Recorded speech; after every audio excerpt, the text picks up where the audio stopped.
The story of Oliver Twist. Oliver begins life in a hard way.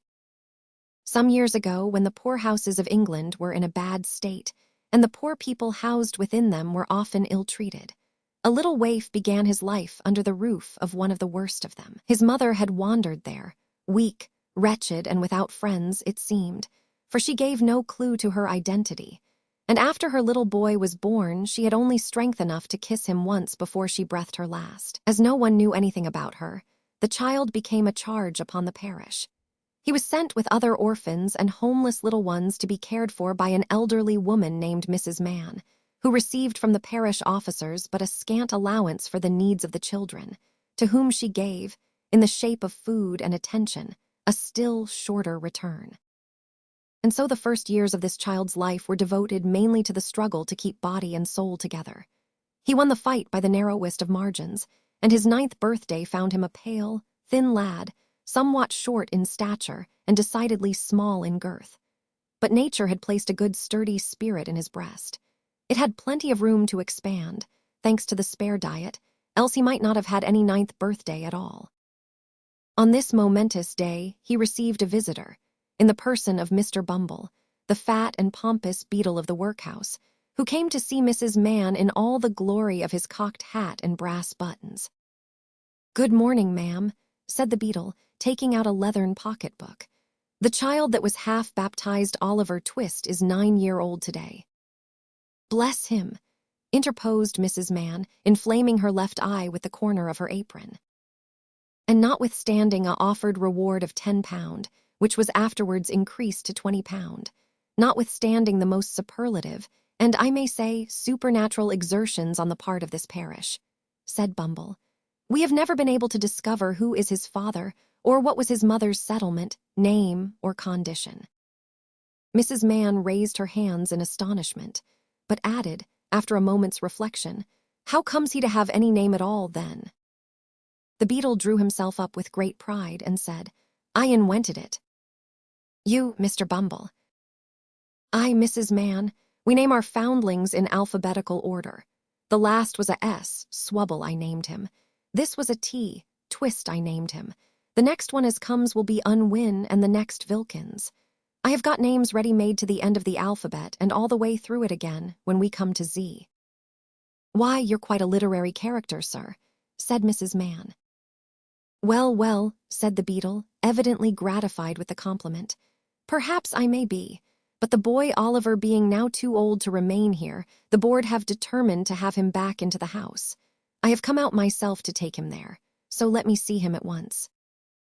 "I'll fetch him directly," said Mrs. Mann, leaving the room for that purpose. And so Oliver, having had as much of the outer coat of dirt which encrusted his face and hands removed as could be scrubbed off in one washing, was presently led into the room. "Make a bow to the gentleman, Oliver," said Mrs. Mann. Oliver made a bow, which was divided between the beadle on the chair and the cocked hat on the table. "Will you go along with me, Oliver?" said Mr. Bumble in a majestic voice. Oliver was about to say that he would go along with anybody with great readiness, when, glancing upwards, he caught sight of Mrs. Mann, who had got behind the beadle's chair, and was shaking her fist at him with a furious countenance.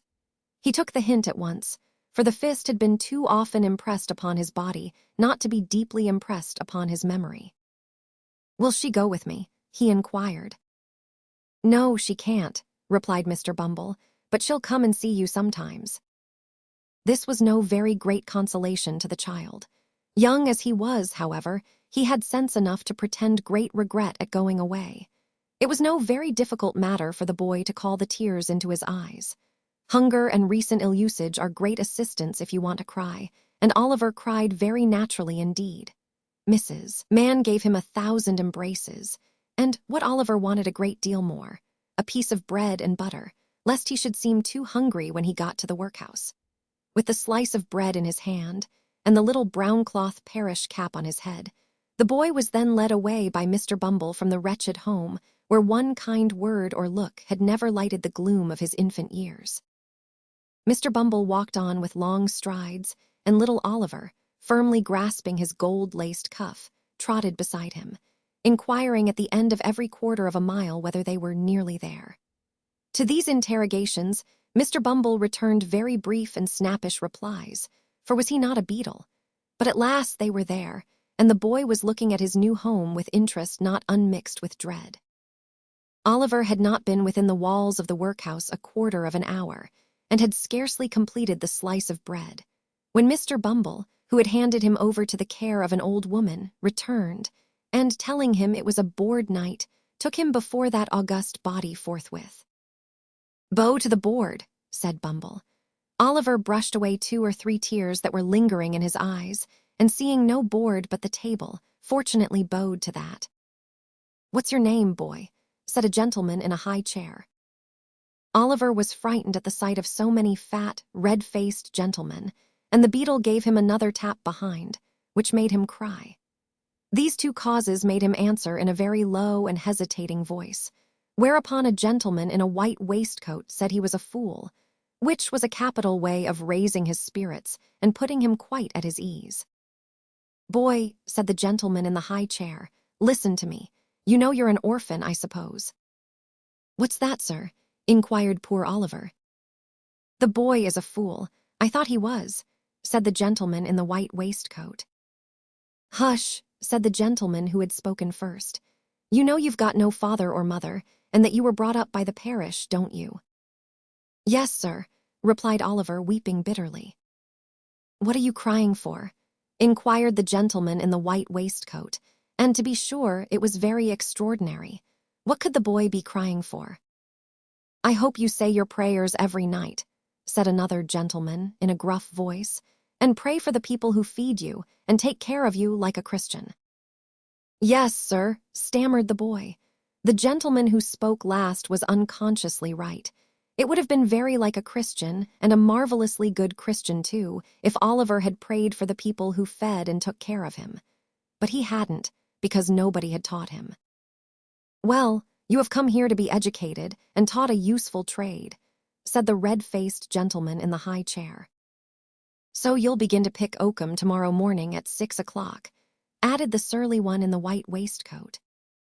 For the combination of both these blessings in the one simple process of picking oakum, Oliver bowed low, by the direction of the beadle, and was hurried away to a large ward, where, on a rough, hard bed, he sobbed himself to sleep. Poor Oliver, he little knew, as he fell asleep, that the board had just reached a sage decision in his and other cases. But they had, and this was it. The members of this board were very wise men, and when they came to turn their attention to the workhouse, they found out at once, what ordinary folks would never have discovered, that the poor people liked it. "Oh ho," said the board, "we'll stop all this high living in no time." So they brought the diet down to the edge of starvation. They contracted with the waterworks to lay on an unlimited supply of water, and with a mill to supply small quantities of oatmeal, and issued 3 meals of thin gruel a day and half a roll on Sundays. For the first 6 months after Oliver Twist was removed, the system was in full operation. It was rather expensive at first, in consequence of the increase in the undertaker's bill, and the necessity of taking in the clothes of all the paupers, which fluttered loosely on their wasted, shrunken forms after a week or two's gruel. But the number of workhouse inmates got thin as well as the paupers, and the board were delighted. The room in which the boys were fed was a large stone hall, with a copper kettle at one end, out of which the master, dressed in an apron for the purpose, and assisted by 1 or 2 women, ladled the gruel at meal times. Of this festive composition each boy had 1 porringer, and no more, except on occasions of great public rejoicing, when he had 2 ounces and a quarter of bread besides.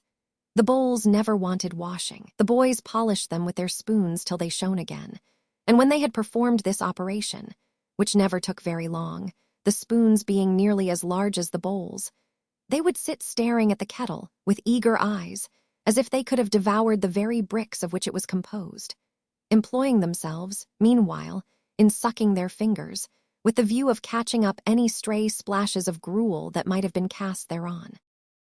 Oliver asks for more. Boys have generally excellent appetites. Oliver Twist and his companions suffered the tortures of slow starvation for 3 months, until at last they got so voracious and wild with hunger that one boy, who was tall for his age and hadn't been used to that sort of thing, for his father had kept a small cook's shop, hinted darkly to his companions that unless he had another basin of gruel, he was afraid he might eat the boy who slept next him, who happened to be a weakly youth of tender age. He had a wild, hungry eye, and they implicitly believed him. A council was held, and lots were cast to decide who should walk up to the master after supper that evening and ask for more, and it fell to Oliver Twist. The evening arrived, and the boys took their places. The master, in his cook's uniform, stationed himself at the kettle. His pauper assistants ranged themselves behind him. The gruel was served out, and a long grace was said over the short rations. The gruel disappeared. The boys whispered to each other and winked at Oliver, while his next neighbors nudged him. Child as he was desperate with hunger and reckless with misery. He rose from the table and, advancing to the master, basin and spoon in hand, said, somewhat alarmed at his own temerity, "Please, sir, I want some more." The master was a fat, healthy man, but he turned very pale. He gazed in stupefied astonishment on the small rebel for some seconds, and then clung for support to the copper. The assistants were paralyzed with wonder, the boys with fear. "What?" said the master at length in a faint voice. "Please, sir," replied Oliver, "I want some more." The master aimed a blow at Oliver's head with the ladle, pinioned him in his arms, and shrieked aloud for the beetle. The board were sitting in solemn conclave, when Mr. Bumble rushed into the room in great excitement, and addressing the gentleman in the high chair, said, "Mr. Limbkins, I beg your pardon, sir. Oliver Twist has asked for more." There was a general start. Horror was depicted on every countenance. "For more," said Mr. Limbkins. "Compose yourself, Bumble, and answer me distinctly. Do I understand that he asked for more after he had eaten the supper allotted by the dietary?" "He did, sir," replied Bumble. "That boy will be hung," said the gentleman in the white waistcoat. "I know that boy will be hung." Nobody disputed this opinion. An animated discussion took place. Oliver was ordered into instant confinement, and a bill was posted on the outside of the gate, offering a reward of £5 to anybody who would take Oliver Twist off the hands of the parish.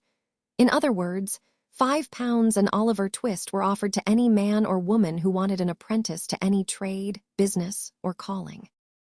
Oliver had a very narrow escape a few days later, as the result of this bill, from a villainous-looking man who wanted a chimney sweep. But finally he became the apprentice of an undertaker named Sowerberry. His life here was some improvement over the workhouse, but still hard enough. Nevertheless, he did get enough to eat, in the shape of broken victuals, and he slept among the coffins in the shop.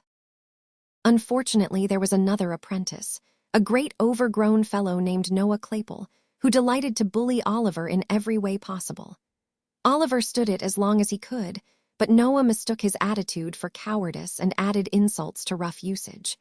But one day, Noah spoke ill of the boy's dead mother. "What did you say?" asked Oliver quickly. "A regular right-down bad un, she was workus," repeated Noah coolly. Crimson with fury, Oliver started up, overthrew the chair and table, seized Noah by the throat, shook him, in the violence of his rage, till his teeth chattered in his head, and collecting his whole force into one heavy blow, felled him to the ground. A minute ago, the boy had looked the quiet, mild, dejected creature that harsh treatment had made him. But his spirit was roused at last. The cruel insult had set his blood on fire. His breast heaved, and he defied his tormentor with an energy he had never known before. "He'll murder me," blubbered Noah. "Charlotte, missus, here's the new boy a-murdering of me. Help, help, Oliver's gone mad, Charlotte." His cries brought the fat maidservant running to the scene. "Oh, you little wretch!" screamed Charlotte, seizing Oliver with her utmost force, which was about equal to that of a strong man in good training. "Oh, you little ungrateful, murderous, horrid villain!" And between every syllable Charlotte gave Oliver a blow with all her might, accompanying it with a scream, for the benefit of society. Charlotte's fist was by no means a light one, but lest it should not be effectual in calming Oliver's wrath, Mrs. Sowerberry plunged into the kitchen, and assisted to hold him with one hand while she scratched his face with the other. In this favorable position of affairs, Noah rose from the ground and pommeled him behind. This was rather too violent exercise to last long. When they were all three wearied out and could tear and beat no longer, they dragged Oliver, struggling and shouting but nothing daunted, into the dust cellar, and there locked him up. This being done, Mrs. Sowerberry sank into a chair and burst into tears. "Oh, Charlotte," she cried, "what a mercy we have not all been murdered in our beds with such a little villain in the house." And when Mr. Sowerberry presently came home, he gave Oliver a whipping on his own account for good measure. It was not until he was left alone in the silence and stillness of the cellar that Oliver gave way to the feelings which the day's treatment had awakened. He had listened to their taunts with a look of contempt. He had borne the lash without a cry, for he felt that pride swelling in his heart which would have kept down a shriek to the last, though they had roasted him alive. But now, when there was none to see or hear him, he fell upon his knees on the floor, and hiding his face in his hands, wept bitter tears. For a long time Oliver remained motionless in this attitude. The candle was burning low in the socket when he rose to his feet. Having gazed cautiously round him and listened intently, he gently undid the fastenings of the door and looked abroad. It was a cold, dark night. The stars seemed, to the boy's eyes, farther from the earth than he had ever seen them before. There was no wind, and the somber shadows thrown by the trees upon the ground looked sepulchral and deathlike from being so still. He softly reclosed the door. He resolved to run away in the early morning, to go to that great city of London. With the first ray of light that struggled through the crevices in the shutters, Oliver arose and again unbarred the door. One timid look around, one moment's pause of hesitation. He had closed it behind him and was in the open street. He looked to the right and to the left, uncertain whither to fly. He remembered to have seen the wagons, as they went out, toiling up the hill.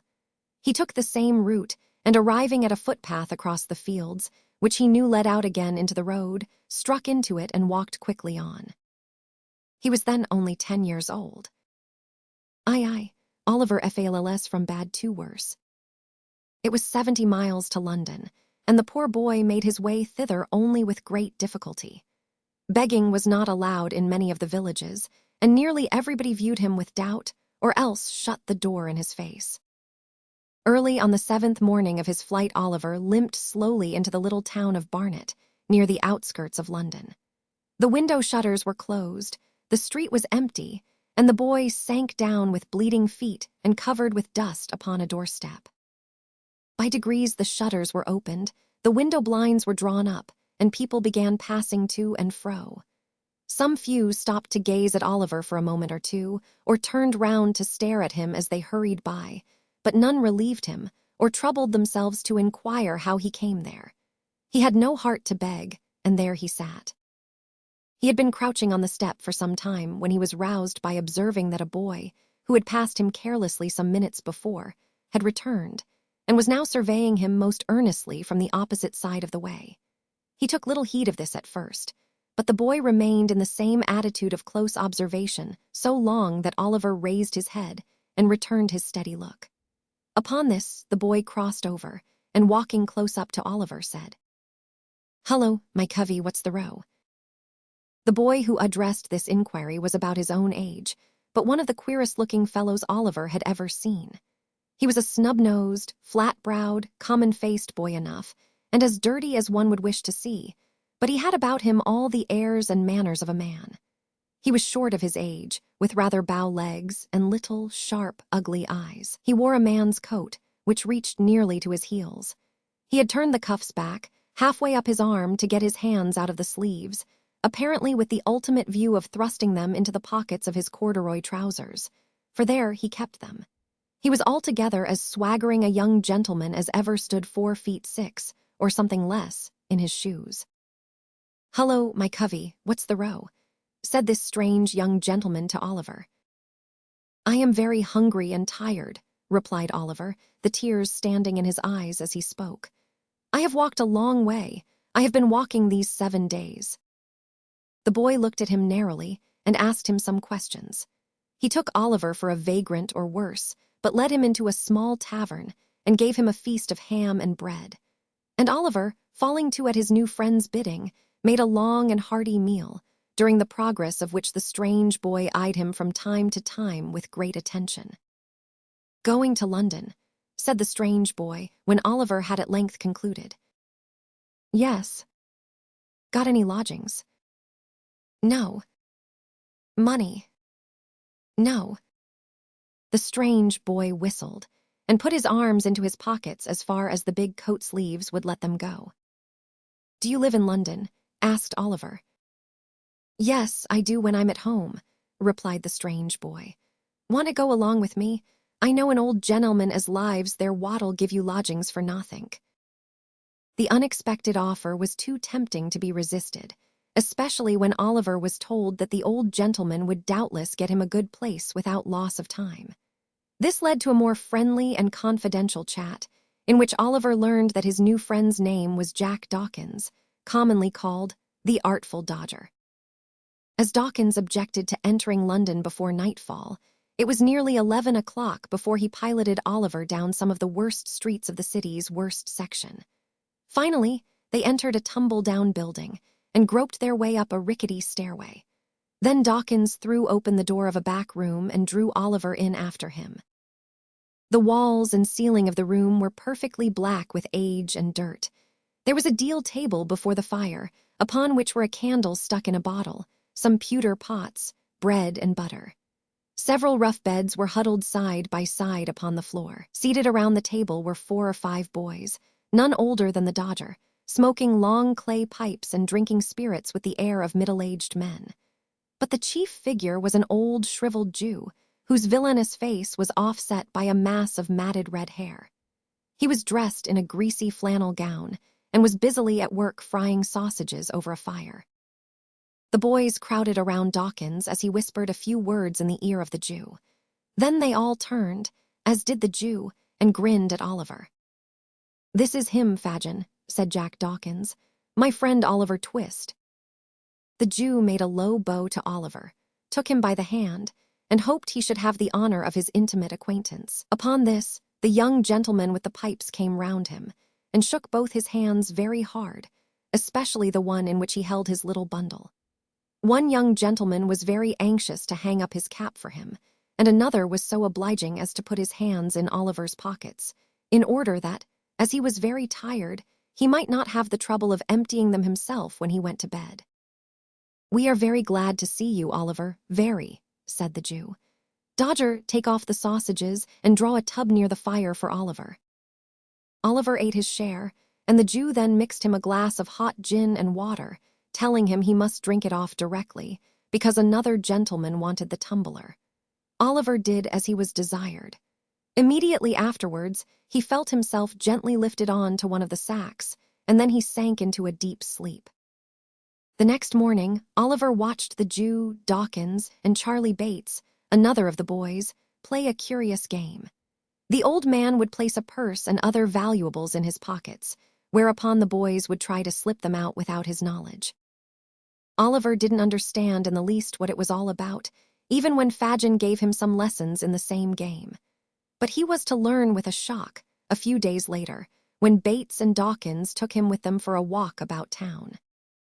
They were just emerging from a narrow court not far from the open square in Clerkenwell, when the Dodger made a sudden stop, and, laying his finger on his lip, drew his companions back again with the greatest caution. "What's the matter?" demanded Oliver. "Hush," replied the Dodger. "Do you see that old cove at the bookstall?" "The gentleman over the way," said Oliver. "Yes, I see him." "He'll do," said the Dodger. "A prime plant," observed Master Charlie Bates. Oliver looked from one to the other with surprise, but he was not permitted to make any inquiries, for the two boys walked stealthily across the road and slunk close behind the old gentleman. Oliver walked a few paces after them, and not knowing whether to advance or retire, stood looking on in silent amazement. The gentleman was a very respectable-looking person who had taken up a book from the stall and was reading away as hard as if he were in his own study. What was Oliver's horror and alarm as he stood a few paces off, looking on with his eyelids as wide open as they would possibly go, to see the dodger plunge his hand into the gentleman's pocket and draw from thence a handkerchief, to see him hand the same to Charlie Bates, and finally to behold them both running away round the corner at full speed. Oliver saw in a flash that they were pickpockets and that he would be classed among them. He turned to run, the worst possible thing to do, for just then the gentleman missed his handkerchief and glanced around in time to see Oliver scudding away for dear life, and shouting, "Stop thief!" made off after him, book in hand. He was not alone in the cry, for Bates and Dawkins, willing to divert attention from themselves, also shouted, "Stop thief!" and joined in the pursuit like good citizens. Stop thief! Stop thief! There is a magic in the sound. The tradesman leaves his counter and the carman his wagon. The butcher throws down his tray, the baker his basket, the milkman his pail, the errand boy his parcels, the schoolboy his marbles. Away they run, pell-mell, helter-skelter, slapdash, tearing, yelling, screaming, and knocking down the passengers as they turn the corners. Stop thief! Stop thief! The cry is taken up by 100 voices, and the crowd accumulates at every turning. Away they fly, splashing through the mud and rattling along the pavements. Up go the windows, outrun the people, and lend fresh vigor to the cry, "Stop thief! Stop thief!" Stopped at last. A well-aimed blow laid Oliver upon the pavement. Then a policeman seized him by the collar, and he was hustled off for trial before a magistrate. The magistrate was a surly boor who was in the habit of committing prisoners to jail with the merest pretense of a trial. It did not take him long to decide that Oliver was a hardened criminal, in spite of the protests of the kindly old gentleman whose pocket had been picked. And the boy was, in fact, being carried away in a fainting condition, when the bookseller whose shop had been the scene of action and who had witnessed the whole thing, rushed in and declared Oliver's innocence. The poor child was thereupon released, and the old gentleman, Mr. Brownlow by name, was so sorry for him and so taken by his frank face that he took him to his own home and nursed him through a severe illness, the result of all his early privations and recent trouble. Mr. Brownlow even thought of adopting him, and as soon as he was well enough, let him have books to read out of his own well-stocked library, greatly to the eager Oliver's delight. Sikhshadhim by the collar. Sikhshadhim by the collar. It did indeed seem as though the sky had cleared for the boy, but instead still darker days were threatening. Fagin the Jew heard of Oliver's escape with fear and anger.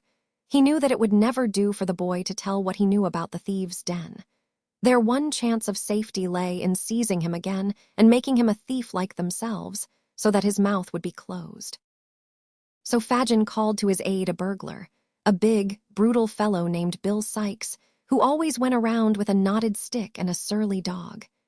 Nancy, a poor girl of the streets, was also put upon the search, and soon their united efforts were successful. One day after Oliver had begun to grow strong, he was sent by Mr. Brownlow on an errand to a bookshop.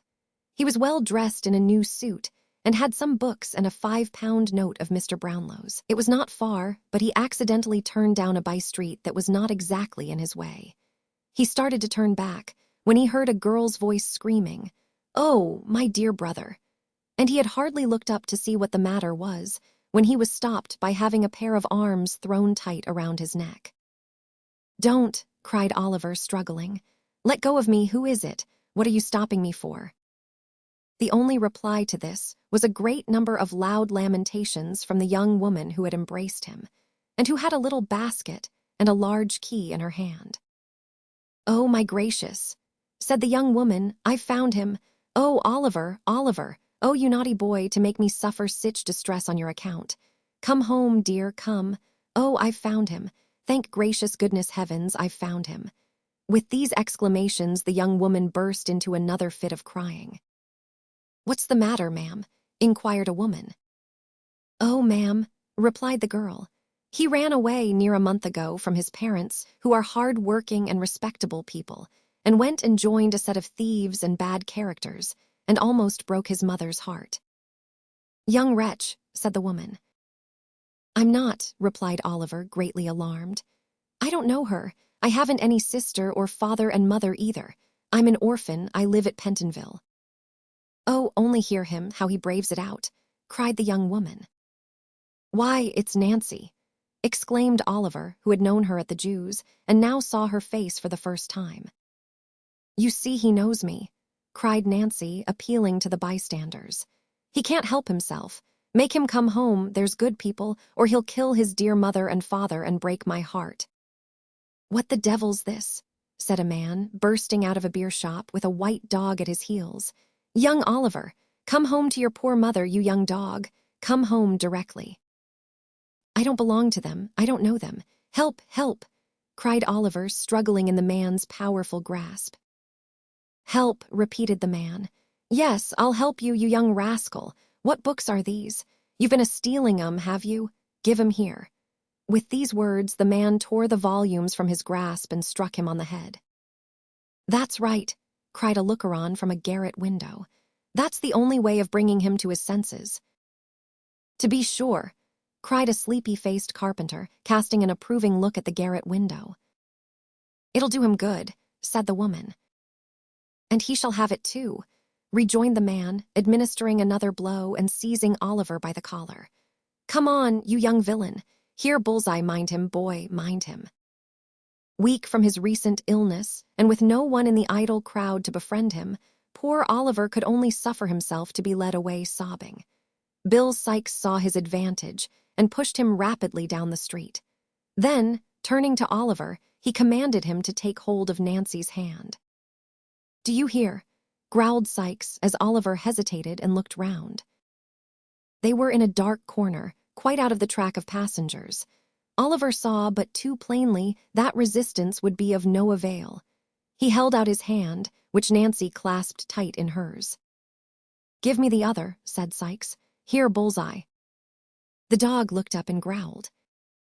"See here, boy," said Sikes, putting his other hand to Oliver's throat. "If he speaks ever so soft a word, hold him. D'ye mind?" The dog growled again, and, licking his lips, eyed Oliver as if he were anxious to attach himself to his windpipe without delay. And in this fashion Oliver saw with unspeakable horror that he was being taken back to the Jew. What would the trusting Mr. Brownlow think of him? What, indeed? The hot tears blinded Oliver's eyes at the bare thought. Presently they arrived before the house, but found it perfectly dark. "Let's have a glim," said Sikes, "or we shall go breaking our necks or treading on the dog. Look after your legs if you do, that's all." "Stand still a moment, and I'll get you one," replied a voice. The footsteps of the speaker were heard, and in another minute the form of Mr. John Dawkins, otherwise the Artful Dodger, appeared. He bore in his right hand a tallow candle stuck in the end of a cleft stick. The young gentleman did not stop to bestow any other mark of recognition upon Oliver than a humorous grin, but, turning away, beckoned the visitors to follow him. As they entered the low, dingy room, they were received with a shout of laughter. "Oh, my wig," cried Charlie Bates. "Here he is! Oh, cry, here he is! Oh, Fagin, look at him, Fagin, do look at him. I can't bear it. It is such a jolly game, I can't bear it. Hold me, somebody, while I laugh it out." With this, Master Bates laid himself flat on the floor and kicked convulsively for 5 minutes, in an ecstasy of joy. Then, jumping to his feet, he snatched the cleft stick from the Dodger, and advancing to Oliver, viewed him round and round, while the Jew, taking off his nightcap, made a great number of low bows to the bewildered boy. The Artful, meantime, who seldom gave way to merriment when it interfered with business, rifled Oliver's pockets thoroughly. "Look at his togs, Fagin," said Charlie, putting the light so close to his new jacket as nearly to set him on fire. "Look at his togs, superfine cloth and the heavy swell cut. Oh, my eye, what a game! And his books, too, nothing but a gentleman, Fagin."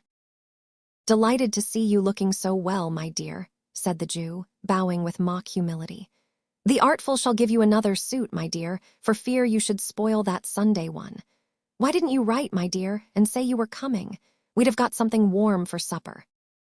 At this Master Bates roared again so loud that Fagin himself relaxed, and even the Dodger smiled. But as the Artful drew forth the 5-pound note at that instant, it is doubtful whether the sally or the discovery awakened his merriment. "Hallo, what's that?" inquired Sikes, stepping forward as the Jew seized the note. "That's mine, Fagin." No, my dear," said the Jew. "Mine, Bill, mine, you shall have the books." "They belong to Mr. Brownlow," cried Oliver, wringing his hands. "Oh, pray send them back, he'll think I stole them." "The boy's right," replied Fagin with a sly wink. "He will think you've stole them." Oliver saw by his look that all chance of rescue was gone, and shrieking wildly, he made a dash for the door. But the dog arrested him with a fierce growl, while a blow laid him upon the floor. For several days, Fagin kept him hid close, for fear of searching parties. Then, resolving to get the boy deeply into crime as soon as possible, he forced him to accompany Bill Sikes upon a housebreaking expedition. Accordingly, one raw evening they set forth, Oliver, Sikes, and another burglar, Toby Crackit, the ruffians threatening to shoot the boy if he so much as uttered one word. On account of his small size, he was chosen to creep through a little window of the house which was to be robbed. The opening was about 5 feet from the ground, and so small that the inmates did not think it worth while to defend it securely. But it was large enough to admit a boy of Oliver's size, nevertheless. "Now listen, you young limb," whispered Sikes, drawing a dark lantern from his pocket and throwing the glare full in Oliver's face. "I'm going to put you through there. Take this light and go softly up the steps straight afore you and along the little hall to the street door. Unfasten it and let us in."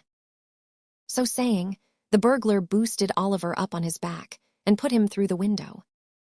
"You see the stairs, don't you?" Oliver, more dead than alive, gasped out, "Yes." Sikes pointed the pistol at him and advised him to take notice that he was within shot all the way. Nevertheless, the boy had firmly resolved that, whether he died in the attempt or not, he would make one effort to dart upstairs from the hall and alarm the family. Filled with this idea, he advanced at once, but stealthily. "Come back," suddenly cried Sikes aloud. "Back, back." Scared by the sudden breaking of the dead stillness of the place, and by a loud cry which followed it, Oliver let his lantern fall, and knew not whether to advance or fly. The cry was repeated, a light appeared, a vision of 2 terrified half-dressed men at the top of the stairs swam before his eyes. A flash, a loud noise, a smoke, a crash somewhere but where he knew not, and he staggered back.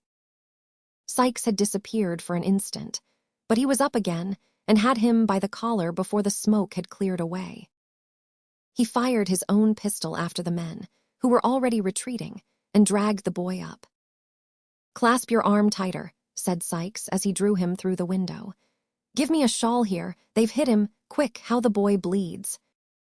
Then came the loud ringing of a bell, mingled with the noise of firearms, and the shouts of men, and the sensation of being carried over uneven ground at a rapid pace. And then the noises grew confused in the distance. A cold, deadly feeling crept over the boy's heart, and he saw or heard no more. Aye. Oliver makes his way into good society. Bill Sikes and Toby Crackit were so hard-pressed that they were soon forced to leave Oliver lying in a ditch. The hue and cry passed him to one side, leaving him alone and unconscious through the long, cold night. Morning drew on apace. The rain came down thick and fast, but Oliver felt it not as it beat against him. At length a low cry of pain broke the stillness, and uttering it, the boy awoke. His left arm, rudely bandaged in a shawl, hung heavy and useless at his side, and the bandage was saturated with blood. He was so weak that he could scarcely raise himself into a sitting posture. When he had at last done so, he looked feebly round for help, and groaned with agony. Trembling in every joint from cold and exhaustion, he made an effort to stand upright, but, shuddering from head to foot, fell prostrate on the ground. After a short return of the stupor in which he had been so long plunged, Oliver got upon his feet and essayed to walk. His head was dizzy, and he staggered to and fro like a drunken man. But he kept up, nevertheless, and with his head drooping languidly on his breast, went stumbling onward, he knew not whither. The rain was falling heavily now, but the cold drops roused him like whiplashes. He pressed forward with the last ounce of his strength, feeling that if he stopped he must surely die, and by chance reached the same house of the attempted burglary. He knew the place at once, but his strength was at an end, and he sank exhausted on the little portico by the door. The servants who presently opened the door were immensely surprised to find the wounded boy, and 2 of them were certain he was the same who had broken into the house. But in his pitiful condition, they put him to bed and sent for a surgeon. A very kind-hearted lady, Mrs. Maylie, and her adopted niece Rose, lived here. They cared for Oliver tenderly, for, like his lost friend, Mr. Brownlow, they were greatly taken by his open face, and believed in him despite the strange story which he presently found strength to tell. With the aid of their friend the surgeon, they convinced the servants that a mistake had been made, and so Oliver was not taken to jail. Instead, he was received into this kindly home, and it really seemed that now his dark days were over at last. Oliver resumed the study of his beloved books, which he had begun with Mr. Brownlow. But he also spent much time in the open fields, and soon grew sturdy and strong, with the brown look of health in his face. Between him and Rose Maylie, a tender affection sprang up. He was, in fact, her devoted knight. One beautiful evening, when the first shades of twilight were beginning to settle upon the earth, Oliver sat at his window, intent upon his books. He had been poring over them for some time, and as the day had been uncommonly sultry, and he had exerted himself a great deal, by slow degrees he fell asleep. There is a kind of sleep that steals upon us sometimes, which, while it holds the body prisoner, does not free the mind from a sense of things about it, or enable it to ramble at its pleasure. Oliver knew perfectly well that he was in his own little room, that his books were lying on the table before him, that the sweet air was stirring among the creeping plants outside. And yet he was asleep. Suddenly the scene changed, the air became close and confined, and he thought with a glow of terror that he was in the Jew's house again. There sat the hideous old man in his accustomed corner, pointing at him, and whispering to another man with his face averted who sat beside him. "Hush, my dear," he thought he heard the Jew say. "It is he, sure enough, come away." The other man seemed to answer. "Could I mistake him, think you? If a crowd of ghosts were to put themselves into his exact shape, and he stood among them, there is something that would tell me how to point him out." The man seemed to say this with such dreadful hatred, that Oliver awoke with the fear and started up. Good heaven, what was that which sent the blood tingling to his heart, and deprived him of his voice and of power to move? There, at the window, close before him, so close that he could have almost touched him before he started back, with his eyes peering into the room, and meeting his, there stood the Jew. And beside him were the scowling features of a dark man whom Oliver had seen only once, but had instinctively learned to fear. It was but an instant, a glance, a flash before his eyes, and they were gone. But they had recognized him, and he them. He knew they were once again lying in wait to seize him, and that his days of peace and happiness were numbered. Voice and motion came back to him with the fear, and leaping from the window, he called loudly for help. Nevertheless, no trace of Fagin or the stranger could be found, though the search was pursued with haste, and Oliver's friends were forced to believe that it had been only a feverish dream. But Oliver had not been mistaken. The two figures at the window were really Fagin and a man named Monks, who for some mysterious reason had been the boy's most vindictive enemy.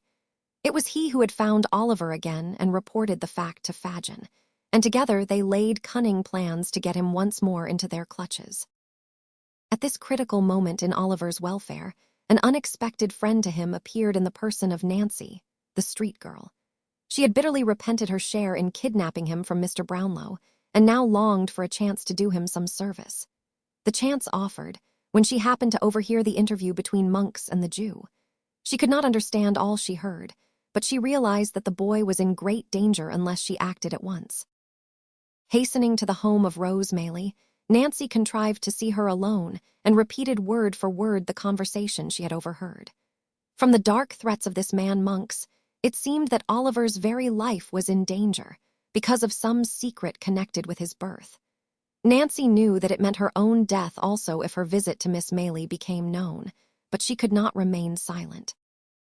Miss Maylie listened to her story with horror and amazement. She realized that something must be done quickly, but did not know to whom to turn. In her perplexity, Oliver made a discovery of great value to both of them. On the very day of Nancy's hurried visit and no less hurried departure, he came running in, his eyes all aglow with excitement. "I have seen him," he exclaimed excitedly. I knew that if I kept on looking, I should find him again one day. I mean the gentleman who was so good to me, Mr. Brownlow." "Where?" asked Rose. "Getting out of a coach," replied Oliver. "I didn't have the chance to speak to him, but I took the number of the house he went into. Here it is." And he flourished a scrap of paper delightedly. "Oh, let us go there at once."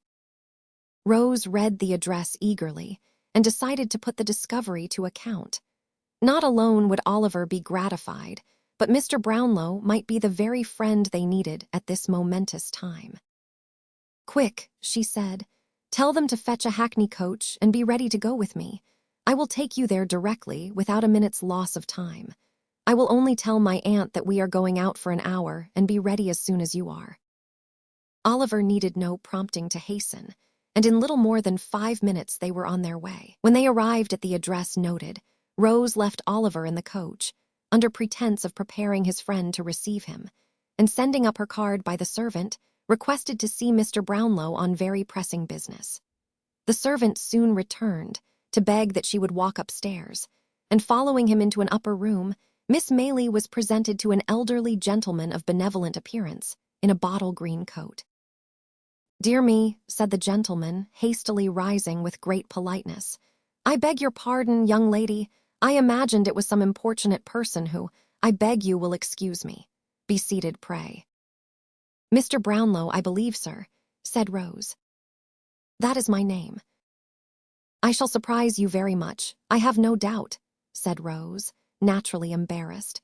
"But you once showed great kindness to a very dear young friend of mine, and I am sure you will take an interest in hearing of him again." "Indeed," said Mr. Brownlow. "Oliver Twist, as you knew him," said Rose. Mr. Brownlow was naturally surprised, but said nothing for a few moments. Then, looking straight into her eyes, he remarked quietly but earnestly, "Believe me, my dear young lady, if you can tell me good news of that child, or lift the shadow which rests upon his name, you will be doing me the greatest service." Rose at once related in a few words all that had befallen Oliver since leaving Mr. Brownlow's house, how he had searched for him but had only seen him that very day, and finally of the new danger which threatened the boy. You may believe that Mr. Brownlow sat very straight, upon the extreme edge of his chair, during the latter part of this recital. "The poor lad," he exclaimed, "but why have you not brought him with you? I wish to talk with you alone about this plot. He does not know of it, but, smilingly, I believe he is now waiting in the coach at the door." "At this door?" cried Mr. Brownlow, and without another word he rushed from the room. In less than a minute he was back again, lugging Oliver in bodily and both laughing, yes, and shedding tears at the same time. Then, after the jolliest of visits, Rose and Oliver took their leave for the present, but not before Mr. Brownlow had told Rose privately that he would turn his whole attention to the new conspiracy. Nancy had promised to meet Rose on London Bridge a few nights later, and Mr. Brownlow determined to be there also. In the meantime, he made other plans for capturing the rogues. IV. The end of evil days. Now, unbeknown to Nancy, Fagin the Jew had become suspicious of her and had set a spy upon her heels. This spy was none other than Noah Claypole, the undertaker's apprentice, whom Oliver had so soundly thrashed. Noah had lately come to London to try his fortune in any underhand way that might arise. The Jew was always on the lookout for just such fellows as he, so they soon struck a bargain. On the night when Nancy set forth to keep her appointment on the bridge, Noah was kept busy darting from pillar to post, but all the time keeping her in sight. When she met Rose and Mr. Brownlow, the spy quickly slunk behind an abutment where he could hear every word of what she said. And you may be sure he lost no time in taking his story back to the Jew. Bill Sykes had just returned, in the early morning, from a house-breaking jaunt, and was as usual in an ugly mood. A word from the Jew about Nancy's defection set his brain on fire with hatred against the girl. He hastened to her room, and disregarding all her appeals for mercy, struck her lifeless to the floor. This murder proved the beginning of the end for all the gang. Mr. Brownlow had already set the police to work, and now offered a large personal reward for Sykes's arrest. The murderer was tracked in and about the city for several days, until he finally hung himself in endeavoring to escape from the roof of a house. Fagin the Jew was captured at last, and for his share in this crime and his other wickednesses was condemned to death. A great popular clamor had been aroused against him, and he was to be hung without delay. In the hope that the Jew would throw some light upon Monks and some secret papers which Mr. Brownlow had traced, that gentleman took Oliver with him to the prison to see Fagin on his last night upon earth. "Is the young gentleman to come too, sir?" said the man whose duty it was to conduct them. "It's not a sight for children, sir." "It is not indeed, my friend," rejoined Mr. Brownlow. "But my business with this man is intimately connected with him, and as this child has seen him in the full career of his success and villainy, I think it well, even at the cost of some pain and fear, that he should see him now." These few words had been said apart, so as to be inaudible to Oliver. The man touched his hat, and glancing at Oliver with some curiosity, opened another gate, opposite to that by which they had entered, and led them on, through dark and winding ways, to the cell. The condemned criminal was seated on his bed, rocking himself from side to side, with a countenance more like that of a snared beast than the face of a man. His mind was evidently wandering to his old life, for he continued to mutter, without appearing conscious of their presence otherwise than as a part of his vision. "Good boy, Charlie, well done," he mumbled. "Oliver too, ha, ha, ha, Oliver too, quite the gentleman now, quite the take that boy away to bed." The jailer took the disengaged hand of Oliver, and, whispering to him not to be alarmed, looked on without speaking. "Take him away to bed," cried the Jew. "Do you hear me, some of you? He has been somehow the cause of all this." "Fagin," said the jailer. "That's me," cried the Jew, falling instantly into the attitude of listening he had assumed upon his trial. "An old man, my lord, a very old man." "Here," said the turnkey, laying his hand upon his breast to keep him down. "Here somebody wants to see you, to ask you some questions, I suppose. Fagin, are you a man?" "I shan't be one long," replied the Jew, looking up with a face retaining no human expression but rage and terror. "Strike them all dead. What right have they to butcher me?" As he spoke, he caught sight of Oliver and Mr. Brownlow. Shrinking to the farthest corner of the seat, he demanded to know what they wanted there. "Steady," said the turnkey, still holding him down. "Now, sir, tell him what you want, quick if you please, for he grows worse as the time gets on." "You have some papers," said Mr. Brownlow, advancing, "which were placed in your hands for better security by a man called Monks." "It's all a lie together," replied the Jew. "I haven't one, not one." "For the love of God," said Mr. Brownlow solemnly, "do not tell a lie now upon the very verge of death, but tell me where they are. You know that Sykes is dead, and that there is no hope of any farther gain. Where are those papers?" "Oliver," cried the Jew, beckoning to him. Here, let me whisper to you." "I am not afraid," said Oliver in a firm voice, as he relinquished Mr. Brownlow's hand. "The papers," said the Jew, drawing him towards him, "are in a canvas bag in a hole a little way up the chimney in the top front room. I want to talk to you, my dear. I want to talk to you." Yes, returned Oliver. "Let me say a prayer. Do, let me say one prayer. Say only one upon your knees with me, and we will talk till morning." Outside, replied the Jew, pushing the boy before him towards the door and looking vacantly over his head. "Say I've gone to sleep. They'll believe you. You can get me out if you take me so. Now then. "Oh, God forgive this wretched man," cried the boy with a burst of tears. That's right, said the Jew. "That'll help us on. This door first. If I shake and tremble as we pass the gallows, don't you mind, but hurry on. Now. "Have you nothing else to ask him, sir?" inquired the turnkey. "No other question," replied Mr. Brownlow. "If I hoped we could recall him to a sense of his position." "Nothing will do that, sir," replied the man, shaking his head. "You had better leave him." The door of the cell opened, and the attendants returned. Press on, cried the Jew. "Softly, but not so slow. Faster." The men laid hands upon him, and disengaging Oliver from his grasp, held him back. He struggled with the power of desperation for an instant, and then sent up cry upon cry that penetrated even those massive walls and rang in their ears until they reached the open yard. And this, thought Oliver shudderingly, was the last of the Jew, the man from whose clutches he had so narrowly escaped. Noah Claypole turned state's evidence at this time, and thus escaped the law. Dawkins, the artful dodger, had been caught picking pockets and was transported from the country. Charlie Bates was so unnerved by the fate of Nancy and the swift punishment of his companions that he reformed and became an honest, hard-working young man. And finally, what of Monks? He was shadowed and seized by Mr. Brownlow's agents and proved to be none other than the half-brother of Oliver Twist. Their father was dead, but he had left a will providing for the boy also. And it was on this account that Monks had wished to get him out of the way and had employed Fagin in trying to ruin the lad.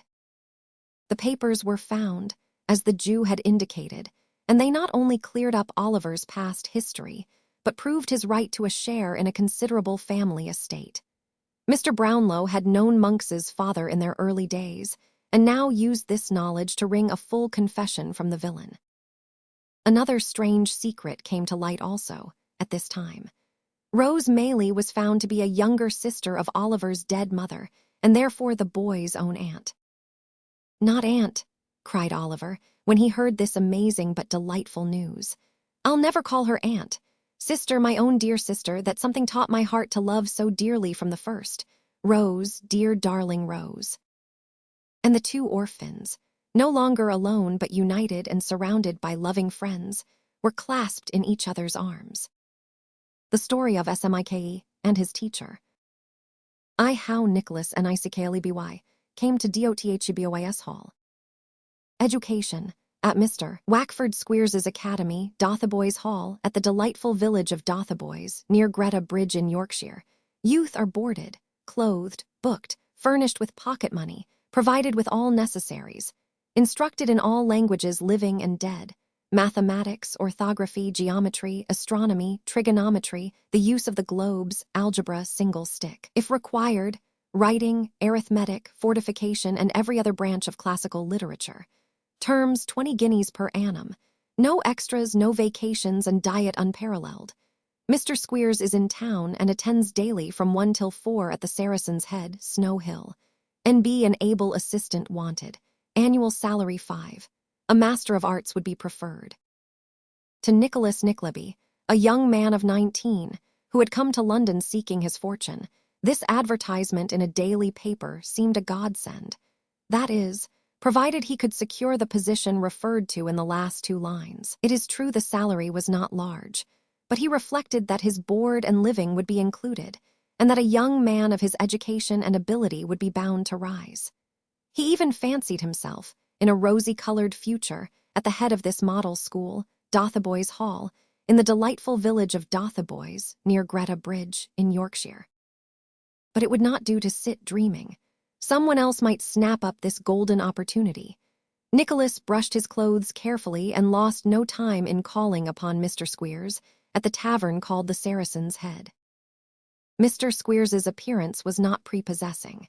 He had but one eye which, while it was unquestionably useful, was decidedly not ornamental, being of a greenish-gray and in shape resembling the fanlight of a street door. The blank side of his face was much wrinkled and puckered up, which gave him a very sinister appearance, especially when he smiled, at which times his expression bordered closely on the villainous.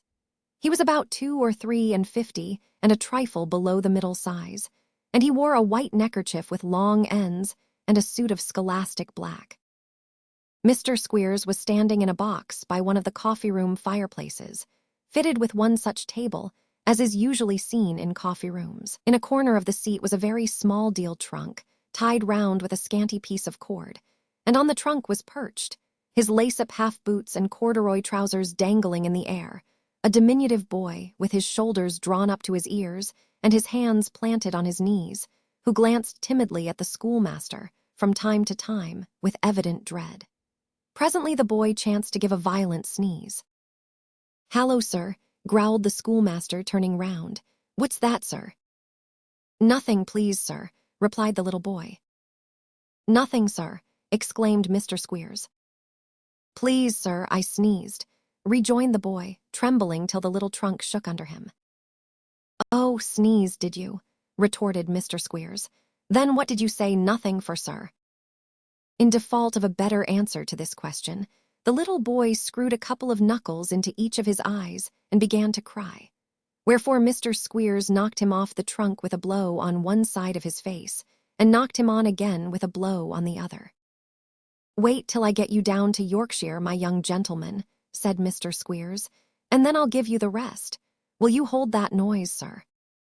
Yes," sobbed the little boy, rubbing his face very hard. "Then do so at once, sir," said Squeers. "Do you hear?" The little boy rubbed his face harder, as if to keep the tears back, and, beyond alternately sniffing and choking, gave no farther vent to his emotions. "Mr. Squeers," said the waiter, looking in at this juncture, "here's a gentleman asking for you at the bar." "Show the gentleman in, Richard," replied Mr. Squeers in a soft voice. "Put your handkerchief in your pocket, you little scoundrel." The schoolmaster had scarcely uttered these words in a fierce whisper when the stranger entered. Affecting not to see him, Mr. Squeers feigned to be intent upon mending a pen and offering benevolent advice to his youthful pupil. "My dear child," said Mr. Squeers, "all people have their trials. This early trial of yours that is fit to make your little heart burst and your very eyes come out of your head with crying, what is it? Nothing, less than nothing. You are leaving your friends, but you will have a father in me, my dear, and a mother in Mrs. Squeers. At the delightful village of Dotheboys, near Greta Bridge in Yorkshire, where youth are boarded, clothed, booked, washed, furnished with pocket money, provided with all necessaries." "Mr. Squeers, I believe," said Nicholas Nickleby, as that worthy man stopped to cough. "The same, sir. What can I do for you?" "I came in answer to an advertisement in this morning's paper," said Nicholas. "I believe you desire an assistant." "I do, sir," rejoined Mr. Squeers coolly. "But if you are applying for the place, don't you think you're too young?" "I hope not, sir, and I have a fair education. I could." "Could what?" interrupted the schoolmaster. "Could you lick the boys if they needed it?" "I do not usually believe in that sort of punishment," hesitated Nicholas. "Could you do it?" urged Mr. Squeers. "I think, if they needed it, I could lick anybody in your school," smiled Nicholas. "Well, why didn't you say so? I guess I had better take you. I've got to leave town at 8 o'clock tomorrow morning and haven't time to look around, so be on hand sharp." Nicholas thanked him and promised to be on hand. The next day he was as good as his word, and reached the tavern a little in advance of the appointed hour. He found Mr. Squeers sitting at breakfast, with the little boy before noticed, and 4 others who had turned up by some lucky chance since the interview of the previous day, ranged in a row on the opposite seat. Mr. Squeers had before him a small measure of coffee, a plate of hot toast, and a cold round of beef, but he was at that moment intent on preparing breakfast for the little boys. "This is 2 of milk, is it, waiter?" said he, looking down into a large blue mug and slanting it gently so as to get an accurate view of the quantity of liquid contained in it. "That's 2, sir," replied the waiter. "What a rare article milk is, to be sure, in London," said Mr. Squeers with a sigh. "Just fill that mug up with lukewarm water, William, will you?" "To the worry top, sir?" inquired the waiter. "Why, the milk will be drowned." "Never you mind that," replied Mr. Squeers.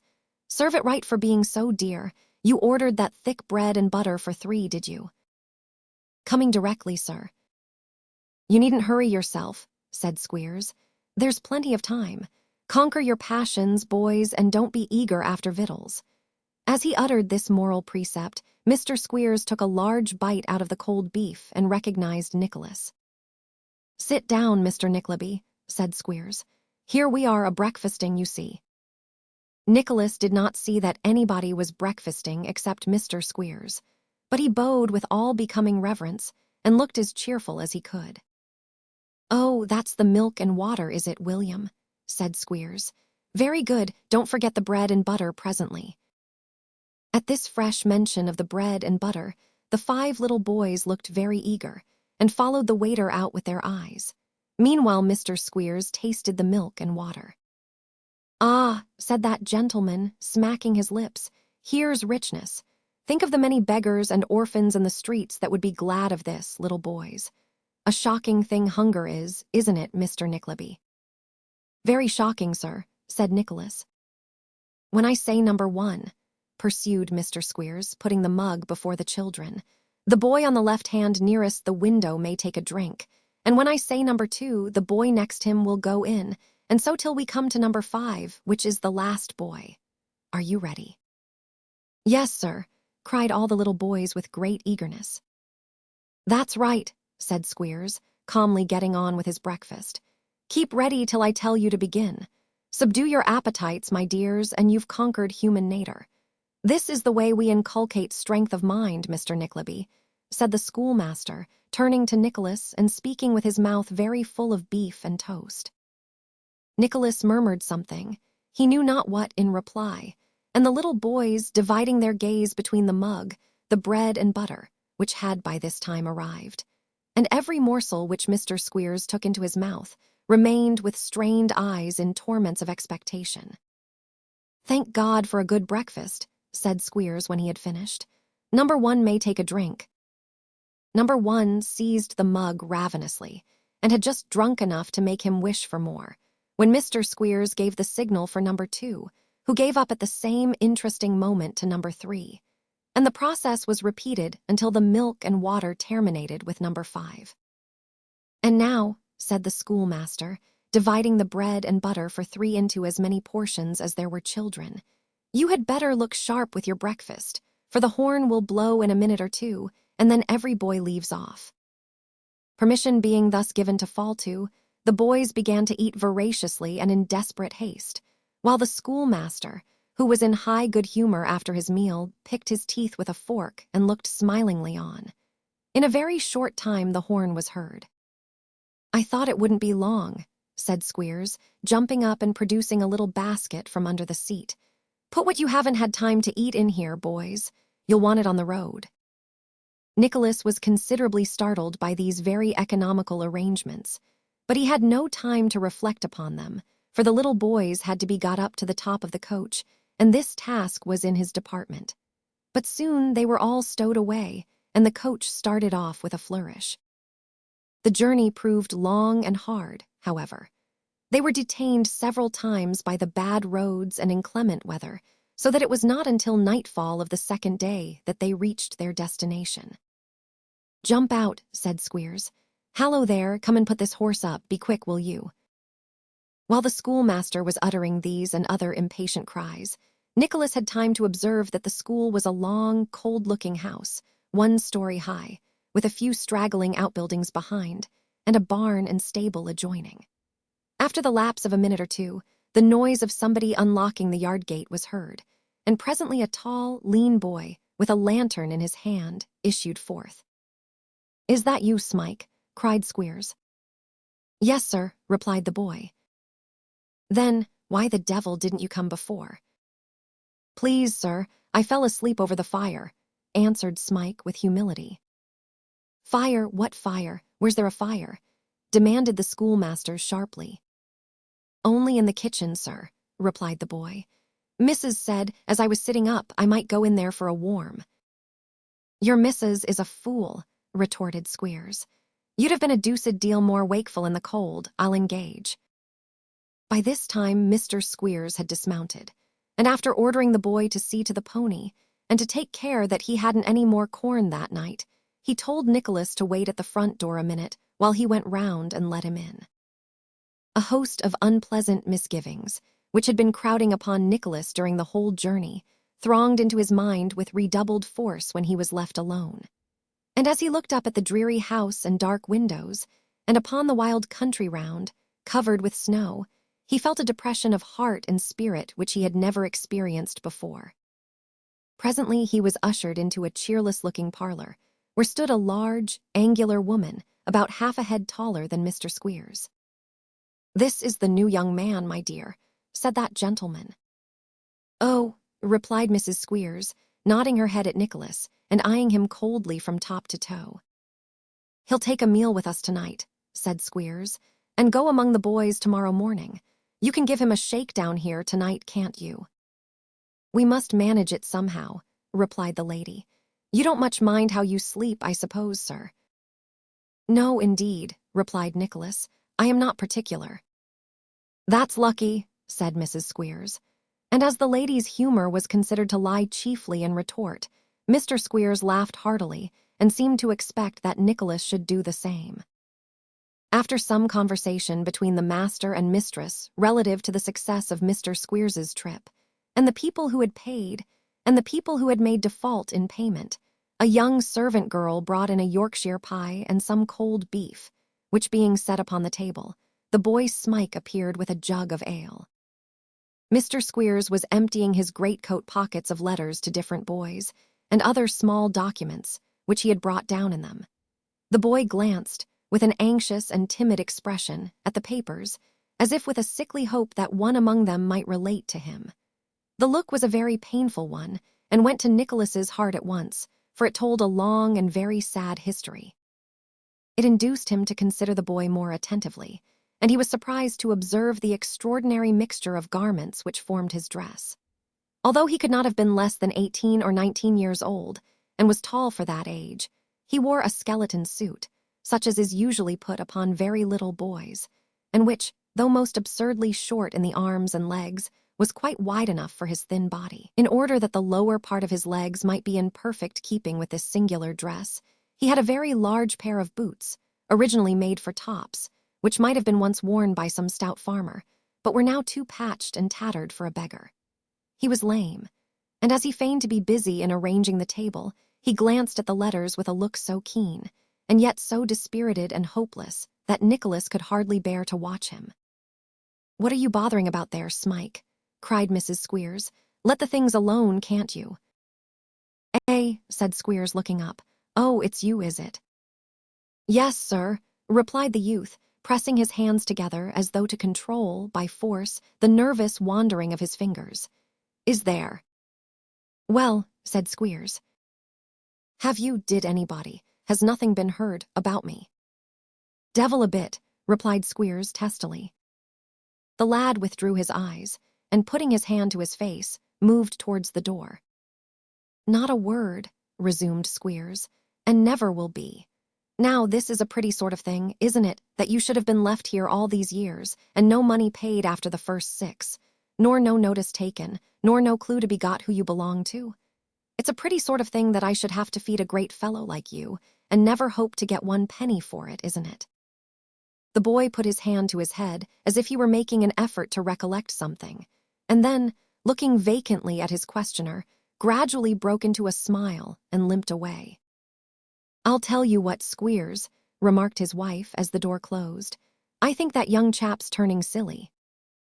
"I hope not," said the schoolmaster, "for he's a handy fellow out of doors and worth his meat and drink anyway. I should think he'd have wit enough for us, though, if he was." Supper being over, Mr. Squeers yawned fearfully and was of opinion that it was high time to go to bed. Upon this, Mrs. Squeers and a servant dragged in a small straw mattress and a couple of blankets, and arranged them into a couch for Nicholas. "We'll put you into a regular bedroom with the boys tomorrow, Nickleby," said Squeers. "Good night. 7 o'clock in the morning, mind." The next morning, when Nicholas appeared in the main room, he found Mrs. Squeers very much distressed. "I can't find the school spoon," she said. "Never mind it, my dear," observed Squeers in a soothing manner. "It's of no consequence." "No consequence? Why, how you talk," retorted Mrs. Squeers sharply. "Isn't it brimstone morning?" "I forgot, my dear," rejoined Squeers. "Yes, it certainly is. We purify the boys' bloods now and then, Nickleby." "Purify fiddlesticks' ends," said his lady. "Don't think, young man, that we go to the expense of brimstone and molasses just to purify them, because if you think we carry on the business in that way, you'll find yourself mistaken, and so I tell you plainly." "My dear," said Squeers, frowning. "Hem." "Oh, nonsense," rejoined Mrs. Squeers. "If the young man comes to be a teacher here, let him understand at once that we don't want any foolery about the boys. They have the brimstone and treacle, partly because if they hadn't something or other in the way of medicine, they'd be always ailing and giving a world of trouble, and partly because it spoils their appetites and comes cheaper than breakfast and dinner. So it does them good and us good at the same time, and that's fair enough, I'm sure. A vast deal of searching and rummaging ensued, and it proving fruitless, Smike was called in and pushed by Mrs. Squeers and boxed by Mr. Squeers, which course of treatment, brightening his intellects, enabled him to suggest that possibly Mrs. Squeers might have the spoon in her pocket, as indeed turned out to be the case. But as Mrs. Squeers had previously protested that she was quite certain she had not got it, Smike received another box on the ear for presuming to contradict his mistress, so that he gained nothing of advantage by his idea. "But come," said Squeers, "let's go to the schoolroom and lend me a hand with my school coat, will you?" Nicholas assisted his master to put on an old shooting jacket, and Squeers, arming himself with his cane, led the way across a yard to a door in the rear of the house. "There," said the schoolmaster as they stepped in together, "this is our shop, Nickleby." It was such a crowded scene, and there were so many objects to attract attention, that, at first, Nicholas stared about him, really without seeing anything at all. By degrees, however, the place resolved itself into a bare and dirty room with a couple of windows, stopped up with old copybooks and paper. There were 2 rickety desks, cut and notched, and inked in every possible way, 2 or 3 forms, a detached desk for Squeers and another for his assistant. The ceiling was supported, like that of a barn, by crossbeams and rafters, and the walls were so stained and discolored that it was impossible to tell whether they had ever been touched with paint or whitewash. But the pupils, how the last faint traces of hope, the remotest glimmering of any good to be derived from his efforts in this den, faded from the mind of Nicholas as he looked in dismay around. Pale and haggard faces, lank and bony figures, children with the countenances of old men, boys of stunted growth, and others whose long, meager legs would hardly bear their stooping bodies, all crowded on the view together. Nicholas and Smike. Nicholas and Smike. And yet this scene, painful as it was, had its grotesque features. Mrs. Squeers stood at one of the desks, presiding over an immense basin of brimstone and treacle, of which delicious compound she administered a large installment to each boy in succession, using for the purpose a common wooden spoon, which might have been originally manufactured for some gigantic top, and which widened every young gentleman's mouth considerably, they being all obliged, under heavy penalties, to take in the whole of the bowl at a gulp. "Now," said Squeers, giving the desk a great rap with his cane which made half the little boys nearly jump out of their boots, "is that physicking over?" "Just over," said Mrs. Squeers, choking the last boy in her hurry, and tapping the crown of his head with the wooden spoon to restore him. "Here, you Smike, take away now. Look sharp." Smike shuffled out with the basin, and Mrs. Squeers, having called up a little boy with a curly head and wiped her hands upon it, hurried out after him into a species of wash-house, where there was a small fire and a large kettle, together with a number of little wooden bowls which were arranged upon a board. Into these bowls Mrs. Squeers, assisted by the hungry servant, poured a brown composition, which looked like diluted pincushions without the covers, and was called porridge. A minute wedge of brown bread was inserted in each bowl, and when they had eaten their porridge by means of the bread, the boys ate the bread itself and had finished their breakfast, whereupon Mr. Squeers said in a solemn voice, "For what we have received, may the Lord make us truly thankful," and went away to his own.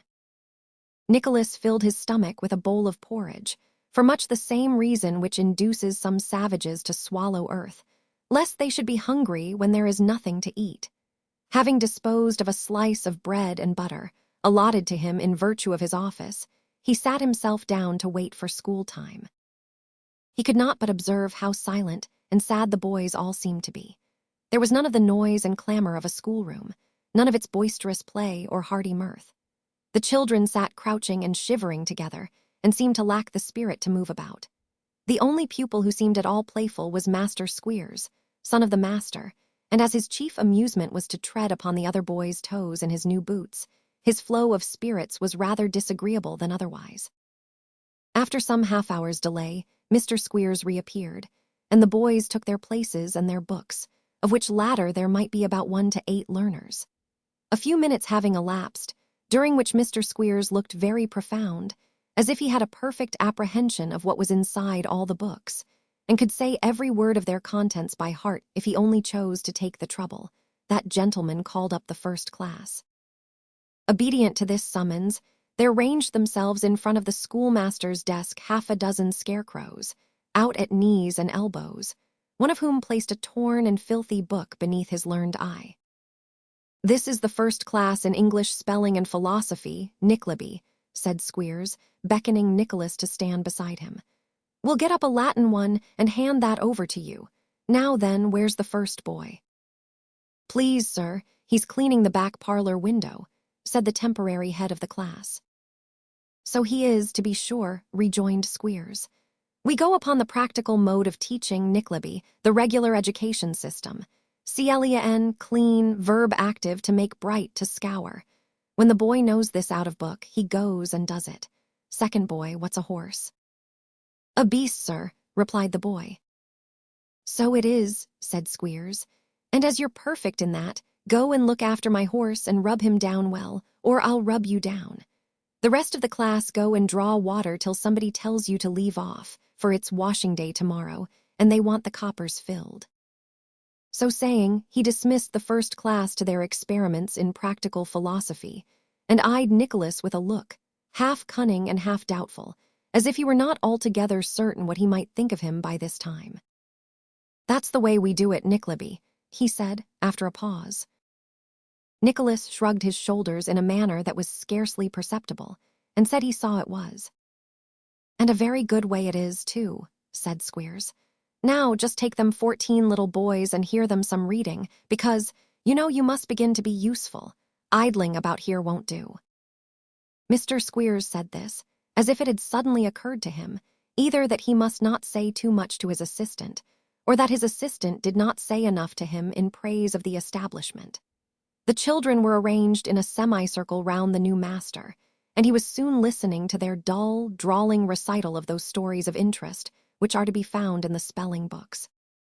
In this exciting occupation the morning lagged heavily on. At 1 o'clock the boys, having previously had their appetites thoroughly taken away by stirabout and potatoes, sat down in the kitchen to some hard salt beef, of which Nicholas was graciously permitted to take his portion to his own solitary desk, to eat it there in peace.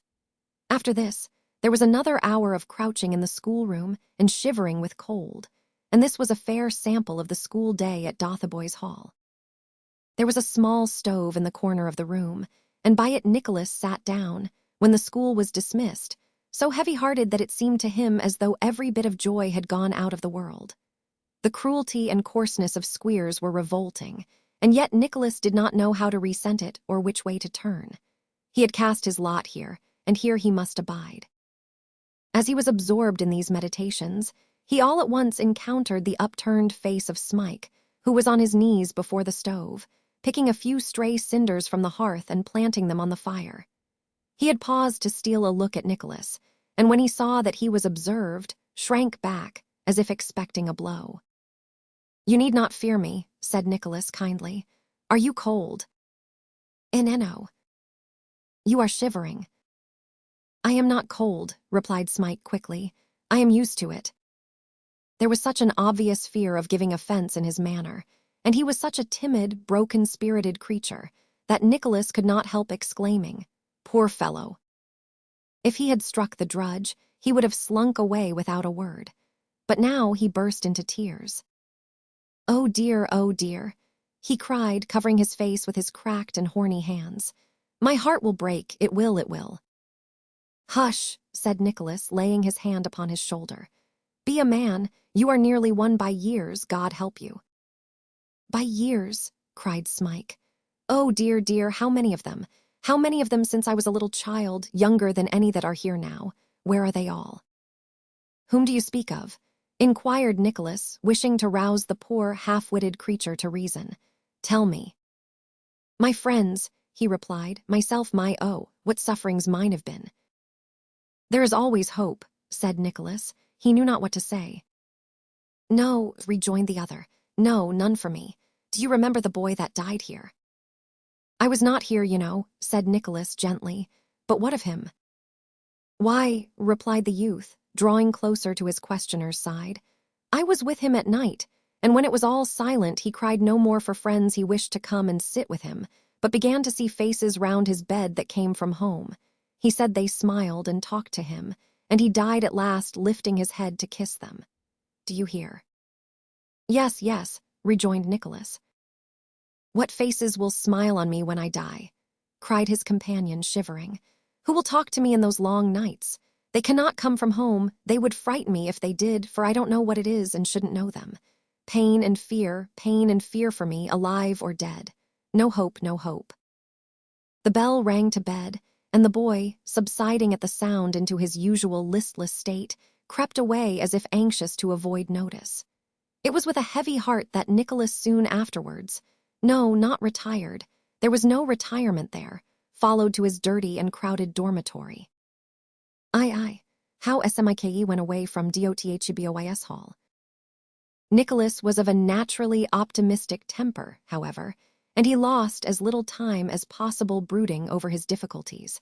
Instead, he began at once to try to make the school something more than a farce. He arranged a few regular lessons for the boys, and he treated the poor, half-starved pupils with such gentleness and sympathy that they passed from dumb amazement at the first to blind devotion.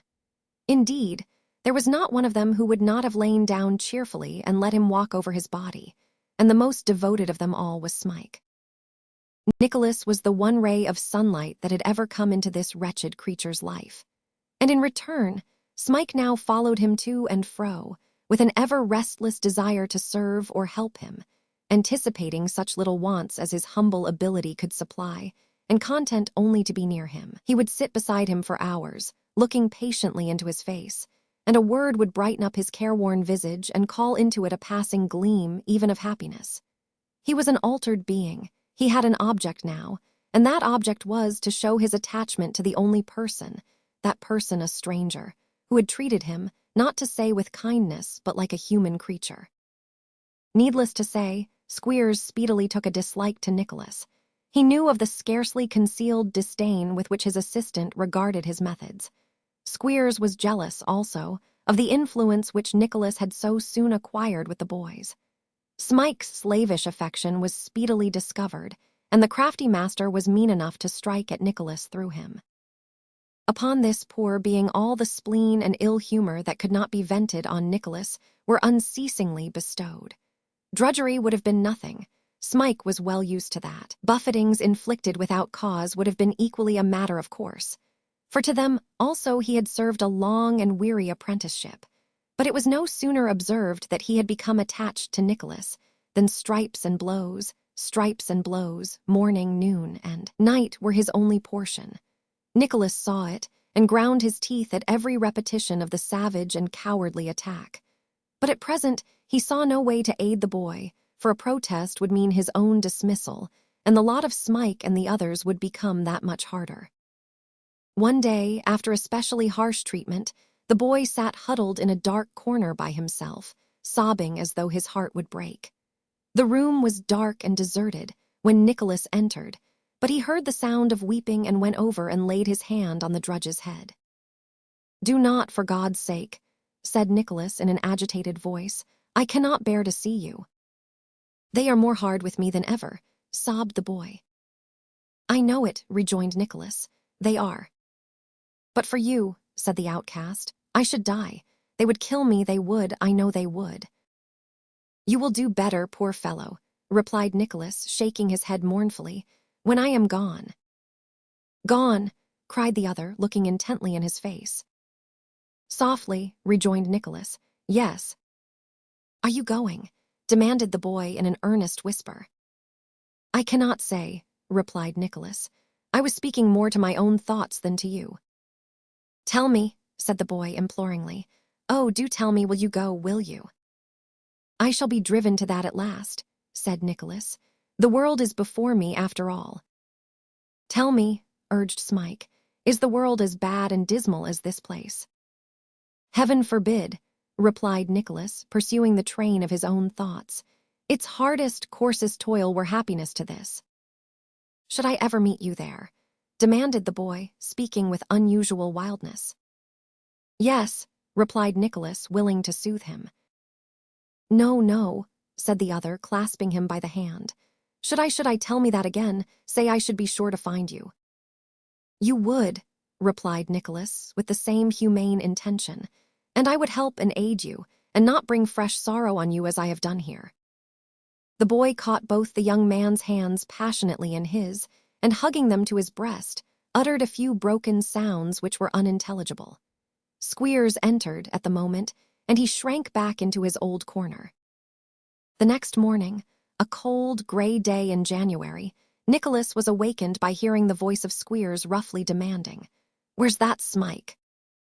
Nicholas looked over in the corner where the boy usually slept, but it was vacant, so he made no answer. "Smike," shouted Squeers. "Do you want your head broke in a fresh place, Smike?" demanded his amiable lady in the same key. Still there was no reply, and still Nicholas stared about him, as did the greater part of the boys, who were by this time roused.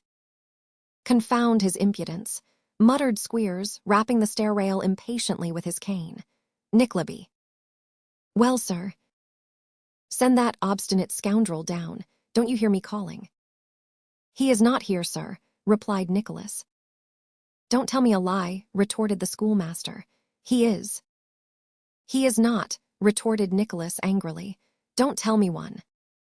"We shall soon see that," said Mr. Squeers, rushing upstairs. "I'll find him, I warrant you." With which assurance Mr. Squeers bounced into the dormitory, and, swinging his cane in the air ready for a blow, darted into the corner. The cane descended harmlessly upon the ground. There was nobody there. "What does this mean?" said Squeers, turning round. "Where have you hid him?" "I have seen nothing of him since last night," replied Nicholas. "Come," blustered Squeers, "you won't save him this way. Where is he?" "At the bottom of the nearest pond, for aught I know," rejoined Nicholas in a low voice, and fixing his eyes full on the master's face. "Confound you, what do you mean by that?" retorted Squeers. Without waiting for a reply, he inquired of the boys whether anyone among them knew anything of their missing schoolmate. There was a general hum of anxious denial, in the midst of which one shrill voice was heard to say, as, indeed, everybody thought, "Please, sir, I think Smike's run away, sir." "Ha!" cried Squeers, turning sharp round. "Who said that?" And pouncing suddenly, he seized a small urchin, who was rewarded for his suggestion so soundly that he howled with pain. "There," said Squeers. "Now, if any other boy thinks Smike has run away, I shall be glad to have a talk with him." There was, of course, a profound silence, during which Nicholas showed his disgust as plainly as looks could show it. "Well, Nickleby," said Squeers, eyeing him maliciously, "you think he has run away, I suppose?" "I think it extremely likely," replied Nicholas in a quiet manner. "Oh, you do you?" sneered Squeers. "Maybe you know he has." "I know nothing of the kind." "He didn't tell you he was going, I suppose, did he?" continued Squeers. "He did not," replied Nicholas. "I am very glad he did not, for it would then have been my duty to have warned you in time." "Which no doubt you would have been devilish sorry to do," said Squeers, in a taunting fashion. "I should indeed," replied Nicholas. Meanwhile Mrs. Squeers, who had been hunting elsewhere for the boy, bustled in with great excitement. "He is off," said she. "The cow-house and stable are locked up, so he can't be there, and he's not downstairs anywhere, for the girl has looked. He must have gone York way, and by a public road, too." "Why must he?" inquired Squeers. "Stupid," said Mrs. Squeers angrily. "He hadn't any money, had he?" "Never had a penny of his own in his whole life, that I know of," replied Squeers. "To be sure," rejoined Mrs. Squeers, "and he didn't take anything to eat with him, that I'll answer for. So, of course, he must beg his way, and he could do that nowhere but on the public road." "That's true," exclaimed Squeers, clapping his hands. "True, yes, but you would never have thought of it for all that if I hadn't said so," replied his wife. "Now, if you take the chaise and go one road, and I borrow Swallow's chaise and go the other, what with keeping our eyes open and asking questions, one or other of us is pretty certain to lay hold of him." The worthy lady's plan was put into action without delay, while Nicholas remained behind in a tumult of anxiety. He realized the bitter consequences of Smike's rash act. The boy was liable to freeze or starve to death on the roadside, which could not, perhaps, be much worse than to fall again into the clutches of Mr. and Mrs. Squeers.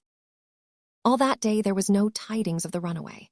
But at daybreak the second morning the sound of wheels was heard. Nicholas hardly dared to look out of the window, but he did so, and the very first object that met his eyes was the wretched Smike, so bedabbled with mud and rain, so haggard and worn and wild, that, but for his garments being such as no scarecrow was ever seen to wear, he might have been doubtful, even then, of his identity. "Lift him out," said Squeers, after he had literally feasted his eyes in silence upon the culprit. "Bring him in, bring him in." Smike, to all appearance more dead than alive, was brought into the house and securely locked up in a cellar, until such time as Mr. Squeers should deem it expedient to operate upon him in presence of the assembled school. After a hasty breakfast of very thin porridge, the boys were summoned to the schoolroom by resounding whacks on the desk from an ugly-looking whip in the hands of the master. "Is every boy here?" asked Squeers in a tremendous voice. Every boy was there, but every boy was afraid to speak, so Squeers glared along the lines to assure himself, and every eye drooped, and every head cowered down as he did so. "Each boy keep his place," said Squeers, administering his favorite blow to the desk, and regarding with gloomy satisfaction the universal start which it never failed to occasion. "Nickleby, to your desk, sir." It was remarked by more than one small observer that there was a very curious and unusual expression in the usher's face, but he took his seat without opening his lips in reply. Squeers, casting a triumphant glance at his assistant and a scowl on the boys, left the room, and shortly afterwards returned, dragging Smike by the collar. In any other place, the appearance of the wretched, jaded, spiritless object would have occasioned a murmur of compassion and remonstrance. It had some effect, even there, for the lookers-on moved uneasily in their seats, and a few of the boldest ventured to steal looks at each other, expressive of indignation and pity. They were lost on Squeers, however, whose gaze was fastened on the luckless Smike, as he inquired, according to custom in such cases, whether he had anything to say for himself. "Nothing, I suppose," said Squeers with a diabolical grin. Smike glanced round, and his eye rested, for an instant, on Nicholas, as if he had expected him to intercede, but his look was riveted on his desk. "Have you anything to say?" demanded Squeers again, giving his right arm 2 or 3 flourishes to try its power and suppleness. "Stand a little out of the way, Mrs. Squeers, my dear. I've hardly got room enough." "Spare me, sir," cried Smike. "Oh, that's all, is it?" said Squeers. "Yes, I'll flog you within an inch of your life and spare you that." "Ha, ha, ha," laughed Mrs. Squeers. "That's a good un." "I was driven to do it," said Smike, faintly, and casting another imploring look about him. "Driven to do it, were you?" said Squeers. "Oh, it wasn't your fault, it was mine, I suppose, eh?" Then he caught the boy firmly in his grip. One desperate cut had fallen on his body. He was wincing from the lash and uttering a scream of pain. It was raised again, and again about to fall, when Nicholas Nickleby, suddenly starting up, cried "Stop!" in a voice that made the rafters ring. "Who cried stop?" said Squeers, turning savagely round. "I," said Nicholas, stepping forward. "This must not go on." "Must not go on," cried Squeers almost in a shriek. "No," thundered Nicholas. Aghast at the boldness of this interference, Squeers released his hold of Smike, and falling back a pace or two, gazed upon Nicholas with looks that were positively frightful. "I say must not," repeated Nicholas, nothing daunted. "Shall not, I will prevent it." Squeers continued to gaze upon him, with his eyes starting out of his head, but astonishment had actually, for the moment, bereft him of speech. "You have disregarded all my quiet interference in the miserable lad's behalf," said Nicholas. "You have returned no answer to the letter in which I begged forgiveness for him and offered to be responsible that he would remain quietly here. Don't blame me for this public interference. You have brought it upon yourself, not I." "Sit down, beggar," screamed Squeers, almost beside himself with rage, and seizing Smike as he spoke. "Wretch," rejoined Nicholas fiercely, "touch him at your peril. I will not stand by and see it done.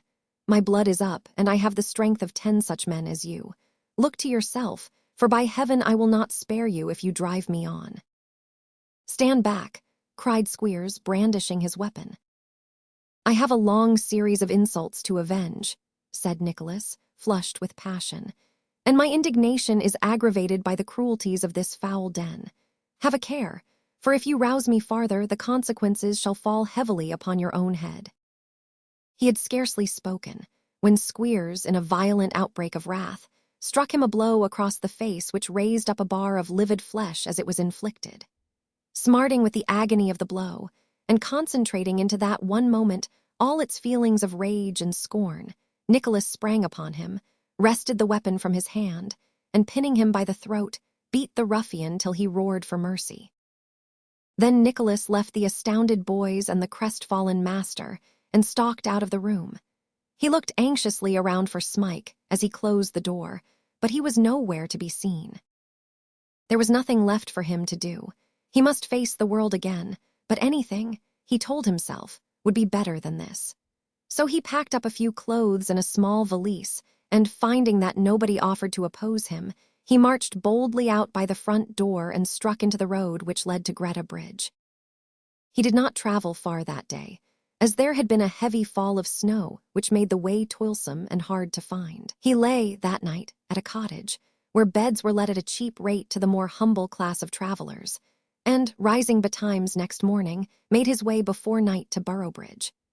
Passing through that town in search of some cheap resting place, he stumbled upon an empty barn within a couple of 100 yards of the roadside, in a warm corner of which he stretched his weary limbs and soon fell asleep.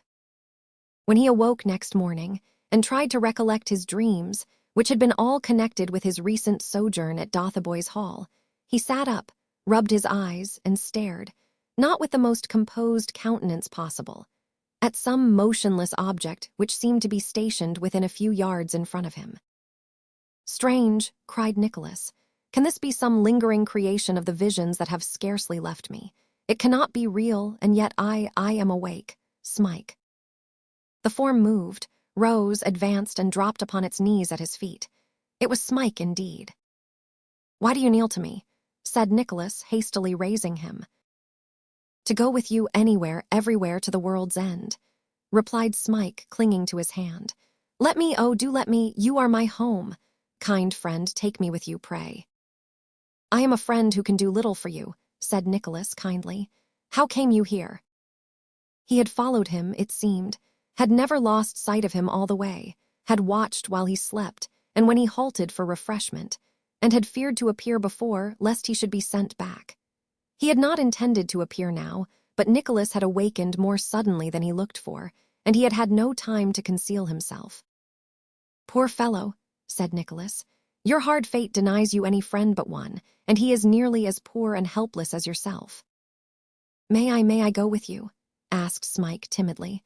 "I will be your faithful, hard-working servant, I will indeed. I want no clothes," added the poor creature, drawing his rags together. "These will do very well. I only want to be near you." "And you shall," cried Nicholas, "and the world shall deal by you as it does by me, till one or both of us shall quit it for a better. Come." With these words he strapped his valise on his shoulders, and taking his stick in one hand, extended the other to the delighted boy, and so they passed out of the old barn together. And in the days to come, through thick and thin, Smike and Nicholas fought their battles together, and won. The story of Little Nell. I in the Old Curiosity Shop. It was a queer home for a child, this place where little Nell lived with her grandfather. He was a dealer in all sorts of curious old things, suits of mail which stood like ghosts in armor here and there, fantastic carved tables and chairs, rusty weapons of various kinds, distorted figures in china and wood and iron. And amid it all, the oldest thing in the shop seemed to be the little old man with the long gray hair. The only bit of youth was Nell herself, and yet she had a strange intermingling of dignity and responsibility, in spite of her small figure and childish ways. Her 14 years of life had left her undecided between childhood and girlhood. She had not begun to grow up, and yet she was an orphan, accustomed to doing everything for herself. Her grandfather tried in his way to take care of her, for he loved her dearly. But between the tending of his shop and the mysterious journeys which he made night after night, the child was often sent upon strange errands or left alone in the old house. And at all times it was she who took care of him. But the old man did not see that this lonely life was putting lines of sorrow into her face. To him, she was still the child of yesterday, carefree and happy. She had been happy once. She had gone singing through the dim rooms, and moving with gay step among their dusty treasures, making them older by her young life, and sterner and more grim by her cheerful presence. But now the chambers were cold and gloomy, and when she left her own little room to while away the tedious hours, and sat in one of them, she was still and motionless as their inanimate occupants, and had no heart to startle the echoes, hoarse from their long silence, with her voice. In one of these rooms was a window looking into the street, where the child sat, many and many a long evening, and often far into the night, alone and thoughtful. None are so anxious as those who watch and wait, and at these times mournful fancies came flocking on her mind in crowds. She knew instinctively that her grandfather was hiding something from her. What it was she could not guess, but these regular journeys at night, while she watched and waited, left him only the more fretful and careworn. He seemed to have a constant fever for something, yet all he would say was that he would some day leave her a fortune. Meanwhile, he had fallen into the clutches of Quilp, a terrible dwarf, who had lent him money from time to time, until the entire contents of the shop were mortgaged. So it is not strange that little Nell should have mournful thoughts. When the night had worn away, the child would close the window and even smile, with the first dawn of light, at her nighttime fears. Then, after praying earnestly for her grandfather and the restoring of their former happy days, she would unlatch the door for him and fall into a troubled sleep. One night the old man said that he would not leave home. The child's face lit up at the news, but became grave again when she saw how worried he looked. "You took my note safely to Mr. Quilp, you say?" he asked fretfully. "What did he tell you, Nell?" "Exactly what I told you. Dear grandfather, indeed." "True," said the old man faintly. "Yes, but tell me again, Nell. My head fails me. What was it that he told you?" "Nothing more than that he would see me tomorrow or next day. That was in the note." "Nothing more," said the child. "Shall I go to him again tomorrow, dear grandfather? Very early. I will be there and back before breakfast." The old man shook his head, and, sighing mournfully, drew her towards him. "'Twould be no use, my dear, no earthly use. But if he deserts me, Nell, at this moment, if he deserts me now, when I should, with his assistance, be recompensed for all the time and money I have lost and all the agony of mind I have undergone, which makes me what you see, I am ruined and worse. Far worse than that, I have ruined you for whom I ventured all. If we are beggars." "What if we are?" said the child boldly. "Let us be beggars and be happy." "Beggars and happy," said the old man. "Poor child." "Dear grandfather," cried the girl with an energy which shone in her flushed face, trembling voice, and impassioned gesture. "I am not a child in that, I think. But even if I am, oh, hear me pray that we may beg or work in open roads or fields to earn a scanty living, rather than live as we do now."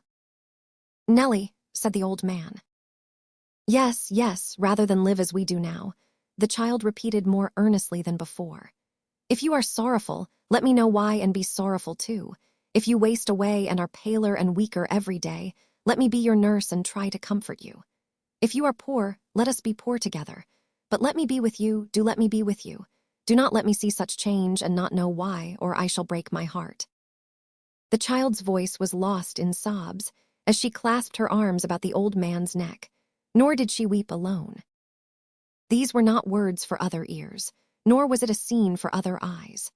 And yet other ears and eyes were there and greedily taking in all that passed, and moreover they were the ears and eyes of no less a person than Mr. Daniel Quilp, who, having entered unseen when the child first placed herself at the old man's side, stood looking on with his accustomed grin, standing, however, being tiresome, and the dwarf being one of that kind of persons who usually make themselves at home. He soon cast his eyes upon a chair, into which he skipped with uncommon agility, and perching himself on the back with his feet upon the seat, was thus enabled to look on and listen with greater comfort to himself, besides gratifying at the same time that taste for doing something fantastic and monkey-like, which on all occasions had strong possession of him. Here, then, he sat, one leg cocked carelessly over the other, his chin resting on the palm of his hand, his head turned a little on one side, and his ugly features twisted into a complacent grimace. And in this position the old man, happening in course of time to look that way, chanced to see him. The child uttered a suppressed shriek on beholding this figure. In their first surprise, both she and the old man, not knowing what to say, and half doubting its reality, looked shrinkingly at it. Not at all disconcerted by this reception, Daniel Quilp preserved the same attitude, merely nodding twice or thrice with great condescension. At length, the old man pronounced his name and inquired how he came there. "Through the door," said Quilp, pointing over his shoulder with his thumb. "I'm not quite small enough to get through keyholes. I wish I was. I want to have some talk with you, particularly and in private, with nobody present, neighbor. Goodbye, little Nellie." Nell looked at the old man, who nodded to her to retire, and kissed her cheek. The dwarf said never a word, but watched his companion as he paced restlessly up and down the room, and presently returned to his seat. Here he remained, with his head bowed upon his breast for some time, and then suddenly raising it, said, "Once, and once for all, have you brought me any money?" "No," returned Quilp. "Then," said the old man, clenching his hands desperately and looking upward, "the child and I are lost." "Neighbor," said Quilp, glancing sternly at him, and beating his hand twice or thrice upon the table to attract his wandering attention, "let me be plain with you, and play a fairer game than when you held all the cards, and I saw but the backs and nothing more. You have no secret from me now." The old man looked up, trembling. "You are surprised," said Quilp. "Well, perhaps that's natural. You have no secret from me now, I say, no, not one. For now I know that all those sums of money, that all those loans, advances, and supplies that you have had from me, have found their way to, shall I say the word?" "Aye," replied the old man, "say it if you will." "To the gaming table," rejoined Quilp, "your nightly haunt. This was the precious scheme to make your fortune, was it? This was the secret certain source of wealth in which I was to have sunk my money, if I had been the fool you took me for. This was your inexhaustible mine of gold, your El Dorado, eh?" "Yes," cried the old man, turning upon him with gleaming eyes, "it was, it is, it will be till I die." "That I should have been blinded," said Quilp, looking contemptuously at him, "by a mere shallow gambler." "I am no gambler," cried the old man fiercely. "I call heaven to witness that I never played for gain of mine or love of play. It was all for her, for my little Nellie. I had sworn to leave her rich." "When did you first begin this mad career?" asked Quilp, his taunting inclination subdued for a moment by the old man's grief and wildness. "When did I first begin?" he rejoined, passing his hand across his brow. "When was it that I first began? When should it be, but when I began to think how little I had saved, how long a time it took to save it all, how short a time I might have, at my age, to live, and how she would be left to the rough mercies of the world with barely enough to keep her from the sorrows that wait on poverty. Then it was that I began to think about it." "Humph, the old story," said the dwarf. "You lost what money you had laid by first and then came to me. While I thought you were making your fortune, as you said you were making yourself a beggar, eh, dear me? And so it comes to pass that I hold every security you could scrape together and a bill of sale upon the stock and property. But did you never win?" "Never," groaned the old man, "never won back my loss." "I thought," sneered the dwarf, "that if a man played long enough he was sure to win at last, or, at the worst, not to come off a loser." "And so he is," cried the old man, "so he is. I have felt that from the first. I have always known it, I've seen it. I never felt it half so strongly as I feel it now. Quilp, I have dreamed 3 nights of winning the same large sum. I never could dream that dream before, though I have often tried. Do not desert me now I have this chance. I have no resource but you. Give me some help, let me try this one last hope." The dwarf shrugged his shoulders and shook his head. "Nay, Quilp, good Quilp," gasped the old man, extending his hands in entreaty. "Let me try just this once more. I tell you it is not for me, it is for her. Oh, I cannot die and leave her in poverty." "I couldn't do it, really," said Quilp, with unusual politeness, and grinning and making a low bow, he passed out of the door. The dwarf was, for once, as good as his word. He not only refused to lend any more money, but he at once began to make plans for closing the shop. The old man was so broken-hearted that he fell ill of a raging fever, and for days was delirious. Little Nell, his only nurse, gradually learned the truth about her grandfather's evening pursuit, the gaming table, and it added all the more to her sorrow. At last, when he was well enough to go about again, the impatient dwarf would not be put off any longer in regard to the sale. An early day was fixed for it, and the old dealer no longer offered any objections. Instead, he sat quietly, dully in his chair, looking at a tiny patch of green through his window. To one who had been tossing on a restless bed so long, even these few green leaves and this tranquil light, although it languished among chimneys and housetops, were pleasant things. They suggested quiet places afar off, and rest and peace. The child thought more than once that he was moved and had forborne to speak. But now he shed tears, tears that it lightened her aching heart to see, and making as though he would fall upon his knees, he besought her to forgive him. "Forgive you what?" said Nell, interposing to prevent his purpose. "Oh, grandfather, what should I forgive?" "All that is past, all that has come upon you, Nell," returned the old man. "Do not talk so," said the child. "Pray do not, let us speak of something else." "Yes, yes, we will," he rejoined. "And it shall be of what we talked of long ago, many months is it, or weeks, or days? Which is it, Nell?" "I do not understand you," said the child. "You said, 'Let us be beggars and happy in the open fields,'" he answered. "Oh, let us go away anywhere." "Yes, let us go," said Nell earnestly. "There will we find happiness and peace." And so it was arranged. On the night before the public auction, they were to steal forth quietly, out into the wide world. The old man had slept for some hours soundly in his bed, while she was busily engaged in preparing for their flight. There were a few articles of clothing for herself to carry, and a few for him. Old garments, such as became their fallen fortunes, laid out to wear, and a staff to support his feeble steps, put ready for his use. But this was not all her task, for now she must visit the old rooms for the last time. And how different the parting with them was from any she had expected, and most of all from that which she had oftenest pictured to herself. How could she ever have thought of bidding them farewell in triumph, lonely and sad though her days had been?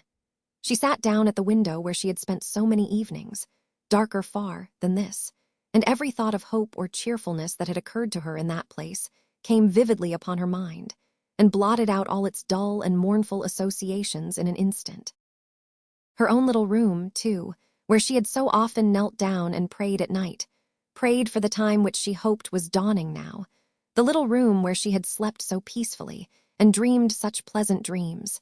It was hard to leave it without one kind look or grateful tear. But at last she was ready to go, and her grandfather was awakened. Just as the first rays of dawn were seen, they stole forth noiselessly, hand in hand. They dared not awaken Quilp, who was sleeping that night in the shop to guard his prospective wealth. Out in the middle of the street they paused. "Which way?" said the child. The old man looked irresolutely and helplessly, first at her, then to the right and left, then at her again, and shook his head. It was plain that she was thenceforth his guide and leader. The child felt it, but had no doubts or misgiving, and putting her hand in his led him gently away. Aye, out in the wide world. It was a bright morning in June when Nell and her grandfather set forth upon their travels. Out of the city they walked briskly, for the desire to leave their old life, to elude pursuit, lay strong upon them. Nell had provided a simple lunch for that day's needs, and at night they stopped footsore and weary at a hospitable farmhouse. Late in the next day, they chanced to pass a country church. Among the tombstones, at one side, they saw two men who were seated upon the grass, so busily at work as not to notice the newcomers. It was not difficult to guess that they were of a class of traveling showmen who went from town to town, showing Punch and his antics. For perched upon a tombstone was a figure of that hero himself, his nose and chin as hooked, and his face as beaming as usual. Scattered upon the ground were the other members of the play, in various stages of repair, while the two showmen were engaged with glue, hammer, and tacks in putting their proper parts more strongly together. The showmen raised their eyes when the old man and his young companion were close upon them, and pausing in their work, returned their looks of curiosity. One of them, the actual exhibitor, no doubt, was a little merry-faced man with a twinkling eye and a red nose, who seemed to have unconsciously imbibed something of his hero's character. The other, that was he who took the money, had rather a careful and cautious look, which was perhaps inseparable from his occupation also. The merry man was the first to greet the strangers with a nod, and following the old man's eyes, he observed that perhaps that was the first time he had ever seen a Punch off the stage. "Why do you come here to do this?" asked the old man after answering their greeting. "Why, you see," rejoined the little man, "we're putting up for tonight at the public house yonder, and it wouldn't do to let 'em see the present company undergoing repair." "No," cried the old man, making signs to Nell to listen. "Why not, eh? Why not?" "Because it would destroy all the delusion and take away all the interest, wouldn't it?" replied the little man. "Would you care a halfpenny for the Lord Chancellor if you knowed him in private and without his wig? Certainly not." "Good," said the old man, venturing to touch one of the puppets and drawing away his hand with a shrill laugh. "Are you going to show 'em tonight, are you?" "That is the intention, Governor," replied the other. "Look here," he continued, turning to his partner, "here's all this Judy's clothes falling to pieces again. Much good you do at sewing things." Seeing that they were at a loss, the child said timidly, "I have a needle, sir, in my basket, and thread too. Will you let me try to mend it for you? I think I can do it neater than you could." The showman had nothing to urge against a proposal so seasonable. Nellie, kneeling down beside the box, was soon busily engaged in her task and accomplishing it to a miracle. While she was thus engaged, the merry little man looked at her with an interest which did not appear to be diminished when he glanced at her helpless companion. When she had finished her work, he thanked her and inquired whither they were traveling. "No farther tonight, I think," said the child, looking towards her grandfather. "If you're wanting a place to stop at," the man remarked, "I should advise you to take up at the same house with us. That's it, the long, low, white house there. It's very cheap. Come along." The tavern was kept by a fat old landlord and landlady who made no objection to receiving their new guests, but praised Nellie's beauty and were at once prepossessed in her behalf. There was no other company in the kitchen but the two showmen, and the child felt very thankful that they had fallen upon such good quarters. The landlady was very much astonished to learn that they had come all the way from London, and appeared to have no little curiosity touching their farther destination. But Nell could give her no very clear replies. That evening, the wayfarers enjoyed the Punch show, though poor Nell was so tired that she went to sleep early in the performance. The next morning, she met the showman at breakfast. "And where are you going today?" asked the little man with the red nose. "Indeed, I hardly know. We have not decided," replied the child. "We're going to the races," said the little man. "If that's your way and you'd like to have us for company, let us travel together." "We'll go with you, and gladly," interposed Nell's grandfather eagerly, for he had been as pleased as a child with the performance of Punch. Nell was a trifle alarmed over the prospect of a crowded racecourse, but this seemed their best chance to press forward, so she accepted the invitation thankfully. For several days they traveled together, and despite the wearisome way, the child found much novelty and interest in the wandering life. But presently she became uneasy in the changed attitude of the two showmen. From being ordinarily kind, they now seemed to watch Nell and her grandfather so closely as not to suffer them out of their sight. The showmen had, in fact, got it into their heads that the two wayfarers were not common people, but runaways for whom a reward must even now be posted in London. And so they resolved to deliver them over to the proper authorities at the first opportunity and claim the reward. Now, although Nell and her grandfather had a perfect right to go where they pleased, and there was no reward offered, they were at all times fearful of being pursued by that terrible Quilp. So Nell determined to flee from these two watchful men at the earliest moment. The chance of escape offered during one of the busy days at the racecourse. While the two men were busy showing off Punch to the delighted crowd, she took her grandfather by the hand and hurriedly slipped away. At first they pressed forward regardless of whither their steps led them, and from time to time casting fearful glances behind them to see if they were being pursued. But as they drew farther away, they gained more confidence.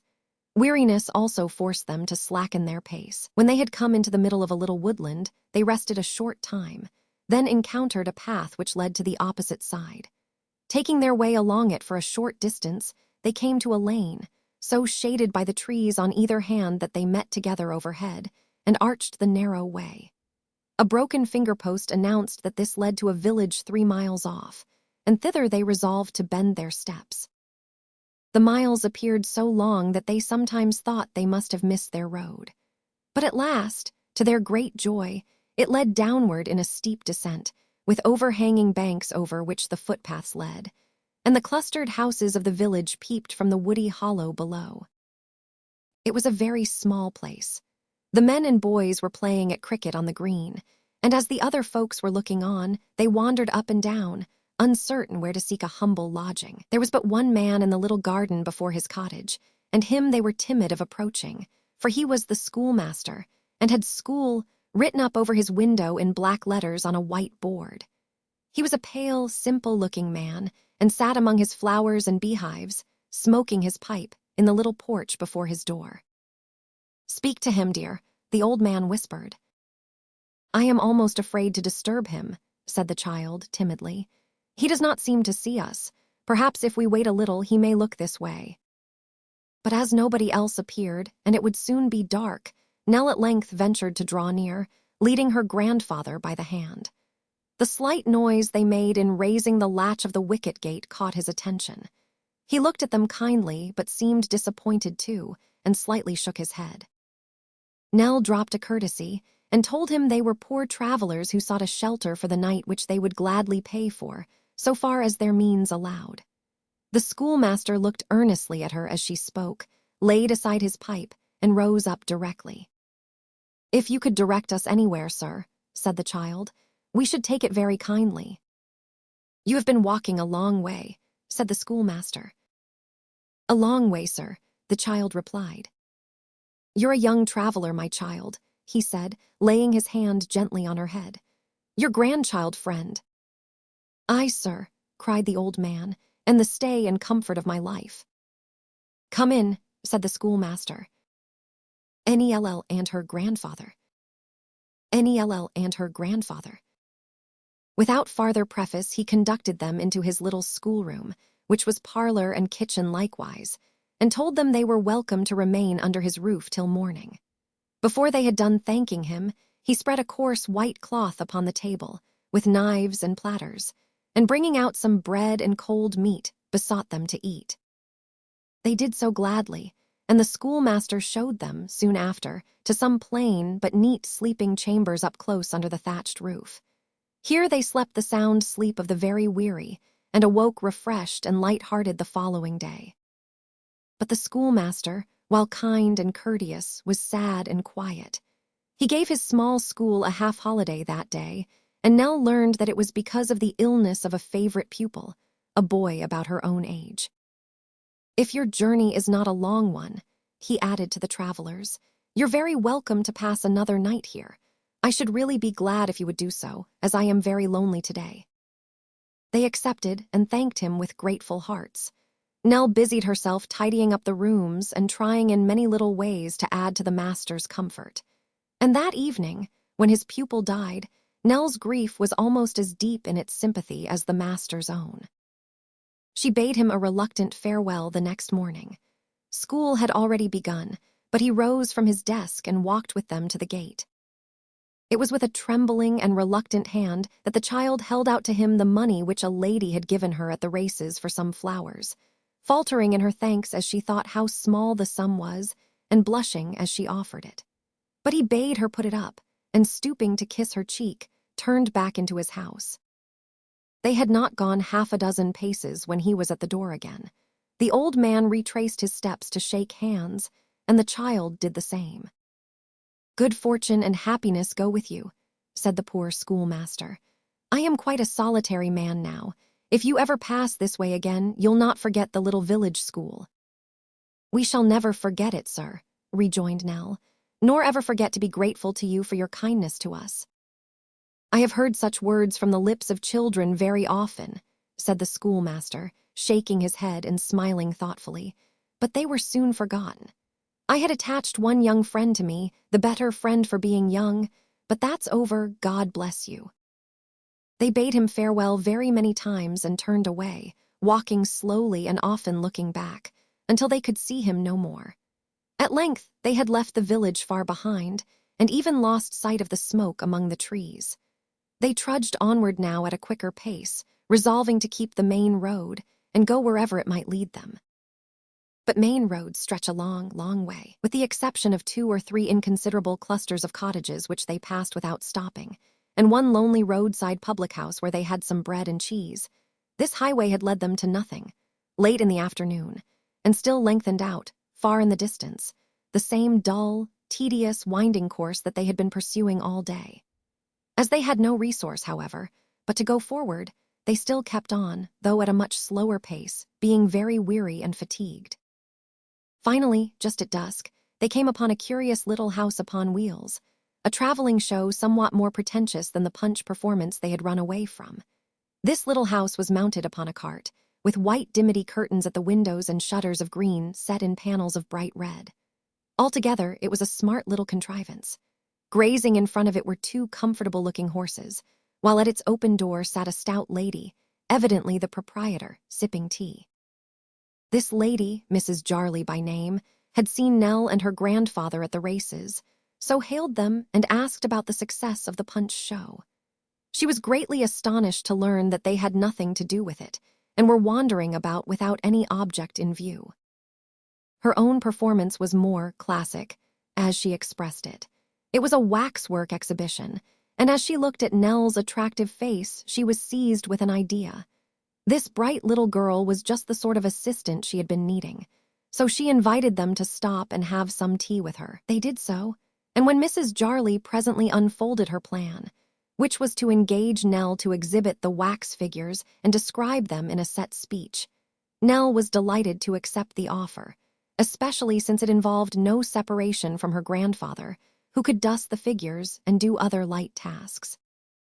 It was really not a very hard position for Nell. At the first town where the waxworks were to be shown, Nell was given a private view and instructed in her new duties.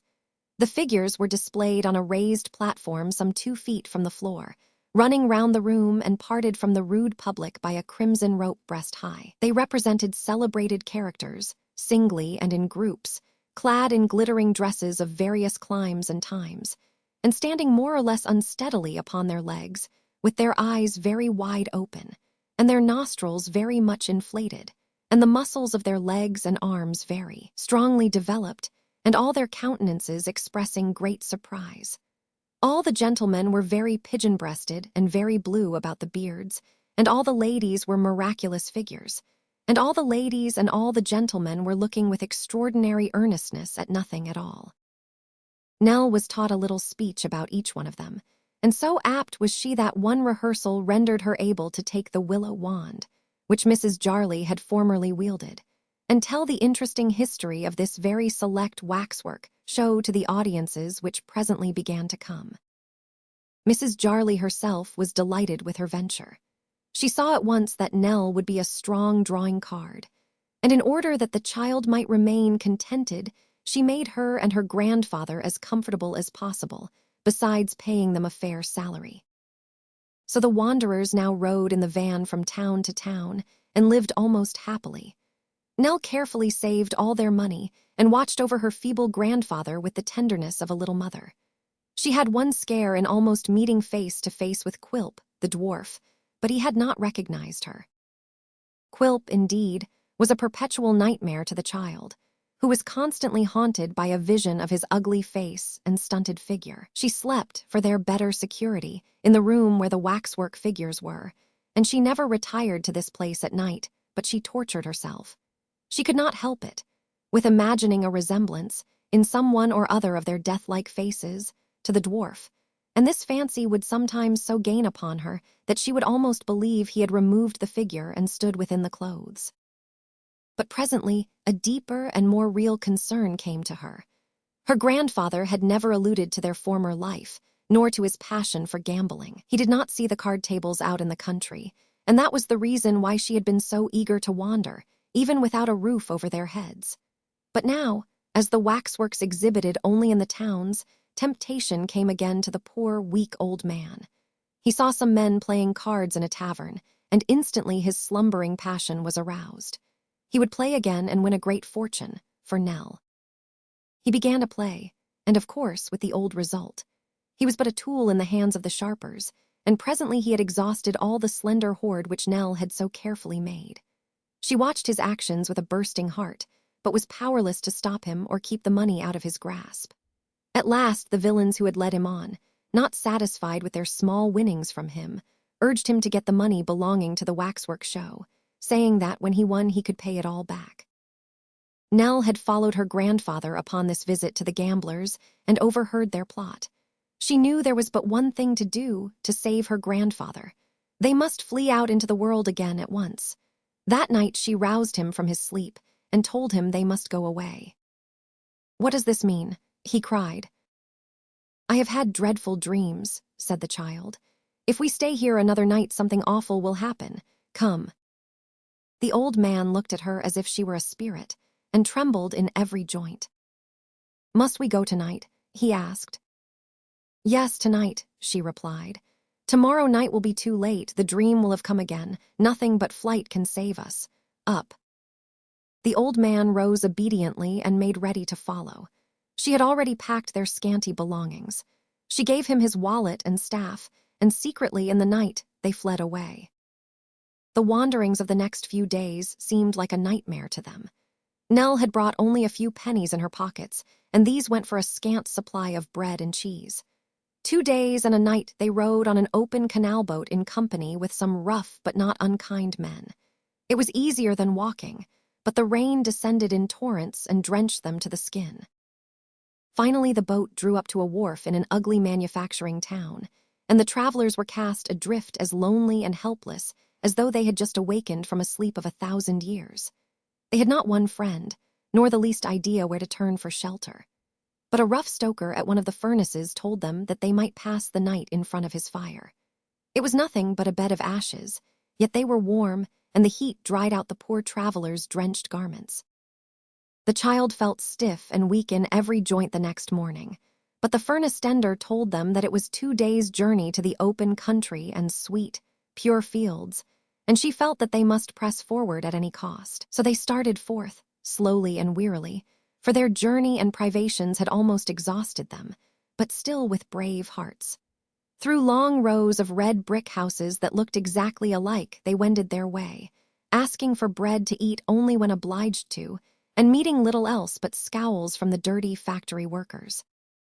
Finally, to their great joy, the open country began again to appear, and with fresh courage in their hearts they continued to press on. They were dragging themselves along through the last street, and the child felt that the time was close at hand when her enfeebled powers would bear no more. When there appeared before them, going in the same direction as themselves, a traveler on foot, who, with a portmanteau strapped to his back, leaned upon a stout stick as he walked, and read from a book which he held in his other hand. It was not an easy matter to come up with him, and beseech his aid, for he walked fast, and was a little distance in advance. At length he stopped to look more attentively at some passage in his book. Animated with a ray of hope, the child shot on before her grandfather, and going close to the stranger without rousing him by the sound of her footsteps, began, in a few faint words, to implore his help. He turned his head. The child clapped her hands together, uttered a wild shriek, and fell senseless at his feet. I, at the end of the journey. It was the poor schoolmaster, scarcely less moved and surprised by the sight of the child than she had been on recognizing him. He stood, for a moment, without even the presence of mind to raise her from the ground. But quickly recovering his self-possession, he threw down his stick and book, and dropping on one knee beside her, endeavored by such simple means as occurred to him to restore her to herself, while her grandfather, standing idly by, wrung his hands and implored her with many endearing expressions to speak to him, were it only a word. "She is quite exhausted," said the schoolmaster, glancing upward into his face. "You have taxed her powers too far, friend." "She is perishing of want," rejoined the old man. "I never thought how weak and ill she was till now." Casting a look upon him, half reproachful and half compassionate, the schoolmaster took the child in his arms, and, bidding the old man gather up her little basket and follow him directly, bore her away at his utmost speed. There was a small inn within sight, to which, it would seem, he had been directing his steps when so unexpectedly overtaken. Towards this place he hurried with his unconscious burden, and rushing into the kitchen deposited it on a chair before the fire. A doctor was hastily called in and restoratives were applied, after which Nell was given what she most needed, some warm broth and toast, and was put to bed. The schoolmaster asked anxiously after her health the next morning, and was greatly relieved to find that she was much better, though still so weak that it would require a day's careful nursing before she could proceed upon her journey. That evening he was allowed to see her, and was greatly touched by the sight of her pale, pinched face, but she held out both hands to him. "It makes me unhappy even in the midst of all this kindness," said the child, "to think that we should be a burden upon you. How can I ever thank you? If I had not met you so far from home, I must have died, and poor grandfather would have no one to take care of him." "We'll not talk about dying," said the schoolmaster, "and as to burdens, I have made my fortune since you slept at my cottage." "Indeed," cried the child joyfully. "Oh, yes," returned her friend. "I have been appointed clerk and schoolmaster to a village a long way from here, and a long way from the old one, as you may suppose, at £35 a year. £35. About 175. "I am very glad," said the child, "so very, very glad." "I am on my way there now," resumed the schoolmaster. "They allowed me the stagecoach hire, outside stagecoach hire all the way. Bless you, they grudge me nothing. But as the time at which I am expected there left me ample leisure, I determined to walk instead. How glad I am to think I did so." "How glad should we be?" "Yes, yes," said the schoolmaster, moving restlessly in his chair. "Certainly, that's very true. But you, where are you going? Where are you coming from? What have you been doing since you left me? What had you been doing before? Now, tell me, do tell me. I know very little of the world, and perhaps you are better fitted to advise me in its affairs than I am qualified to give advice to you. But I am very sincere, and I have a reason, you have not forgotten it, for loving you. I have felt since that time as if my love for him who died had been transferred to you." Nell was moved in her turn by this allusion to the favorite pupil who had died, and by the plain, frank kindness of the good schoolmaster. She told him all, that they had no friend or relative, that she had fled with the old man to save him from all the miseries he dreaded, that she was flying now to save him from himself, and that she sought an asylum in some quiet place, where the temptation before which he fell would never enter, and her late sorrows and distresses could have no place. The schoolmaster heard her with astonishment. "This child," he thought, "she is one of the heroines and saints of earth." Then he told her of a great idea which had occurred to him. They were all three to travel together to the village where his new school was located, and he made no doubt he could find them some simple and congenial employment. The child joyfully accepted this, and the journey was made very comfortably in a stage which went that way. Stowed among the softer bundles and packages, she thought this to be a drowsy, luxurious way of going, indeed. At last they came upon a quiet, restful-looking hamlet, clustered in a valley among some stately trees. "See, here's the church," cried the delighted schoolmaster in a low voice, And that old building close beside it is the schoolhouse, I'll be sworn. £35 a year in this beautiful place.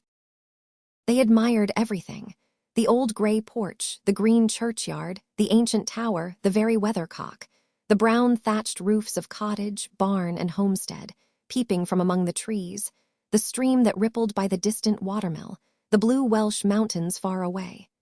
It was for such a spot the child had wearied in the dense, dark, miserable haunts of labor. Upon her bed of ashes, and amidst the squalid horrors through which they had forced their way, visions of such scenes, beautiful indeed, but not more beautiful than this sweet reality, had been always present to her mind.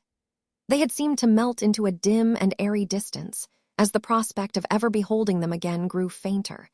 But as they receded, she had loved and panted for them more. "I must leave you somewhere for a few minutes," said the schoolmaster, at length breaking the silence into which they had fallen in their gladness. "I have a letter to present and inquiries to make, you know. Where shall I take you? To the little inn yonder." "Let us wait here," rejoined Nell. "The gate is open. We will sit in the church porch till you come back." "A good place, too," said the schoolmaster, leading the way towards it. "Be sure that I come back with good news, and am not long gone." So the happy schoolmaster put on a brand-new pair of gloves, which he had carried in a little parcel in his pocket all the way, and hurried off, full of ardor and excitement. The child watched him from the porch until the intervening foliage hid him from her view, and then stepped softly out into the old churchyard, so solemn and quiet that every rustle of her dress upon the fallen leaves, which strewed the path and made her footsteps noiseless, seemed an invasion of its silence. It was an aged, ghostly place. The church had been built hundreds of years before, yet from this first glimpse the child loved it and felt that in some strange way she was a part of its crumbling walls and grass-grown churchyard. After a time the schoolmaster reappeared, hurrying towards them and swinging a bunch of keys. "You see those two houses?" he asked, pointing, quite out of breath. "Well, one of them is mine." Without saying any more, or giving the child time to reply, the schoolmaster took her hand, and, his honest face quite radiant with exultation, led her to the place of which he spoke. They stopped before its low, arched door. After trying several of the keys in vain, the schoolmaster found one to fit the huge lock, which turned back, creaking, and admitted them into the house.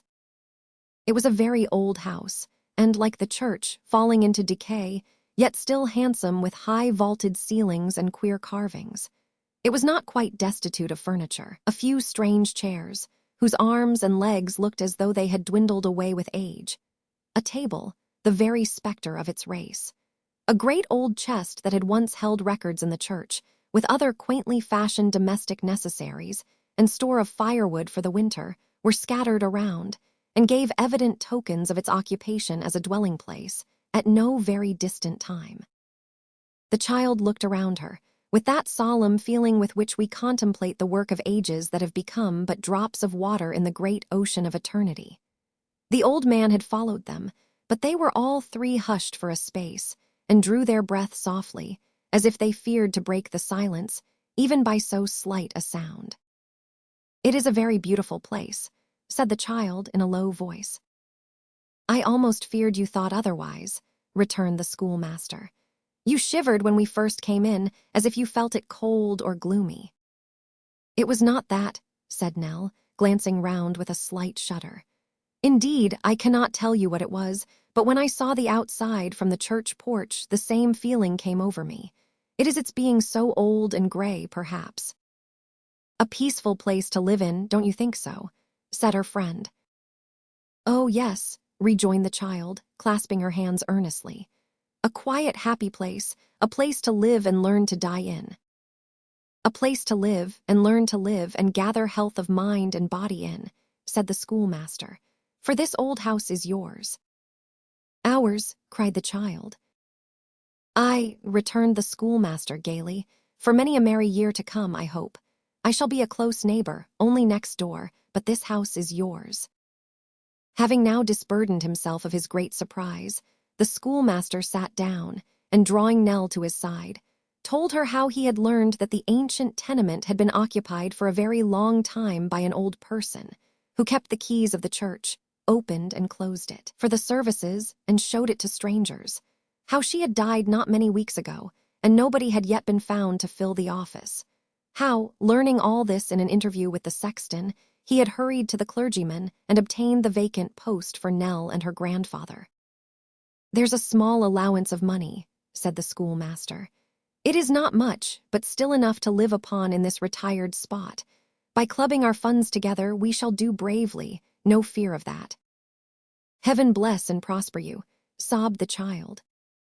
"Amen, my dear," returned her friend cheerfully, "and all of us as it will and has in leading us through sorrow and trouble to this tranquil life. But we must look at my house now. Come." They repaired to the other tenement, tried the rusty keys as before, at length found the right one, and opened the worm-eaten door. It led into a chamber, vaulted and old, like that from which they had come, but not so spacious, and having only one other little room attached. It was not difficult to divine that the other house was of right the schoolmaster's, and that he had chosen for himself the least commodious, in his care and regard for them. Like the adjoining habitation, it held such old articles of furniture as were absolutely necessary, and had its stack of firewood. To make these dwellings as habitable and full of comfort as they could was now their pleasant care. In a short time, each had its cheerful fire glowing and crackling on the hearth, and reddening the pale old walls with a hale and healthy blush. Nell, busily plying her needle, repaired the tattered window hangings, drew together the rents that time had worn in the threadbare scraps of carpet, and made them whole and decent. The schoolmaster swept and smoothed the ground before the door, trimmed the long grass, trained the ivy and creeping plants, which hung their drooping heads in melancholy neglect, and gave to the outer walls a cheery air of home. The old man, sometimes by his side and sometimes with the child, lent his aid to both, went here and there on little patient services, and was happy.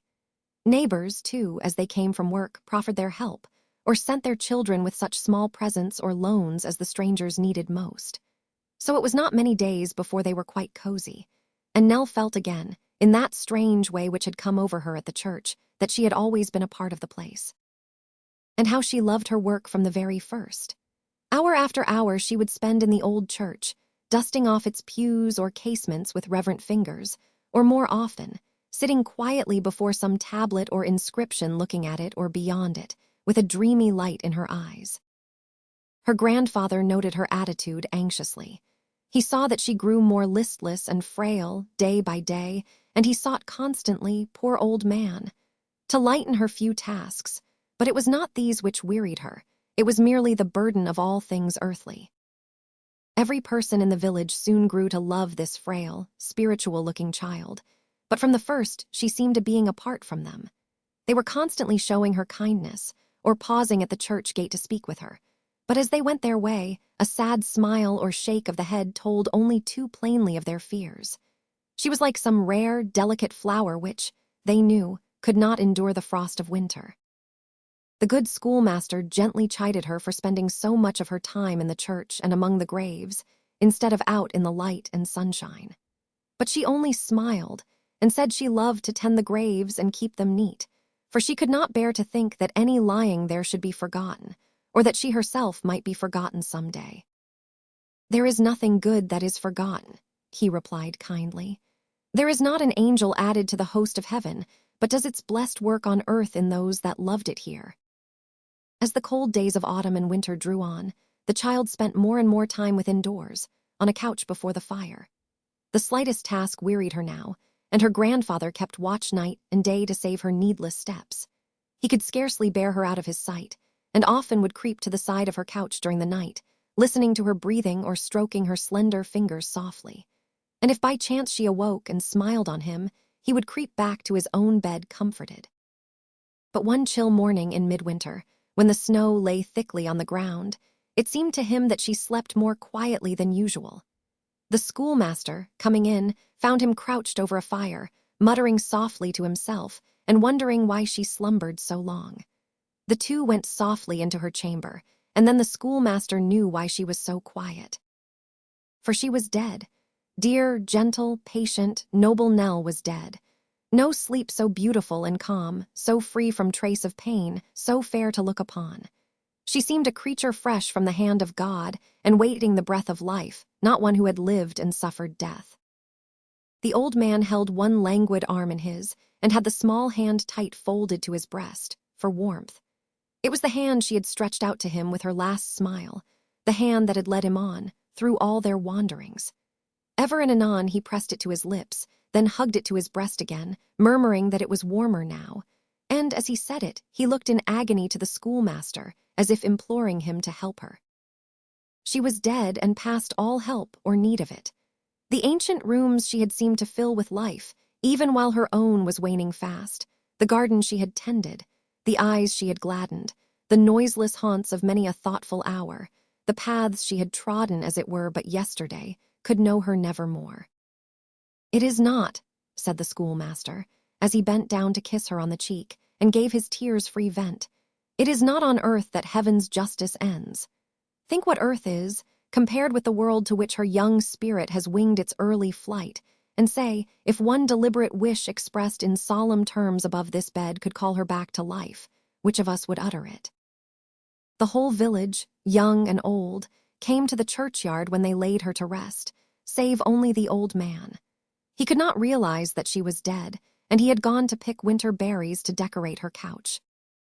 When he returned and could not find her, they were obliged to tell him the truth, that her body had been put away in the cold earth, and then his grief and distress were pitiful to see. He seemed at once to lose all power of thought or action, save as they concerned her alone. Day by day he sought for her about the house or in the garden, calling her name wildly.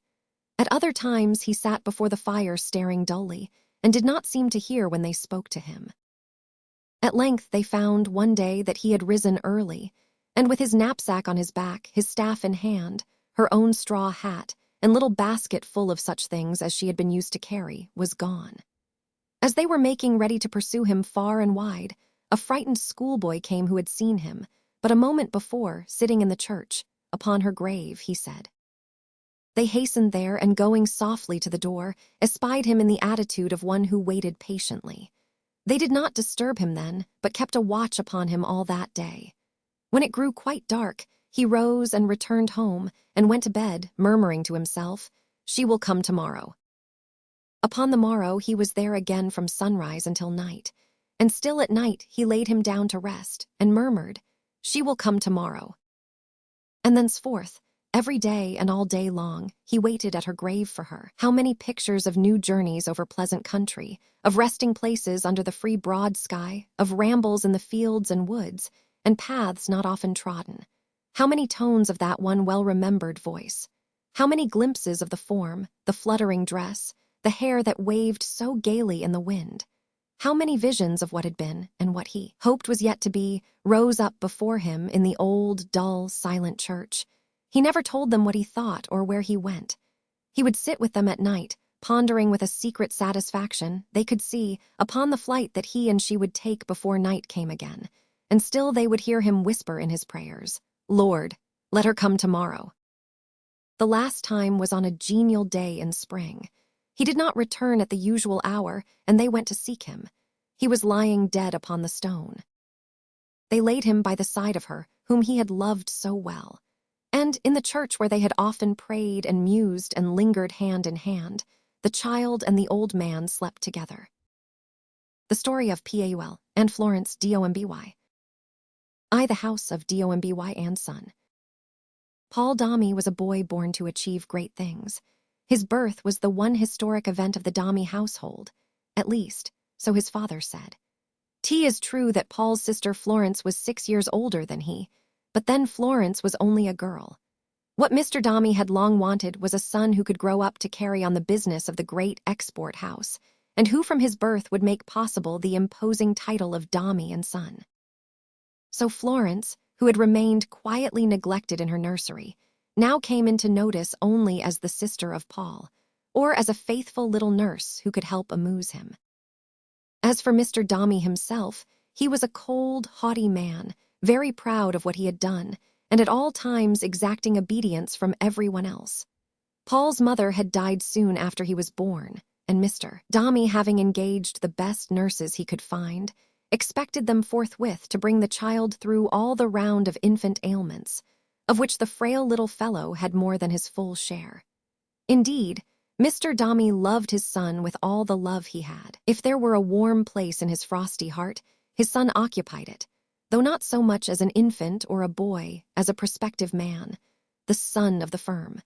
Therefore he was impatient to have him grow up, feeling as if the boy had a charmed life and must become the man around whom all his hopes centered. Thus Paul grew to be nearly 5 years old. He was a pretty little fellow, though there was something wan and wistful in his small face that gave occasion to many significant shakes of his nurse's head. His temper gave abundant promise of being imperious, like his father's, in after life. He was childish and sportive enough at times, but he had a strange, old-fashioned, thoughtful way at other times of sitting brooding in his miniature armchair, when he looked and talked like one of those terrible little beings in the fairy tales, who, at 150 or 200 years of age, fantastically represent the children for whom they have been substituted. He would frequently be stricken with this mood upstairs in the nursery, and would sometimes lapse into it suddenly, exclaiming that he was tired, even while playing with Florence or driving his nurse in single harness. But at no one time did he fall into it so surely, as when his little chair being carried down into his father's room, he sat there with him after dinner by the fire. They were the strangest pair at such a time that ever firelight shone upon.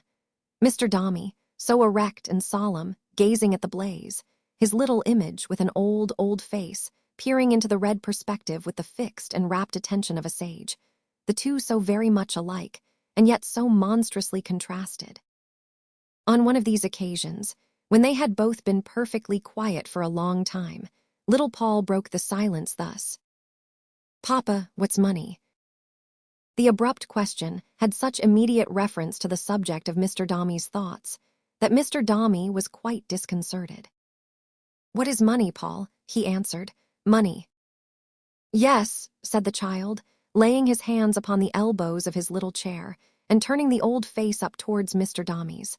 "What is money?" Mr. Domy was in a difficulty. He would have liked to give him some grown-up explanation, but looking down at the little chair and seeing what a long way down it was, he answered, "Gold and silver and copper. Guineas, shillings, halfpence. You know what they are." "Oh, yes, I know what they are," said Paul. "I don't mean that, Papa. I mean what's money after all." "What is money after all?" said Mr. Domy, backing his chair a little, that he might the better gaze at the atom that made such an inquiry. "I mean, Papa, what can it do?" returned Paul. Mr. Domy drew his chair back to its former place and patted him on the head. "You'll know better by and by, my man," he said. "Money, Paul, can do anything." "Anything, Papa?" "Yes, anything almost," said Mr. Domy. "Anything means everything, don't it, Papa?" asked his son, not observing or possibly not understanding the qualification. "Yes," said Mr. Domy. "Why didn't money save me my mamma?" returned the child. "It isn't cruel, is it?" "Cruel," said Mr. Domy, settling his neckcloth and seeming to resent the idea. "No, a good thing can't be cruel." "If it's a good thing and can do anything," said the little fellow thoughtfully, as he looked back at the fire, "I wonder why it didn't save me my mamma." Mr. Domy having recovered from his surprise, not to say his alarm, for it was the very first occasion on which the child had ever broached the subject of his mother to him, expounded to him how that money, though a very potent spirit, could not keep people alive whose time was come to die, and how that we must all die, unfortunately, even in the city, though we were never so rich. Paul listened to all this, and much more with grave attention, and then suddenly asked a question which was still more alarming. "It can't make me strong and quite well, either, Papa, can it?" "Why, you are strong and quite well," returned Mr. Domy. "Are you not?" Oh, the age of the face that was turned up again, with an expression, half of melancholy, half of slyness on it. "You are as strong and well as such little people usually are, eh?" said Mr. Domy. "Florence is older than I am, but I'm not as strong and well as Florence, I know," returned the child. "But I believe that when Florence was as little as me, she could play a great deal longer at a time without tiring herself.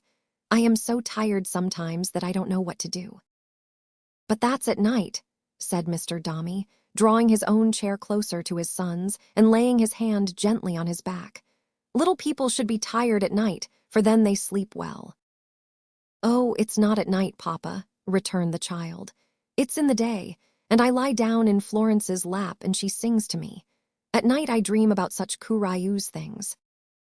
Mr. Domy was so astonished, and so perfectly at a loss how to pursue the conversation, that he could only sit looking at his son by the light of the fire.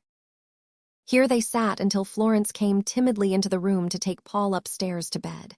When he raised towards his father, in bidding him good night, a countenance so much brighter, so much younger, and so much more childlike altogether, that Mr. Domy, while he felt greatly reassured by the change, was quite amazed at it. After they had left the room together, he thought he heard a soft voice singing, and remembering that Paul had said his sister sang to him, he had the curiosity to open the door and listen and look after them. She was toiling up the great, wide staircase with him in her arms. His head was lying on her shoulder, one of his arms thrown negligently round her neck. So they went, toiling up, she singing all the way, and Paul sometimes crooning out a feeble accompaniment. Mr. Domy was so alarmed about Paul's remarks as to his health that he called the family doctor in consultation the very next day. The doctor admitted that Paul was not as strong as he could hope and suggested that sea air might benefit him, so the boy was sent to the home of a Mrs. Pipchin at Brighton. But he refused to go without Florence, much to the secret displeasure of Mr. Domy, who did not like to see anyone, especially this neglected daughter, gain more influence with Paul than he himself had.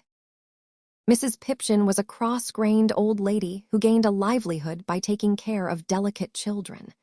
But she was not unkind to Paul, whose patient little face and strange way of asking questions attracted her, as they did everybody else. When he had been with her for some time, and it was found that he did not gain in strength, a little carriage was hired for him, in which he could lie at his ease with his books and be wheeled down to the seaside. Consistent in his odd tastes, the child set aside a ruddy-faced lad who was proposed as the drawer of this carriage, and selected instead the boy's grandfather, a weazen, old, crab-faced man in a suit of battered oilskin. With this attendant to pull him along, and Florence always walking by his side, he went down to the margin of the ocean every day, and there he would sit or lie in his carriage for hours together, never so distressed as by the company of children, Florence alone excepted always. Some small voice near his ear would ask him how he was, perhaps. "I am very well, I thank you," he would answer, "but you had better go and play, if you please." Then he would turn his head and watch the child away and say to Florence, "We don't want any others, do we? Kiss me, Floy." His favorite spot was quite a lonely one, far away from most loungers, and with Florence sitting by his side at work, or reading to him, or talking to him, and the wind blowing on his face, and the water coming up among the wheels of his bed, he wanted nothing more. "Floy," he said one day, "where's India?" "Oh, it's a long, long distance off," said Florence, raising her eyes from her work. "Weeks off?" asked Paul. "Yes, dear, many weeks' journey night and day." "If you were in India, Floy," said Paul, after being silent for a minute, "I should— what is it that Mamma did? I forget." "Loved me," answered Florence. "No, no, don't I love you now, Floy? What is it? Died. If you were in India, I should die, Floy." She hurriedly put her work aside and laid her head down on his pillow, caressing him. And so would she said, if he were there. He would be better soon. "Oh, I am a great deal better now," he answered. "I don't mean that. I mean that I should die of being so sorry and so lonely, Floy." Another time, in the same place, he fell asleep and slept quietly for a long time. Awaking suddenly, he started up and sat listening. Florence asked him what he thought he heard. "I want to know what it says," he answered, looking steadily in her face. "The sea, Floy, what is it that it keeps on saying?" She told him that it was only the noise of the rolling waves. "Yes, yes," he said, "but I know that they are always saying something, always the same thing. What place is over there?" He rose up, looking eagerly at the horizon. She told him that there was another country opposite, but he said he didn't mean that. He meant farther away, farther away. Very often afterwards, in the midst of their talk, he would break off to try to understand what it was that the waves were always saying, and would rise up in his couch to look towards that invisible region far away. But in spite of Paul's brooding fancies, the days in the open air, and with the salt spray blowing about him, began to have good effect. Little by little he grew stronger until he became able to do without his carriage, though he still remained the same old, quiet, dreamy child. One day after he had been with Mrs. Pipchin about a year, Mr. Domy came to see her. He informed Mrs. Pipchin that, as Paul was now 6 years old and so much stronger, it was time his education was being considered, and so the child was to be sent to a certain Dr. Blimber, who lived nearby and managed a select school of boys. Meanwhile, Florence could continue to live here, so that Paul need not be entirely separated from his sister. Accordingly, a few days later, Paul stood upon the doctor's doorsteps, with his small right hand in his father's, and his other locked in that of Florence. How tight the tiny pressure of that one, and how loose and cold the other. The doctor was sitting in his portentous study, with a globe at each knee, books all round him, Homer over the door, and Minerva on the mantel-shelf. "And how do you do, sir?" he said to Mr. Domy, when they had been ushered in, "and how is my little friend?" Grave as an organ was the doctor's speech, and when he ceased, the great clock in the hall seemed to Paul at least to take him up, and to go on saying, "How is my lit-tle friend, how is my lit-tle friend?" over and over and over again. The little friend being something too small to be seen at all from where the doctor sat, over the books on his table, the doctor made several futile attempts to get a view of him round the legs, which Mr. Domy, perceiving, relieved the doctor from his embarrassment by taking Paul up in his arms and sitting him on another little table, over against the doctor, in the middle of the room. "Ha," said the doctor, leaning back in his chair with his hand in his breast. "Now I see my little friend. How do you do, my little friend?" The clock in the hall wouldn't subscribe to this alteration in the form of words, but continued to repeat, "How's my lit-tle friend? How's my lit-tle friend?" "Very well, I thank you, sir," returned Paul, answering the clock quite as much as the doctor. "Ha," said Dr. Blimber, "shall we make a man of him?" "Do you hear, Paul?" added Mr. Domy, Paul being silent. "Shall we make a man of him?" repeated the doctor. "I had rather be a child," replied Paul. "Indeed," said the doctor. "Why?" The child sat on the table looking at him, with a curious expression of suppressed emotion in his face, and beating one hand proudly on his knee as if he had the rising tears beneath it and crushed them. But his other hand strayed a little way the while, a little farther, farther from him yet, until it lighted on the neck of Florence. "This is why," it seemed to say, and then the steady look was broken up and gone, the working lip was loosened, and the tears came streaming forth. "Never mind," said the doctor, blandly nodding his head. "Never mind. We shall substitute new cares and new impressions, Mr. Domy, very shortly. You would wish my little friend to acquire." "Everything, if you please, doctor," returned Mr. Domy firmly. "Yes," said the doctor, who, with his half-shut eyes and his usual smile, seemed to survey Paul with the sort of interest that might attach to some choice little animal he was going to stuff. "Yes, exactly. Ha! We shall impart a great variety of information to our little friend, and bring him quickly forward, I dare say. As soon as Mr. Domy and Florence were gone, Dr. Blimber gave into the charge of his learned daughter Cornelia the little new pupil, saying, "Bring him on, Cornelia, bring him on." Miss Blimber received her young ward from the doctor's hands, and Paul, feeling that the spectacles were surveying him, cast down his eyes. "How old are you, Domy?" said Miss Blimber. "6, answered Paul, wondering, as he stole a glance at the young lady, why her hair didn't grow long like Florence's, and why she was like a boy. "How much do you know of your Latin grammar, Domy?" said Miss Blimber. "None of it," answered Paul. Feeling that the answer was a shock to Miss Blimber's sensibility, he looked up and added timidly, "I haven't been well. I have been a weak child. I couldn't learn a Latin grammar when I was out, every day with old Glubb. I wish you'd tell old Glubb to come and see me, if you please." "What a dreadfully low name," said Miss Blimber. "Unclassical to a degree. Who is the monster, child?" "What monster?" inquired Paul. "Glubb." "He's no more a monster than you are," returned Paul. "What?" cried the doctor in a terrible voice. "What's that?"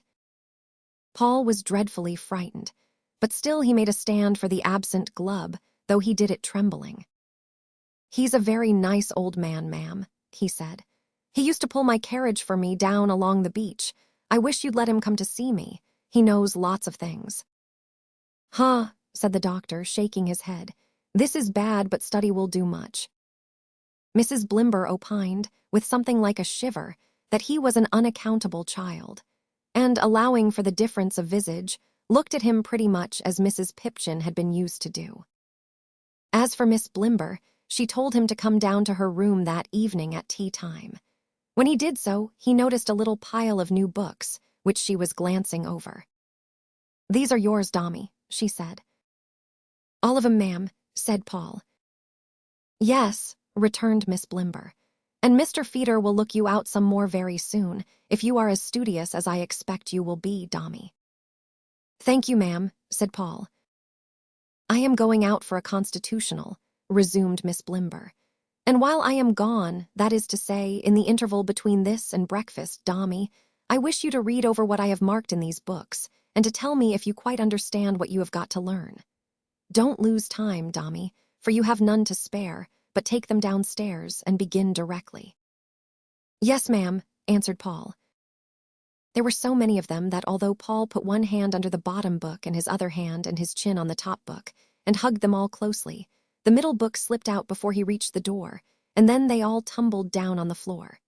Miss Blimber said, "Oh, Dommy, this is really very careless," and piled them up afresh for him, and this time, by dint of balancing them with great nicety, Paul got out of the room. But if the poor child found them heavy to carry downstairs, how much harder was it to cram their contents into his head? Oh, how tired he grew! But always there was a never-ending round of lessons waiting for him during these long days and nights that Dr. Blimber and Cornelia tried to make a man of him. And all week long his aching head held but one longing desire, for Saturday to come. Oh, Saturdays! Oh, happy Saturdays! When Florence always came at noon and never would, in any weather, stay away. And when Florence found how hard Paul's studies were for him, she quietly bought books just like his and studied them during the week, so that she might keep along with him and help him when they were together. Not a word of this was breath to Mrs. Pipchin, but many a night when she was in bed and the candles were spluttering and burning low, Florence tried so hard to be a substitute for one small Dommy that her fortitude and perseverance might have almost won her a free right to bear the name herself. And high was her reward when, one Saturday evening, as little Paul was sitting down as usual to resume his studies, she sat down by his side and showed him all that was so rough made smooth, and all that was so dark made clear and plain before him. It was nothing but a startled look in Paul's wan face, a flush, a smile, and then a close embrace, but God knows how her heart leaped up at this rich payment for her trouble. "Oh, Floy," cried her brother, how I love you, Floy." "And I you, dear." "Oh, I am sure of that, Floy." And so little Paul struggled on bravely under his heavy load, never complaining, but growing more old-fashioned day by day, and growing frailer, too. Mrs. Pipchin, and Pauldomby. Mrs. Pipchin, and Pauldomby. Then came the holidays, and a grand party at the school, to which Florence came, looking so beautiful in her simple ball dress that Paul could hardly make up his mind to let her go again. "But what is the matter, Floy?" he asked, almost sure he saw a tear on her face. "Nothing, dear. We will go home together, and I'll nurse you till you are strong again." "Nurse me," echoed Paul. Paul couldn't understand what that had to do with it, nor why the other guests looked on so seriously, nor why Florence turned away her face for a moment, and then turned it back, lighted up again with smiles. "Floy," said Paul, holding a ringlet of her dark hair in his hand, "tell me, dear, do you think I have grown old-fashioned?" His sister laughed and fondled him and told him no. "Because I know they say so," returned Paul, "and I want to know what they mean, Floy." Florence would have sat by him all night and would not have danced at all of her own accord, but Paul made her, by telling her how much it pleased him. And he told her the truth, too, for his small heart swelled and his face glowed when he saw how much they all admired her and how she was the beautiful little rosebud of the room. Then after the party came the leave-takings, for Paul was going home. And everyone was good to him, even the pompous doctor and Cornelia, and bade him goodbye with many regrets. For they were afraid, as they looked upon his pinched, wan face, that he would not be able to come back and take up that load of heavy books ever again. There was a great deal, the next day and afterwards, which Paul could not quite get clear in his mind. As why they stopped at Mrs. Pipchin's for a while instead of going straight home, why he lay in bed with Florence sitting by him, whether that had been his father in the room or only a tall shadow on the wall.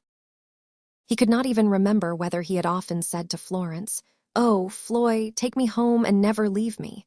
But he thought he had. He fancied sometimes he had heard himself repeating, "Take me home, Floy, take me home."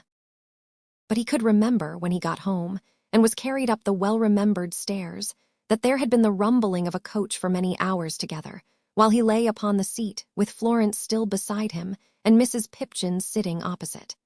He remembered his old bed, too, when they laid him down in it, but there was something else, and recent, too, that still perplexed him. "I want to speak to Florence, if you please," he said, to Florence by herself for a moment. She bent down over him, and the others stood away. "Floy, my pet, wasn't that Papa in the hall when they brought me from the coach?" "Yes, dear." "He didn't cry and go into his room, Floy, did he, when he saw me coming in?" Florence shook her head and pressed her lips against his cheek. "I'm very glad he didn't cry," said little Paul. "I thought he did. Don't tell them that I asked." Paul never rose from his little bed. He lay there, listening to the noises in the street quite tranquilly, not caring much how time went, but watching everything about him with observing eyes. And when visitors or servants came softly to the door to inquire how he was, he always answered for himself, "I am better. I am a great deal better, thank you. Tell Papa so." And sometimes when he awoke out of a feverish dream in which he thought a river was bearing him away, he would see a figure seated motionless, with bowed head, at the foot of his couch. Then he would stretch out his hands and cry, "Don't be so sorry for me, dear Papa. Indeed, I am quite happy." His father coming and bending down to him, which he did quickly and without first pausing by the bedside, Paul held him round the neck and repeated those words to him several times and very earnestly. And Paul never saw him in his room at any time, whether it were day or night, but he called out, "Don't be so sorry for me. Indeed, I am quite happy." This was the beginning of his always saying in the morning that he was a great deal better, and that they were to tell his father so. Then one day he asked to see all his friends, and shook hands with each one quietly, and bade them goodbye. His father he clung to as though he felt more deeply for that proud man's sorrow and disappointment than any unhappiness on his own account. For he was going to his mother, about whom he had often talked with Florence in these closing days. "Now lay me down," he said, "and Floy, come close to me and let me see you." Sister and brother wound their arms around each other, and the golden light came streaming in and fell upon them, locked together. "How fast the river runs between its green banks and the rushes, Floy. But it's very near the sea. I hear the waves. They always said so." Presently he told her that the motion of the boat upon the stream was lulling him to rest. How green the banks were now, how bright the flowers growing on them, and how tall the rushes. Now the boat was out at sea, but gliding smoothly on. And now there was a shore before him, who stood on the bank. He put his hands together, as he had been used to do at his prayers. He did not remove his arms to do it, but they saw him fold them so, behind her neck. "Mamma is like you, Floy. I know her by the face. But tell them that the print upon the stairs at school is not divine enough. The light about the head is shining on me as I go." The golden ripple on the wall came back again, and nothing else stirred in the room. The old fashion, the fashion that came in with our first garments and will last unchanged until our race has run its course and the wide firmament is rolled up like a scroll. The old, old fashion, death. Oh, thank God, all who see it for that older fashion yet of immortality. And look upon us, angels of young children with regards not quite estranged, when the swift river bears us to the ocean. How Florence came into her own. The death of Paul, far from softening Mr. Dommy's heart toward his daughter, only served to widen the gap between them. He had been secretly hurt by Paul's preference for Florence, and now was more cold and distant with her than ever. She, poor child, had this deep sorrow to bear in addition to the loss of Paul. Many and many a night when no one in the house was stirring, and the lights were all extinguished, she would softly leave her own room, and with noiseless feet descend the staircase, and approach her father's door. Against it, scarcely breathing, she would rest her face and head, and press her lips in the yearning of her love. She crouched upon the cold stone floor outside it every night to listen even for his breath, and in her one absorbing wish to be allowed to show him some affection, to be a consolation to him, to win him over to some tenderness for her, his solitary child, she would have knelt down at his feet, if she had dared, in humble supplication. No one knew it, no one thought of it. The door was ever closed, and he shut up within. He went out once or twice, and it was said in the house that he was very soon going on a journey, but he lived in those rooms and lived alone, and never saw her or inquired for her. Perhaps he did not even know that she was in the house. But one night Florence found the door slightly ajar. She paused a moment tremblingly, and then pushed it open and entered. Her father sat at his old table in the middle room.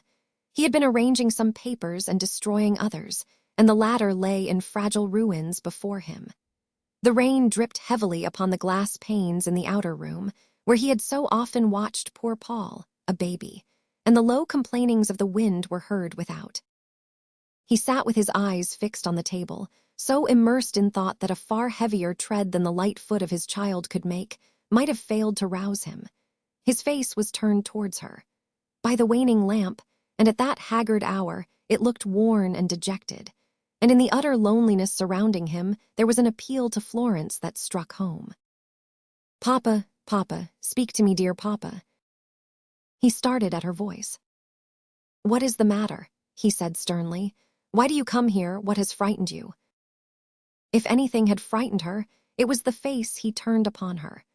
The glowing love within the breast of his young daughter froze before it, and she stood and looked at him as if stricken into stone.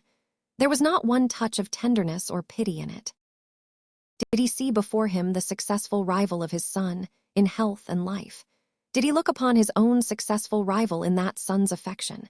Did a mad jealousy and withered pride poison sweet remembrances that should have endeared and made her precious to him?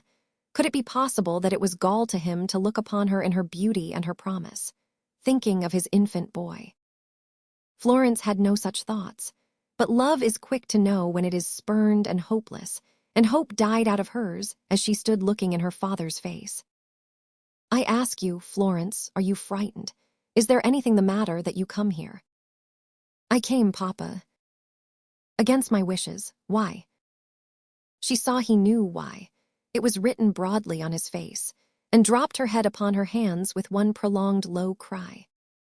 He took her by the arm. His hand was cold and loose, and scarcely closed upon her. "You are tired, I dare say," he said, taking up the light and leading her towards the door, "and want rest. We all want rest. Go, Florence, you have been dreaming." The dream she had had was over then, God help her, and she felt that it could never more come back. "I will remain here to light you up the stairs. The whole house is yours above there," said her father slowly. "You are its mistress now. Good night." Still covering her face, she sobbed, and answered, "Good night, dear Papa," and silently ascended. Once she looked back as if she would have returned to him but for fear. It was a momentary thought, too hopeless to encourage, and her father stood there with the light, hard, unresponsive, motionless, until her fluttering dress was lost in the darkness. The days that followed were lonely and sad indeed for the child. Her father went away upon a journey, and she was left entirely alone in the great house, but for the companionship of a faithful maid, Susan Nipper, and of her dog Diogenes. Then some kind friends in the country took pity upon her loneliness and invited her to visit them. When she came home, she was amazed to find huge scaffolds built all around the house. It was being remodeled. Only her own little room had not been changed. The explanation for all this work came a few days later when her father came home accompanied by two ladies. One was old and greatly overdressed. The other, her daughter, was very beautiful, but with a cold, hard face. "Mrs. Skewton," said her father, turning to the first and holding out his hand, "this is my daughter Florence." "Charming, I am sure," observed the lady, putting up her glass. "So natural. My darling Florence, you must kiss me, if you please." Florence, having done so, turned towards the other lady by whom her father stood waiting. "Edith," said Mr. Domy, "this is my daughter Florence. Florence, this lady will soon be your mamma." Florence started and looked up at the beautiful face in a conflict of emotions, among which the tears that name awakened struggled for a moment with surprise, interest, admiration, and an indefinable sort of fear. Then she cried out, "Oh, Papa, may you be happy. May you be very, very happy all your life," and then fell weeping on the lady's bosom. There was a short silence. The beautiful lady, who at first had seemed to hesitate whether or not she should advance to Florence, held her to her breast and pressed the hand with which she clasped her close about her waist, as if to reassure and comfort her. Not one word passed the lady's lips. She bent her head down over Florence, and she kissed her on the cheek, but said no word. "Shall we go on through the rooms," said Mr. Domy, "and see how our workmen are doing? Pray allow me, my dear madam." He said this in offering his arm to Mrs. Skewton, and they turned and went up the staircase. The beautiful lady lingered a moment to whisper to the little girl. "Florence," said the lady hurriedly, and looking into her face with great earnestness, "you will not begin by hating me." "By hating you, mamma," cried Florence, winding her arm round her neck and returning the look. "Hush, begin by thinking well of me," said the beautiful lady. "Begin by believing that I will try to make you happy and that I am prepared to love you, Florence." Again she pressed her to her breast. She had spoken in a rapid manner, but firmly, and Florence saw her rejoin them in the other room. And now Florence began to hope that she would learn from her new and beautiful mamma how to gain her father's love. And in her sleep that night, in her lost old home, her own mamma smiled radiantly upon the hope and blessed it. Dreaming Florence. Very soon after this, her new mamma came to live with them, and the gloomy house took on some semblance of life. But the marriage was not a happy one. Even Florence could see that. Mrs. Domy's face did not belie her character. She was haughty and reserved, a fitting match for Mr. Domy. He had married her out of a desire to have a suitable ornament for his home and position in society. She, it was whispered, had been lured into a fine marriage by her matchmaking mother. It was no wonder, then, that the marriage should be unhappy. Only toward Florence did the proud lady unbend. The child's impulsive greeting had stirred her heart in a sudden and surprising way, and when Mrs. Domy saw how lonely she was and how her life had been starved, she tried to make good her promise to the child to love her and be good to her always. But once again, poor Florence was misunderstood by her father. He saw that his cold wife cared only for the child, and he thought that just as Florence had cheated him out of some of Paul's love, she was now estranging his wife from him. It was cruelly unjust, but Mr. Domy was so arrogant that he could see things only in his own narrow way. Thus matters went along in this unhappy house for several months. Mr. and Mrs. Domy met rarely, except at the table or in some social gathering, when the words which passed between them were of the coldest. Then Mr. Domy hit upon the meanest trick of his weak nature.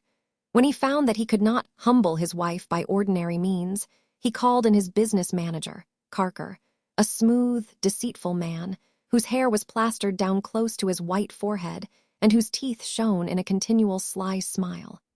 To Carker, Mr. Domy would entrust various messages for Mrs. Domy as to the running of the house, the hiring of servants, and the like. Mr. Domy knew that she would resent such petty interference, especially through an outsider.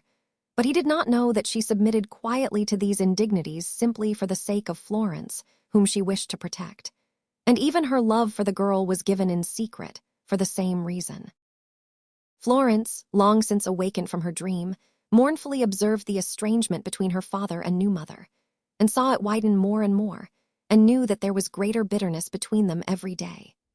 It had been very hard to have all her love repulsed, but it now seemed harder to be compelled to doubt her father, or choose between him and this mother, so affectionate and dear to her, yet whose other moods she could only witness with distrust or fear.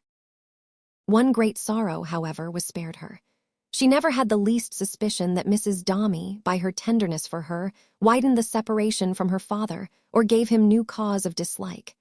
If she had thought it, for a single moment, what grief she would have felt, what sacrifice she would have tried to make, poor loving girl. No word was ever spoken between Florence and her mother now on these subjects. Mrs. Domy had said there ought to be between them, in that wise, a silence like the grave itself, and Florence felt that she was right. In this state of affairs, her father was brought home suffering and ill, and gloomily retired to his own rooms, where he was tended by servants, not approached by his wife, and had no friend or companion but Mr. Carker, who always withdrew near midnight. Every night Florence would listen out in the hall for news of him, after leaving her mother. But late one evening, she was surprised to see a bright light burning in her room, and her mother sitting before the dying fire looking so fiercely at it that it terrified her. "Mamma," she cried, "what is the matter?" Mrs. Domy started, looking at her with such a strange dread in her face that Florence was more frightened than before. "Mamma," said Florence, hurriedly advancing, "dear mamma, what is the matter?" "I have not been well," said Mrs. Domy, shaking and still looking at her in the same strange way. "I have had bad dreams, my love." "And have not yet been to bed, mamma." "No," she returned, "half-waking dreams." Her features gradually softened, and suffering Florence to come close to her, within her embrace, she said in a tender manner, "But what does my bird do here? What does my bird do here?" "I have been uneasy, mamma, in not seeing you tonight, and in not knowing how Papa was, and I." Florence stopped there and said no more. "Is it late?" her mother asked, fondly putting back the curls that mingled with her own dark hair and strayed upon her face. "Very late, near day." "Near day," she repeated in surprise. "Mamma," said Florence, "oh, mamma, what can I do, what should I do to make us happier? Is there anything?" "Nothing," she replied. "Are you sure of that? Can it never be? If I speak now of what is in my thoughts in spite of what we have agreed," said Florence, "you will not blame me, will you?" "It is useless," she replied, "useless. I have told you, dear, that I have had bad dreams. Nothing can change them or prevent their coming back." "I do not understand," said Florence, gazing on her agitated face, which seemed to darken as she looked.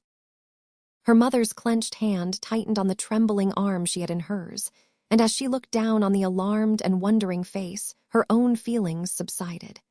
"Oh, Florence," she said, "I think I have been nearly mad tonight," and humbled her proud head upon the girl's neck and burst into tears. "Don't leave me, be near me, I have no hope but in you." These words she said a score of times. Florence was greatly puzzled and distressed, and could only repeat her promise of love and trust. Through 6 months that followed upon Mr. Domy's illness and recovery, no outward change was shown between him and his wife. Both were cold and proud, and still Mr. Carker, a man whom she detested, bore his petty commands to her. As for Florence, the little hope she had ever held for happiness in their new home was quite gone now. That home was nearly 2 years old, and even the patient trust that was in her could not survive the daily blight of such an experience. Florence loved her father still, but by degrees had come to love him rather as some dear one who had been, or who might have been, than as the hard reality before her eyes. Something of the softened sadness with which she loved the memory of little Paul or her mother seemed to enter now into her thoughts of him, and to make them, as it were, a dear remembrance, whether it was that he was dead to her, and that partly for this reason, partly for his share in those old objects of her affection, and partly for the long association of him with hopes that were withered and tendernesses he had frozen. She could not have told, but the father whom she loved began to be a vague and dreamy idea to her, hardly more substantially connected with her real life than the image she would sometimes conjure up of her dear brother yet alive, and growing to be a man who would protect and cherish her. The change, if it may be called one, had stolen on her like the change from childhood to womanhood, and had come with it. Florence was almost 17 when, in her lonely musings, she was conscious of these thoughts. She was often alone now, for the old association between her and her mamma was greatly changed. At the time of her father's illness, and when he was lying in his room downstairs, Florence had first observed that Edith avoided her. Wounded and shocked, and yet unable to reconcile this with her affection when they did meet, she sought her in her own room at night once more. "Mamma," said Florence, stealing softly to her side, "have I offended you?" She answered no. "I must have done something," said Florence. "Tell me what it is. You have changed your manner to me, dear mamma. I cannot say how instantly I feel the least change, for I love you with my whole heart." "As I do you," said Mrs. Domy. "Ah, Florence, believe me never more than now." "Why do you go away from me so often and keep away?" asked Florence. "And why do you sometimes look so strangely on me, dear mamma? You do so, do you not?" "Dear Florence, it is for your good. Why, I cannot tell you now. But you will believe I have always tried to make you happy, dear, will you not?" "Mamma," said Florence anxiously, "there is a change in you, in more than what you say to me, which alarms me. Let me stay with you a little." "No, dearest. I am best left alone now, and I do best to keep apart from you of all else. Ask me no questions, but believe that what I am not of my own will or for myself. Forgive me for having ever darkened your dark home. I am a shadow on it, I know well, and let us never speak of this again." "Mamma," sobbed Florence, "we are not to part." "We do this that we may not part," said her mother. "Ask no more. Go, Florence, my love and my remorse go with you." Thus did Mrs. Domy hide from Florence one dark secret, that her husband was displeased with their love for each other. It was for Florence's welfare that she felt compelled to hide her affections. From that hour Florence and she were as they had been no more. For days together they would seldom meet except at table, and when Mr. Domy was present. Then Mrs. Domy, imperious, inflexible, and silent, never looked at her. Whenever Mr. Carker was of the party, as he often was during the progress of Mr. Domy's recovery, she was more distant towards her than at other times. Yet she and Florence never encountered, when there was no one by, but she would embrace her as affectionately as of old, though not with the same relenting of her proud aspect. And often when she had been out late, she would steal up to Florence's room as she had been used to do in the dark, and whisper, "Good night." Then came a dreadful day, not long afterwards, when it was found that Mrs. Domy had fled from her home. The day was the 2nd anniversary of this ill-starred marriage, and the poor, misguided woman left a note for her husband telling him that she had gone away with the man whom he had trusted most, and whom she hated most, Mr. Carker. It was a foolish way to be revenged for the harsh treatment she had received, but it served her purpose. Mr. Domy was wounded in his most vulnerable spot, his pride. As for Florence, she was overcome with grief, yet in the midst of her own emotion she could realize her father's bitterness. Yielding at once to the impulse of her affection and forgetful of his past coldness, Florence hurried to him with her arms stretched out and crying, "Oh, dear, dear papa," tried to clasp him round the neck. But in his wild despair, he shook her off so roughly that she almost fell to the floor, telling her she could join her mother, for all he cared, as they had always been in league against him. She did not sink down at his feet. She did not shut out the sight of him with her trembling hands. She did not weep nor speak one word of reproach. She only uttered a single low cry of pain and then fled from the house like a hunted animal. Without a roof over her head, without father or mother, she was indeed an orphan. While the days went by after Florence's flight, what was the proud man doing? Did he ever think of his daughter or wonder where she had gone? Did he suppose she had come home again and was leading her old life in the weary house? He did not utter her name or make any search for her. He might have thought of her constantly, or not at all. It was all one for any sign he made. But this was sure. He did not think that he had lost her. He had no suspicion of the truth that she had fled away from him. He had lived too long shut up in his pride, seeing her a patient, gentle creature in his path, to have any fear of that. And so he waited, day by day, until she should make her appearance on the stairs or at the table as before. But the days dragged slowly by, and she did not come. The sea had ebbed and flowed through a whole year. Through a whole year the winds and clouds had come and gone. The ceaseless work of time had been performed, in storm and sunshine. Through a whole year the famous house of Dami and Son had fought a fight for life, against doubtful rumors, unsuccessful ventures, and most of all, against the bad judgment of its head, who would not contract its enterprises by a hair's breadth, and would not listen to a word of warning that the ship he strained so hard against the storm was weak and could not bear it. For Mr. Dami had grown strangely indifferent and reckless, and plunged blindly into speculation. The year was out, and the great house was down. One summer afternoon there was a buzz and whisper about the streets of London of a great failure. A certain cold, proud man, well known there, was not there, nor was he represented there. Next day it was noised abroad that Dami and Son had stopped, and next night there was a list of bankrupts published, headed by that name. Nobody's opinion stayed the misfortune, lightened it, or made it heavier. It was understood that the affairs of the house were to be wound up as they best could be, that Mr. Dami freely resigned everything he had, and asked for no favor from anyone, that any resumption of the business was out of the question, as he would listen to no friendly negotiation having that compromise in view, that he had relinquished every post of trust or distinction he had held as a man respected among merchants, and that he was a broken man.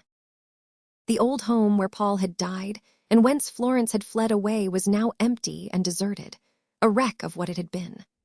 All the furniture and hangings had been sold to satisfy Mr. Dami's creditors, and he now lived there alone in one cheerless room, a man without friends, without hope. But at last he began to come to his senses, to see what a treasure he had cast away in Florence, to recall his own injustice and cruelty toward her. In the miserable night he thought of it. In the dreary day, the wretched dawn, the ghostly, memory-haunted twilight, he remembered. In agony, in sorrow, in remorse, in despair. "Papa, Papa." He heard the words again and saw the face. He saw it fall upon the trembling hands and heard the one prolonged, low cry go upward. Oh, he did remember it. The rain that fell upon the roof, the wind that mourned outside the door, had foreknowledge in their melancholy sound. He knew now what he had done. He knew now that he had called down that upon his head, which bowed it lower than the heaviest stroke of fortune. He knew now what it was to be rejected and deserted.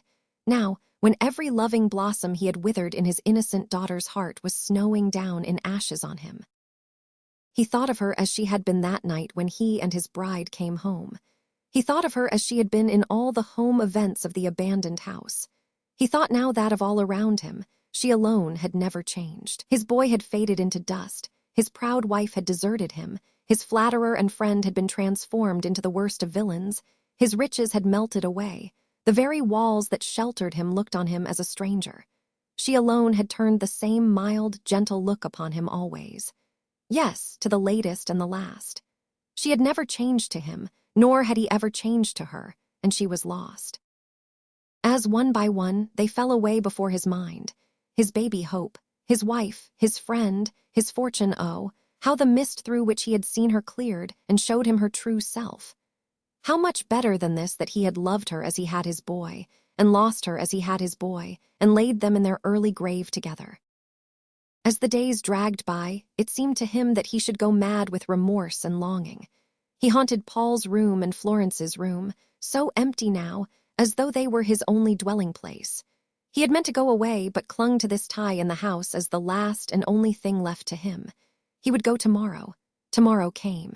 He would go tomorrow. Every night, within the knowledge of no human creature, he came forth and wandered through the despoiled house like a ghost.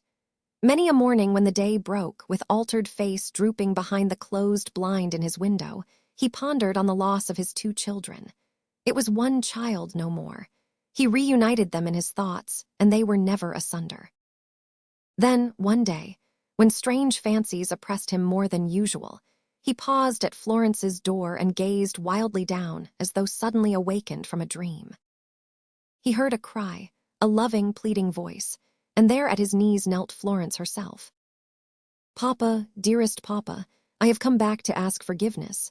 I never can be happy more without it." Unchanged still, of all the world unchanged, raising the same face to his as on that miserable night, asking his forgiveness. "Dear Papa, oh, don't look strangely on me. I never meant to leave you. I never thought of it before or afterwards. I was frightened when I went away and could not think. Papa, dear, I am changed. I am penitent. I know my fault. I know my duty better now. Papa, don't cast me off or I shall die." He tottered to his chair. He felt her draw his arms about her neck. He felt her put her own round his. He felt her kisses on his face. He felt her wet cheek laid against his own. He felt, oh, how deeply, all that he had done. Upon the breast that he had bruised, against the heart that he had almost broken, she laid his face, now covered with his hands, and said, sobbing, "I have been far away, dear Papa, and could not come back before this. I have been across the seas, and I have a home of my own over there now. Oh, I want you to see it. I want to take you there, for my home is your home, always, always. Say you will pardon me, will come to me." He would have said it if he could. He would have raised his hands and besought her for pardon, but she caught them in her own and put them down hurriedly. "You will come, I know, dear Papa, and I will know by that you forgive me, and we will never talk about what is past and forgot, never again." As she clung closer to him, in another burst of tears, he kissed her on the lips, and lifting up his eyes, said, "Oh, my God, forgive me, for I need it very much." With that he dropped his head again, lamenting over and caressing her, and there was not a sound in all the house for a long, long time, they remaining clasped in one another's arms, in the glorious sunshine that had crept in with Florence. The story of Pip as told by himself. How Pip helped the convict.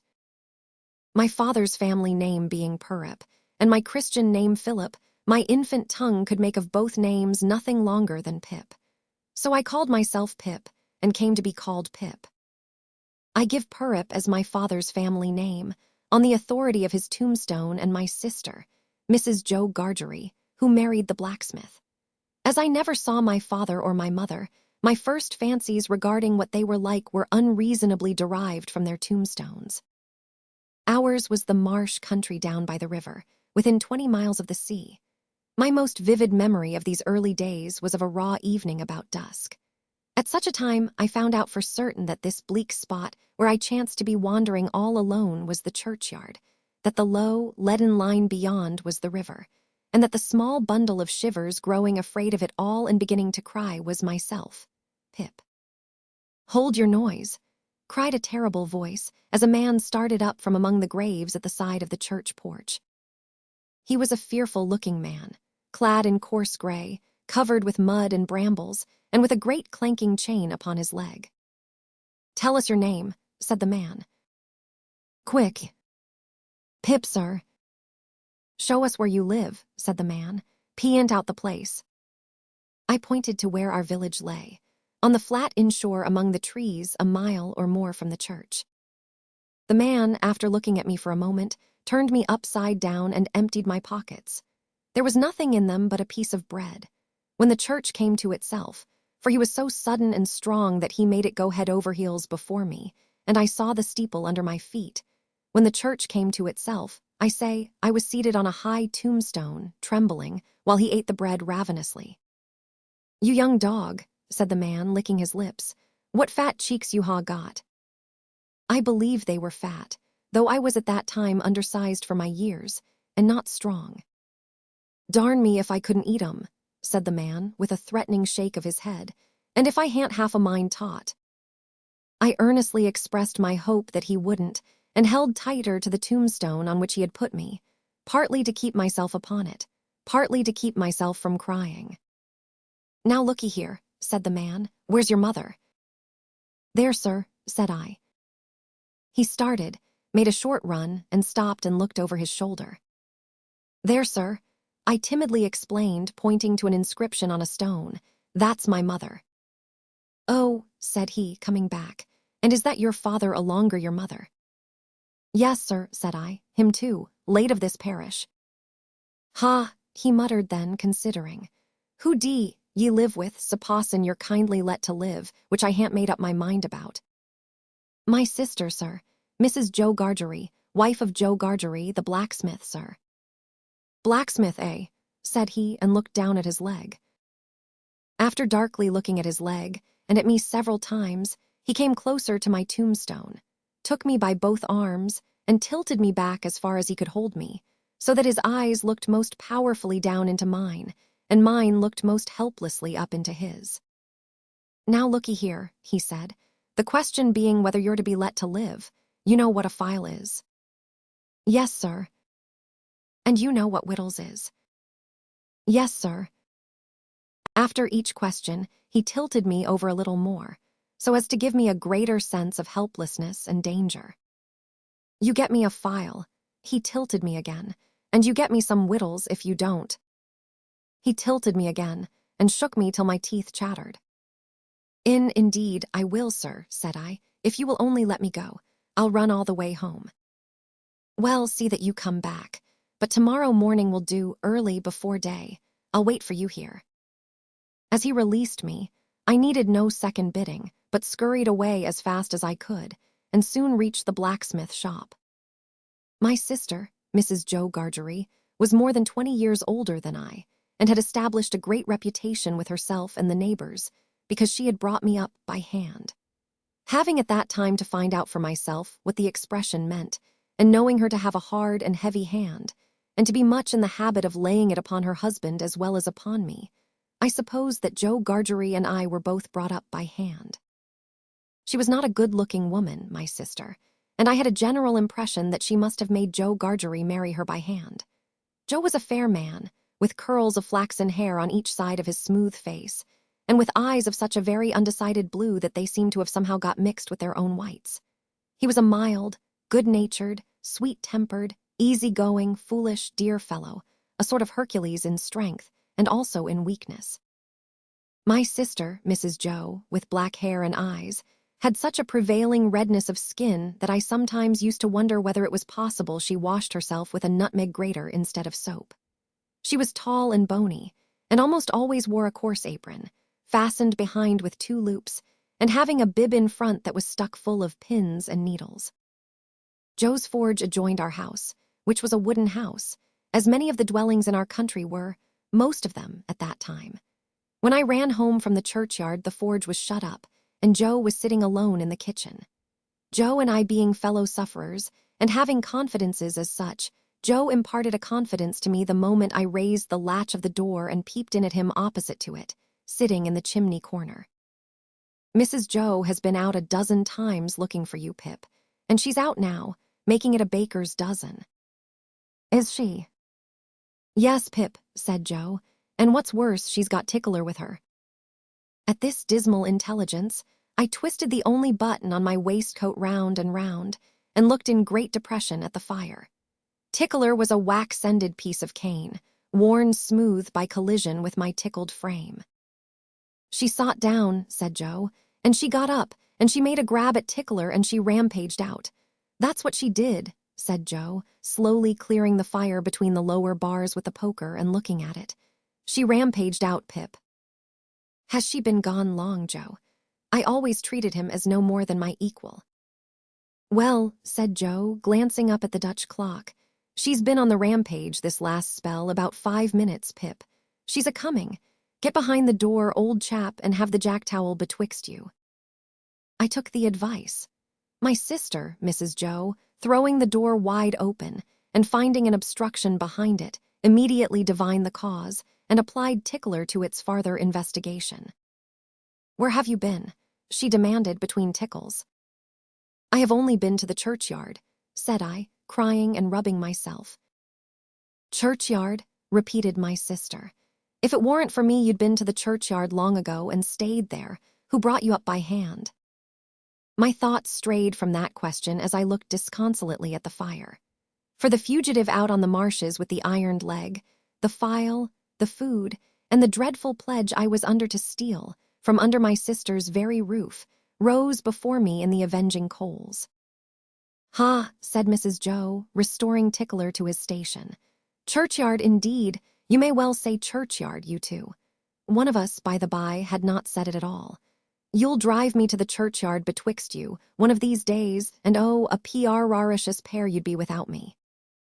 As she applied herself to set the tea things, Joe peeped down at me over his leg, as if he were mentally calculating what kind of pair we should make under such circumstances. After that, he sat feeling his right side flaxen curls and whisker, and following Mrs. Joe about with his blue eyes, as his manner always was at squally times. My sister had a sudden, severe way of cutting and buttering bread, which never varied. Now she ripped me off a section of loaf, bidding me eat and be thankful. Though I was hungry, I dared not eat, for she was a strict housekeeper who would miss any further slices, and I must not let that dreadful man out in the churchyard go hungry. So I resolved to put my hunk of bread and butter down the leg of my trousers, a plan which I presently found the chance to carry out. It was Christmas Eve, and I had to stir the pudding for next day with a copper stick. I tried it with the load upon my leg, and that made me think afresh of the man with the load on his leg, and found the tendency of exercise to bring the bread and butter out at my ankle quite unmanageable. Happily, I slipped away and deposited that part of my conscience in my garret bedroom. "Hark," said I, when I had done my stirring, and was taking a final warm in the chimney corner before being sent up to bed. "Was that great guns, Joe?"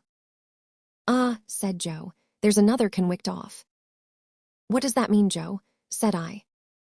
Mrs. Joe, who always took explanations upon herself, said snappishly, "Escaped, escaped." "There was a conwict off last night," added Joe, "after sunset gun, and they fired warning of him, and now it appears they're firing warning of another." "Who's firing?" said I. "Drat that boy," interposed my sister, frowning at me over her work. "What a questioner he is. Ask no questions and you'll be told no lies." It was not very polite to herself, I thought, as she always answered. But she never was polite unless there was company. Presently Joe said to me in a quiet kind of whisper, "Hulks, Pip, prison ships. They're firing because one of the thieves on the hulks is got away." Thieves, prison ships, and here I was planning to rob my sister of the bread and butter, and honest Joe of a file. Truly conscience is a fearful thing, yet there was no turning back for me. That night the rest of the dreadful deed was done. Just before daybreak I crept out, carrying the file which I had found among Joe's tools, the slice of bread, and a pie which was too convenient in the pantry, and which I took in the hope it was not intended for early use and would not be missed for some time. I found the man with the iron waiting for me, crouched behind a tombstone. "Are you alone?" he asked hoarsely. "Yes, sir." "No one following you?" "No, sir." "Well," said he, "I believe you. Give me them wittles, quick." I had often watched a large dog of ours eating his food, and I now noticed a decided similarity between the dog's way of eating and the man's. The man took strong, sharp, sudden bites, just like the dog. He swallowed, or rather snapped up, every mouthful, too soon and too fast, and he looked sideways here and there while he ate, as if he thought there was danger in every direction of somebody's coming to take the pie away. "Now give us hold of the file, boy," he said, when he had finished swallowing. I did so, and he bent to the iron like a madman, and began filing it away in quick, fierce rasps. I judged this a good time to slip away, and he paid no further attention to me. The last I heard of him, the file was still going. "And where the mischief ha you been?" was Mrs. Joe's Christmas salutation, when I and my conscience showed ourselves. I said I had been down to hear the chimes. "Ah, well," observed Mrs. Joe, "you might ha done worse." Not a doubt of that, I thought. We were to have a superb dinner, so Joe slyly told me, consisting of a leg of pork and greens, a pair of roast stuffed fowls, and a handsome pie which had been baked the day before. I started when he spoke about the pie, but his blue eyes beamed upon me kindly. My sister, having so much to do, was going to church vicariously. That is to say, Joe and I were going. In his working clothes, Joe was a well-knit, characteristic-looking blacksmith. In his holiday clothes, He was more like a scarecrow in good circumstances than anything else. Nothing that he wore then fitted him or seemed to belong to him. On the present festive occasion, he emerged from his room, when the blithe bells were ringing, the picture of misery, in a full suit of Sunday penitentials. As to me, I think my sister must have had some general idea that I was a young offender who must be punished each holy day by being put into clothes so tight that I could on no account move my arms and legs without danger of something bursting. Joe and I going to church, therefore, must have been a moving spectacle for compassionate minds. Yet, what I suffered outside was nothing to what I underwent within. The terrors that had assailed me whenever Mrs. Joe had gone near the pantry, or out of the room, were only to be equaled by the remorse with which my mind dwelt on what my hands had done. Under the weight of my wicked secret, I pondered whether even the church would be powerful enough to shield me from the wrath to come. Mr. Wopsle, the clerk at church, was to dine with us, and Mr. Hubble, the wheelwright, and Mrs. Hubble, and Uncle Pumblechook, Joe's uncle, but Mrs. Joe appropriated him, who was a well-to-do corn chandler in the nearest town and drove his own chaise cart. The dinner hour was 1:30. When Joe and I got home, we found the table laid and Mrs. Joe dressed, and the dinner dressing, and the front door unlocked. It never was at any other time for the company to enter by, and everything most splendid. And still, not a word of the robbery. Oh, the agony of that festive dinner! During each helping of my plate I ate mechanically, hardly daring to lift my eyes, and clutching frantically at the leg of the table for support. With each mouthful we drew nearer to that pie and discovery. But as they chattered away, I felt a faint hope that they might perhaps forget the pie. They did not, for presently my sister said to Joe, "Clean plates cold." I got a fresh hold on the table leg. I foresaw I was doomed. "You must taste," said my sister, addressing the guests with her best grace. "You must finish with a pie in honor of Uncle Pumblechook." The company murmured their compliments. Uncle Pumblechook, sensible of having deserved well of his fellow creatures, said, quite vivaciously, all things considered, "Well, Mrs. Joe, we'll do our best endeavors. Let us have a cut at this same pie." My sister went out to get it. I heard her steps proceed to the pantry. I saw Mr. Pumblechook balance his knife. I saw reawakening appetite in the Roman nostrils of Mr. Wopsle. I heard Mr. Hubble remark that a bit of savory pie would lay atop of anything you could mention, and do no harm. And I heard Joe say, "You shall have some, Pip." I have never been absolutely certain whether I uttered a shrill yell of terror, merely in spirit, or in the bodily hearing of the company. I felt that I could bear no more, and that I must run away. I released the leg of the table and ran for my life. But I ran no farther than the house door, for there I ran headforemost into a party of soldiers with their muskets, one of whom held out a pair of handcuffs to me, saying, "Here you are, look sharp, come on." The vision of a file of soldiers caused the dinner party to rise from the table in confusion, and caused Mrs. Joe, re-entering the kitchen empty-handed, to stop short and stare, in her wondering lament of "Gracious goodness, gracious me, what's gone?" with the pie. "Excuse me, ladies and gentlemen," said the sergeant, "but as I have mentioned at the door to this smart young shaver," which he hadn't, "I am on a chase in the name of the king, and I want the blacksmith." "And pray, what might you want with him?" retorted my sister, quick to resent his being wanted at all. "Missus," returned the gallant sergeant, "speaking for myself, I should reply, the honor and pleasure of his fine wife's acquaintance. Speaking for the king, I answer, a little job done." This was received as rather neat in the sergeant, insomuch that Mr. Pumblechook cried audibly, "Good again." "You see, blacksmith," said the sergeant, who had by this time picked out Joe with his eye, "we have had an accident with these, and I find the lock of one of 'em goes wrong, and the coupling don't act pretty. As they are wanted for immediate service, will you throw your eye over them?" Joe threw his eye over them, and pronounced that the job would necessitate the lighting of his forge fire, and would take nearer 2 hours than 1. "Will it? Then will you set about it at once, blacksmith," said the offhand sergeant, "as it's on his Majesty's service, and if my men can bear a hand anywhere, they'll make themselves useful." With that, he called to his men, who came trooping into the kitchen one after another and piled their arms in a corner. All these things I saw without then knowing that I saw them, for I was in an agony of apprehension. But beginning to perceive that the handcuffs were not for me, and that the military had so far got the better of the pie as to put it in the background, I collected a little more of my scattered wits. Pip brings the convict some food. Pip brings the convict some food. The soldiers were out hunting for the convicts that had escaped, and as soon as Joe had mended the handcuffs, they fell in line and started again for the marshes. Joe caught an appealing look from me and timidly asked if he and I might go along with them. The consent was given, and away we went. After a rough journey over bogs and through briars, a loud shout from the soldiers in front announced that one of the fugitives had been caught. We ran hastily up and peered into a ditch. It was my convict. He was hustled into the handcuffs and hustled up a hill where stood a rough hut or sentry box, and here we halted to rest. My convict never looked at me, except once.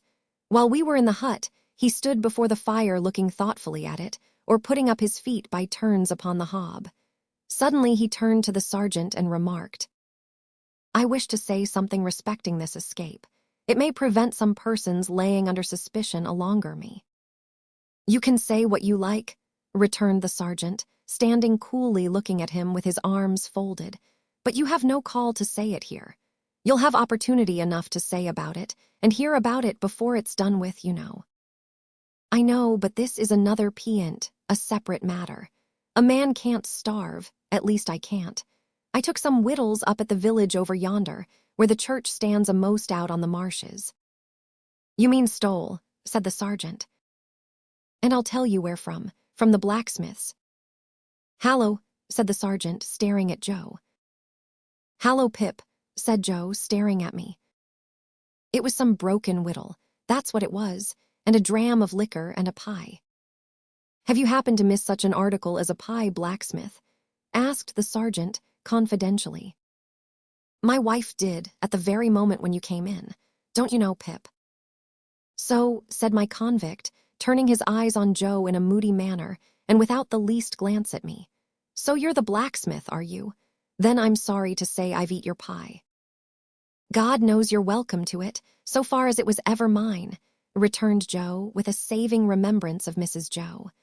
"We don't know what you have done, but we wouldn't have you starve to death for it, poor miserable fellow creator. Would us, Pip?" Something that I had noticed before clicked in the man's throat again, and he turned his back.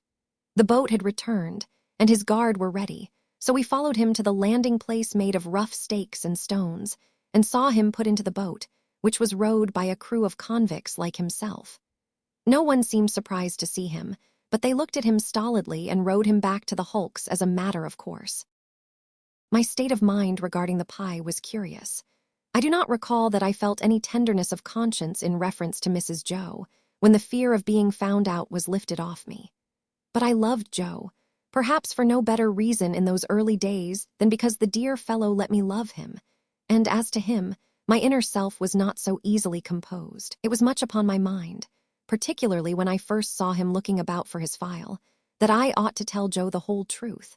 Yet I did not, and for the reason that I mistrusted that if I did he would think me worse than I was.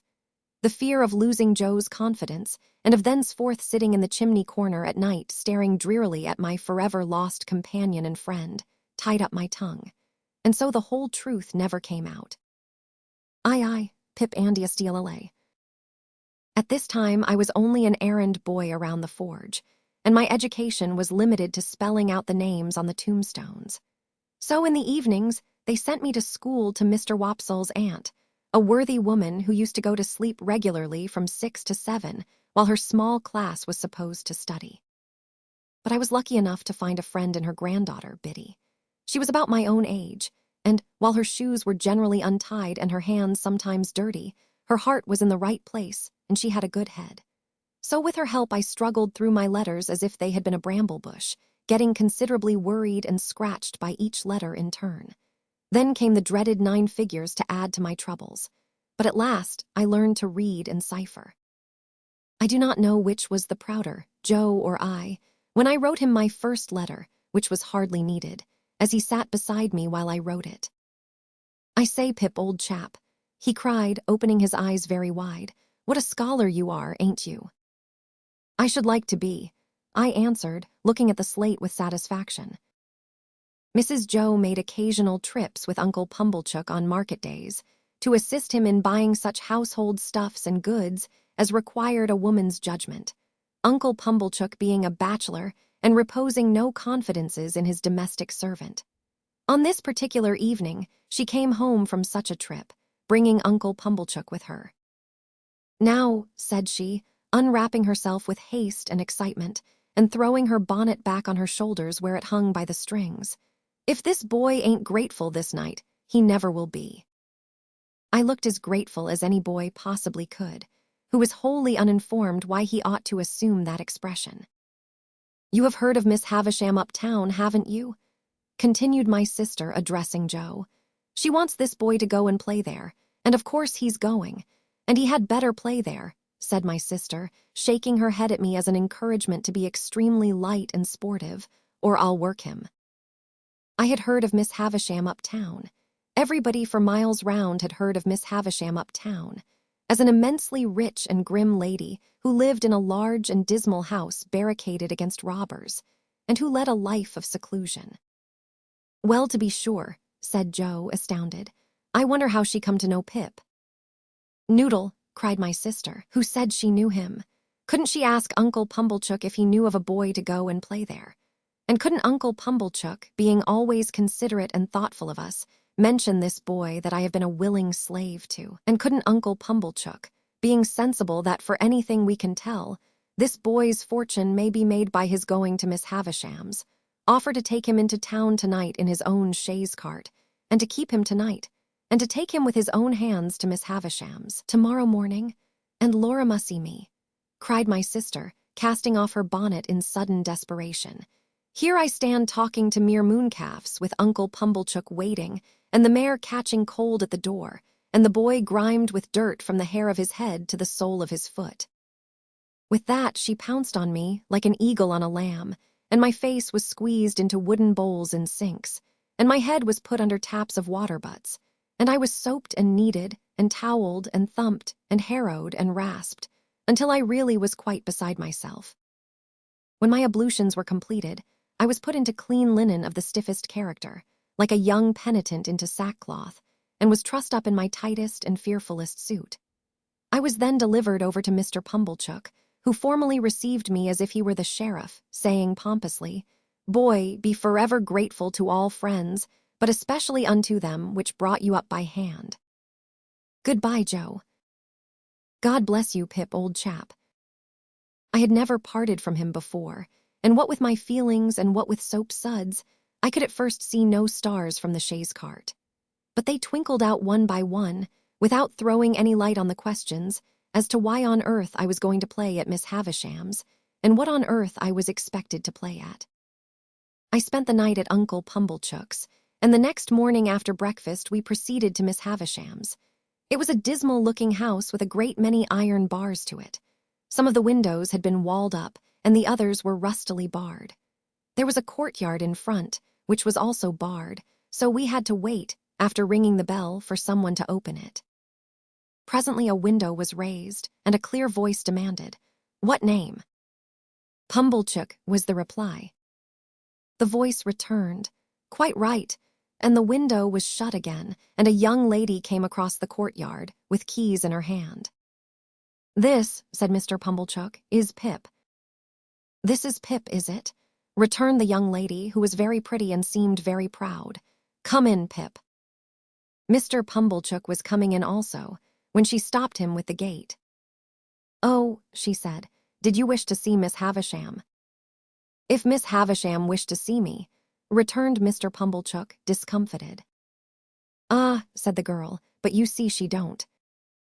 She said it so finally, and in such an undiscussable way, that Mr. Pumblechook, though in a condition of ruffled dignity, could not protest. We went into the house by a side door. The great front entrance had 2 chains across it outside, and the first thing I noticed was that the passages were all dark, and that she had left a candle burning there. She took it up, and we went through more passages and up a staircase, and still it was all dark, and only the candle lighted us. At last we came to the door of a room, and she said, "Go in." I answered, more in shyness than politeness, "After you, miss."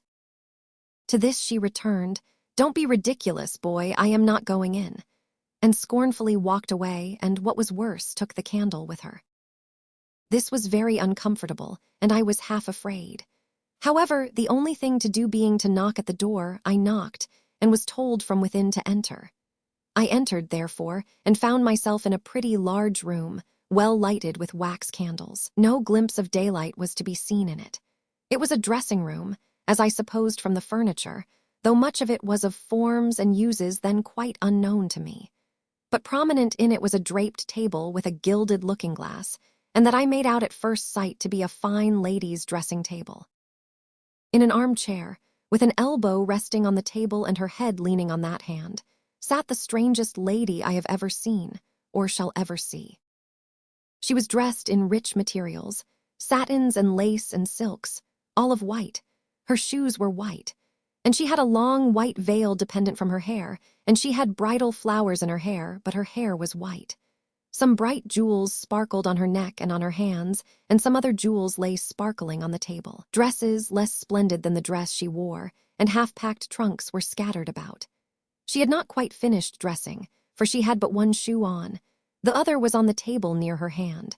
Her veil was but half arranged, her watch and chain were not put on, and her handkerchief, gloves, some flowers, and a prayer book lay confusedly heaped about the looking-glass. "Who is it?" said the lady at the table. "Pip, ma'am." "Pip." "Mr. Pumblechook's boy, ma'am, come to play."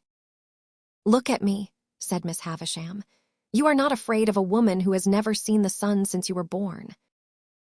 I regret to state that I was not afraid of telling the enormous lie, comprehended in the answer, no. "I am tired," said Miss Havisham. "I want diversion, and I have done with men and women. Play." I looked foolish and bewildered, not knowing what to do. "I sometimes have sick fancies," she went on, "and I have a sick fancy that I want to see some play. There, there," with an impatient movement of the fingers of her right hand. "Play, play, play." For a moment, with the fear of my sisters working me before my eyes, I had a desperate idea of starting round the room in the assumed character of Mr. Pumblechook's chaise cart. But I felt myself so unequal to the performance that I gave it up, and stood looking at Miss Havisham in what I suppose she took for a dogged manner, inasmuch as she said, when we had taken a good look at each other, "Are you sullen and obstinate?" "No, ma'am, I am very sorry for you, and very sorry I can't play just now. If you complain of me, I shall get into trouble with my sister, so I would do it if I could. But it's so new here, and so strange, and so fine and melancholy." I stopped, fearing I might say too much. "Call Estella," she commanded, looking at me. "You can do that." To stand in a strange house, calling a scornful young lady by her first name was almost as bad as playing to order. But she answered at last. "My dear," said Miss Havisham, "let me see you play cards with this boy." "What do you play, boy?" asked Estella with the greatest disdain. "Nothing but beggar my neighbor, miss." "Beggar him," said Miss Havisham to Estella, so we sat down to cards. It was then I began to understand that everything in the room had stopped, with the watch and the clock, a long time ago. I noticed that Miss Havisham put down the jewel exactly on the spot from which she had taken it up. As Estella dealt the cards, I glanced at the dressing table again, and saw that the shoe upon it, once white, now yellow, had never been worn. "He calls the knaves jacks, this boy," said Estella with disdain before our first game was out. "And what coarse hands he has, and what thick boots." I had never thought of being ashamed of my hands before, but now I began to consider them. Her contempt for me was so strong that I caught it. She won the game, and I dealt. I misdealt, as was only natural, when I knew she was lying in wait for me to do wrong, and she denounced me for a stupid, clumsy laboring boy. "You say nothing of her," remarked Miss Havisham to me as she looked on. "She says many hard things of you, but you say nothing of her. What do you think of her?" "I don't like to say," I stammered. "Tell me in my ear," said Miss Havisham, bending down. "I think she is very proud," I replied in a whisper. Anything else? I think she is very pretty. Anything else? I think she is very insulting. She was looking at me then with a look of supreme aversion. Anything else? I think I should like to go home. You shall go soon, said Miss Havisham aloud. Play the game out. I played the game to an end with Estella, and she beggared me. She threw the cards down on the table when she had won them all, as if she despised them for having been one of me. When shall I have you here again? Said Miss Havisham. Let me think. I know nothing of days of the week or of weeks of the year. Come again after 6 days, you hear? Yes, ma'am. Estella, take him down. Let him have something to eat and let him roam and look about him while he eats. Go, Pip. I followed the candle down, as I had followed the candle up, and she stood it in the place where we had found it. Until she opened the side entrance, I had fancied, without thinking about it, that it must necessarily be night time. The rush of the daylight quite confounded me, and made me feel as if I had been in the candlelight of the strange room many hours. When I reached home, my sister was very curious to know all about Miss Havisham and what I had seen and done at her house. Uncle Pumblechook, too, came hurrying over, armed with many questions. I was naturally a truthful boy, as boys go, but I knew instinctively that I could not make myself understood about that strange visit, so I didn't try. When he fired his first question, as to what was Miss Havisham like. Very tall and dark, I told him. Is she, uncle? Asked my sister. Mr. Pumblechook winked assent, from which I at once inferred that he had never seen Miss Havisham, for she was nothing of the kind. Good, said Mr. Pumblechook conceitedly. Now, boy, what was she a-doing of when you went in today? He continued. She was sitting, I answered, in a black velvet coach. Mr. Pumblechook and Mrs. Joe stared at one another, as they well might, and both repeated, in a black velvet coach. Yes, said I, and Miss Estella, that's her niece, I think handed her in cake and wine at the coach window on a gold plate. And we all had cake and wine on gold plates, and I got up behind the coach to eat mine, because she told me to. Was anybody else there? Asked Mr. Pumblechook. 4 dogs, said I. Large or small? Immense, said I, and they fought for veal cutlets out of a silver basket. Mr. Pumblechook and Mrs. Joe stared at one another again in utter amazement. I was perfectly frantic, a reckless witness under the torture, and would have told them anything.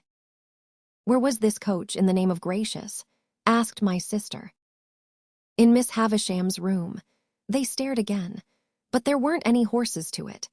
I added this saving clause in the moment of rejecting 4 richly caparisoned coursers which I had had wild thoughts of harnessing. Can this be possible, uncle? Asked Mrs. Joe. What can the boy mean? I'll tell you, Mum, said Mr. Pumblechook. My opinion is it's a sedan chair. She's flighty, you know, very flighty, quite flighty enough to pass her days in a sedan chair. Did you ever see her in it, uncle? Asked Mrs. Joe. How could I? He returned, forced to the admission, when I never see her in my life, never clapped eyes upon her. Goodness, uncle, and yet you have spoken to her. Just through the door, he replied testily. Now, boy, what did you play? We played with flags. Flags, echoed my sister. Yes, said I. Estella waved a blue flag, and I waved a red one, and Miss Havisham waved one sprinkled all over with little gold stars, out at the coach window. And then we all waved our swords and hurrahed. Swords, repeated my sister. Where did you get swords from? Out of a cupboard, said I, and I saw pistols in it and jam and pills. And there was no daylight in the room, but it was all lighted up with candles. That's true, Mum, said Mr. Pumblechook with a grave nod. That's the state of the case, for that much I've seen myself. And then they both stared at me, and I at them, and plaited the right leg of my trousers with my right hand. If they had asked me any more questions, I should undoubtedly have betrayed myself, for I was even then on the point of mentioning that there was a balloon in the yard, and should have hazarded the statement, but for my invention being divided between that phenomenon and a bear. They were so much occupied, however, in discussing the marvels I had already presented for their consideration, that I escaped. The subject still held them when Joe came in from his work to have a cup of tea, to whom my sister, more for the relief of her own mind than for the gratification of his, related my pretended experiences. Now, when I saw Joe open his blue eyes and roll them all round the kitchen in helpless amazement, I was overtaken by penitence, but only as regarded him, not in the least as regarded the other two. Towards Joe, and Joe only, I considered myself a young monster, while they sat debating what results would come to me from Miss Havisham's acquaintance and favor. They had no doubt that Miss Havisham would do something for me. Their doubts related to the form that something would take. My sister stood out for property. Mr. Pumblechook was in favor of a handsome premium for binding me apprentice to some genteel trade. Say, the corn and seed trade, for instance. Joe fell into the deepest disgrace with both, for offering the bright suggestion that I might only be presented with one of the dogs who had fought for the veal cutlets. "If a fool's head can't express better opinions than that," said my sister, "and you have got any work to do, you had better go and do it." So he went. After Mr. Pumblechook had driven off, and when my sister was washing up, I stole into the forge to Joe and remained by him until he had done for the night. Then I said, "Before the fire goes out, Joe, I should like to tell you something." "Should you, Pip?" said Joe, drawing his shoeing stool near the forge. "Then tell us, what is it, Pip?" "Joe," said I, taking hold of his rolled-up shirt sleeve and twisting it between my finger and thumb, "you remember all that about Miss Havisham's." "Remember," said Joe. "I believe you, wonderful." "It's a terrible thing, Joe. It ain't true." "What are you telling of, Pip?" cried Joe, falling back in the greatest amazement. "You don't mean to say it's—" "Yes, I do. It's lies, Joe." "But not all of it. Why, sure you don't mean to say, Pip, that there was no black welwit co. ch?" For I stood shaking my head. "But at least there was dogs, Pip." "Come, Pip," said Joe persuasively. "If there warn't no weal cutlets, at least there was dogs." "No, Joe." "A dog," said Joe. "A puppy, come." "No, Joe, there was nothing at all of the kind." As I fixed my eyes hopelessly on Joe, Joe contemplated me in dismay. "Pip, old chap, this won't do, old fellow, I say. Where do you expect to go to?" "It's terrible, Joe, ain't it?" "Terrible?" cried Joe. "Awful, what possessed you?" "I don't know what possessed me, Joe," I replied, letting his shirt sleeve go and sitting down in the ashes at his feet, hanging my head. "But I wish you hadn't taught me to call knaves at cards, Jacks, and I wish my boots weren't so thick nor my hands so coarse."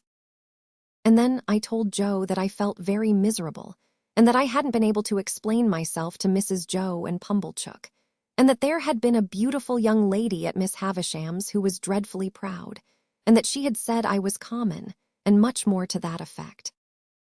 "There's one thing you may be sure of, Pip," said Joe, after some rumination, "namely, that lies is lies. Hows'ever they come, they didn't ought to come, and they come from the father of lies and work round to the same. Don't you tell no more of 'em, Pip. That ain't the way to get out of being common, old chap. And as to being common, I don't make it out at all clear. You are uncommon in some things. You're uncommon small. Likewise, you're a uncommon scholar." "No, I am ignorant and backward, Joe." "Why, see what a letter you wrote last night. Wrote in print even. I've seen letters, and from gentlefolks." "That I'll swear weren't wrote in print," said Joe. "I have learnt next to nothing, Joe. You think much of me. It's only that." "Well, Pip," said Joe, "be it so or be it sont, you must be a common scholar afore you can be a uncommon one, I should hope. The king upon his throne with his crown upon his head can't sit and write his acts of parliament in print without having begun, when he were a unpromoted prince, with the alphabet, added Joe with a shake of the head that was full of meaning, and begun at a 2 and worked his way to Z. There was some hope in this piece of wisdom, and it rather encouraged me. "You're not angry with me, Joe?" "No, old chap, but you might bear in mind about them dog fights and weal cutlets when you say your prayers tonight. That's all, old chap, and don't never do it no more." Aye, aye, aye. How Pip fell heir to great expectations. The happy idea occurred to me a morning or two later when I woke, that the best step I could take towards making myself uncommon was to get out of Biddy everything she knew. In pursuance of this idea, I mentioned to Biddy, when I went to Mr. Wopsel's aunt's at night, that I had a particular reason for wishing to get on in life, and that I should feel very much obliged to her if she would impart all her learning to me. Biddy, who was the most obliging of girls, immediately said she would, and indeed began to carry out her promise within 5 minutes. The books at the school were few and ragged, but we attacked them all valiantly during the course of the winter, and even refreshed our budding minds with newspaper scraps. And with every new piece of knowledge, I could fancy myself saying to Miss Estella, "Now am I common." At the appointed time, I returned to Miss Havisham's, and my hesitating ring at the gate brought out Estella. "You are to come this way today," she said after admitting me, and took me to quite another part of the house. We went in at a door which stood open, and into a gloomy room with a low ceiling on the ground floor at the back. There was some company in the room, and Estella said to me as she joined it, "You are to go and stand there, boy, till you are wanted." There, being the window, I crossed to it and stood there, in a very uncomfortable state of mind, looking out. Presently she brought a candle and led the way down a dark passage to a staircase. As we went up the stairs, we met a man coming down. He was large and bald, with bushy black eyebrows and deep-set eyes which were disagreeably keen. He was nothing to me at the time, and yet I couldn't help observe him. He stopped and looked at me. "How do you come here?" he asked. "Miss Havisham sent for me, sir," I explained. "Well, behave yourself. I have a pretty large experience of boys, and you're a bad set of fellows. Now mind," said he, biting the side of his great forefinger as he frowned at me, "you behave yourself." With those words he released me, which I was glad of, for his hand smelt of scented soap, and went his way downstairs. I wondered whether he could be a doctor, but no, I thought. He couldn't be a doctor, or he would have a quieter manner. There was not much time to consider the subject, for we were soon in Miss Havisham's room, where she and everything else were just as I had left them. Estella left me standing near the door, and I stood there until Miss Havisham cast her eyes upon me from the dressing table. "So," she said, without being startled or surprised, "the days have worn away, have they?"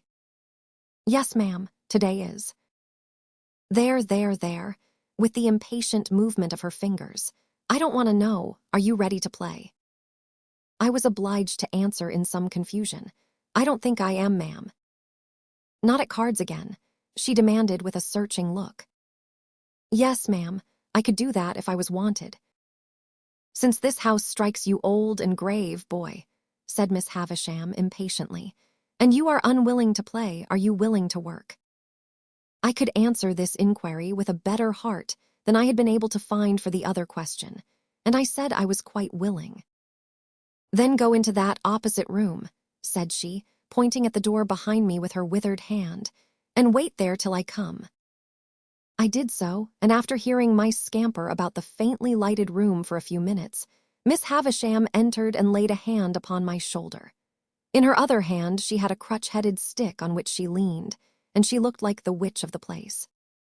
"This," said she, pointing to the long table with her stick, "is where I will be laid when I am dead. They shall come and look at me here." With some vague misgiving that she might get upon the table then and there and die at once, the complete realization of the ghastly waxwork at the fair, I shrank under her touch. "What do you think that is?" she asked me, again pointing with her stick. "That where those cobwebs are." "I can't guess what it is, ma'am." "It's a great cake, a bride cake, mine." She looked all around the room in a glaring manner, and then said, leaning on me while her hand twitched my shoulder, "Come, come, come, walk me, walk me." From this I made out that the work I had to do was to walk Miss Havisham round and round the room. So I started at once, she following at a fitful speed, twitching the hand upon my shoulder. After a while she said, "Call Estella," and I did so. Then the company I had noticed before filed in and paid their respects, which Miss Havisham hardly seemed to hear. While Estella was away lighting them down, Miss Havisham still walked with her hand on my shoulder, but more and more slowly. At last she stopped before the fire and said, after muttering and looking at it some seconds. "This is my birthday, Pip." I was going to wish her many happy returns when she lifted her stick. "I don't suffer it to be spoken of. I don't suffer those who were here just now or anyone to speak of it. They come here on the day, but they dare not refer to it." Of course, I made no further effort to refer to it. On this day of the year, long before you were born, this heap of decay, stabbing with her crutched stick at the pile of cobwebs on the table but not touching it, was brought here. It and I have worn away together. The mice have gnawed at it, and sharper teeth than teeth of mice have gnawed at me. She held the head of her stick against her heart as she stood looking at the table. She in her once white dress, all yellow and withered, the once white cloth all yellow and withered, everything around in a state to crumble under a touch.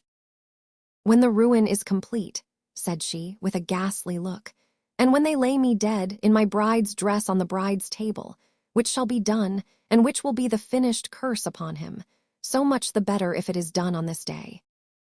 She stood looking at the table as if she stood looking at her own figure lying there. I remained quiet. Estella returned, and she too remained quiet. It seemed to me that we continued thus a long time.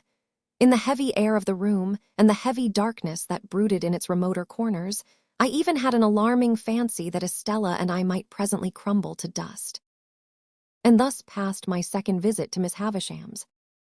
On my next visit, the following week, I saw a garden chair, a light chair on wheels that you pushed from behind.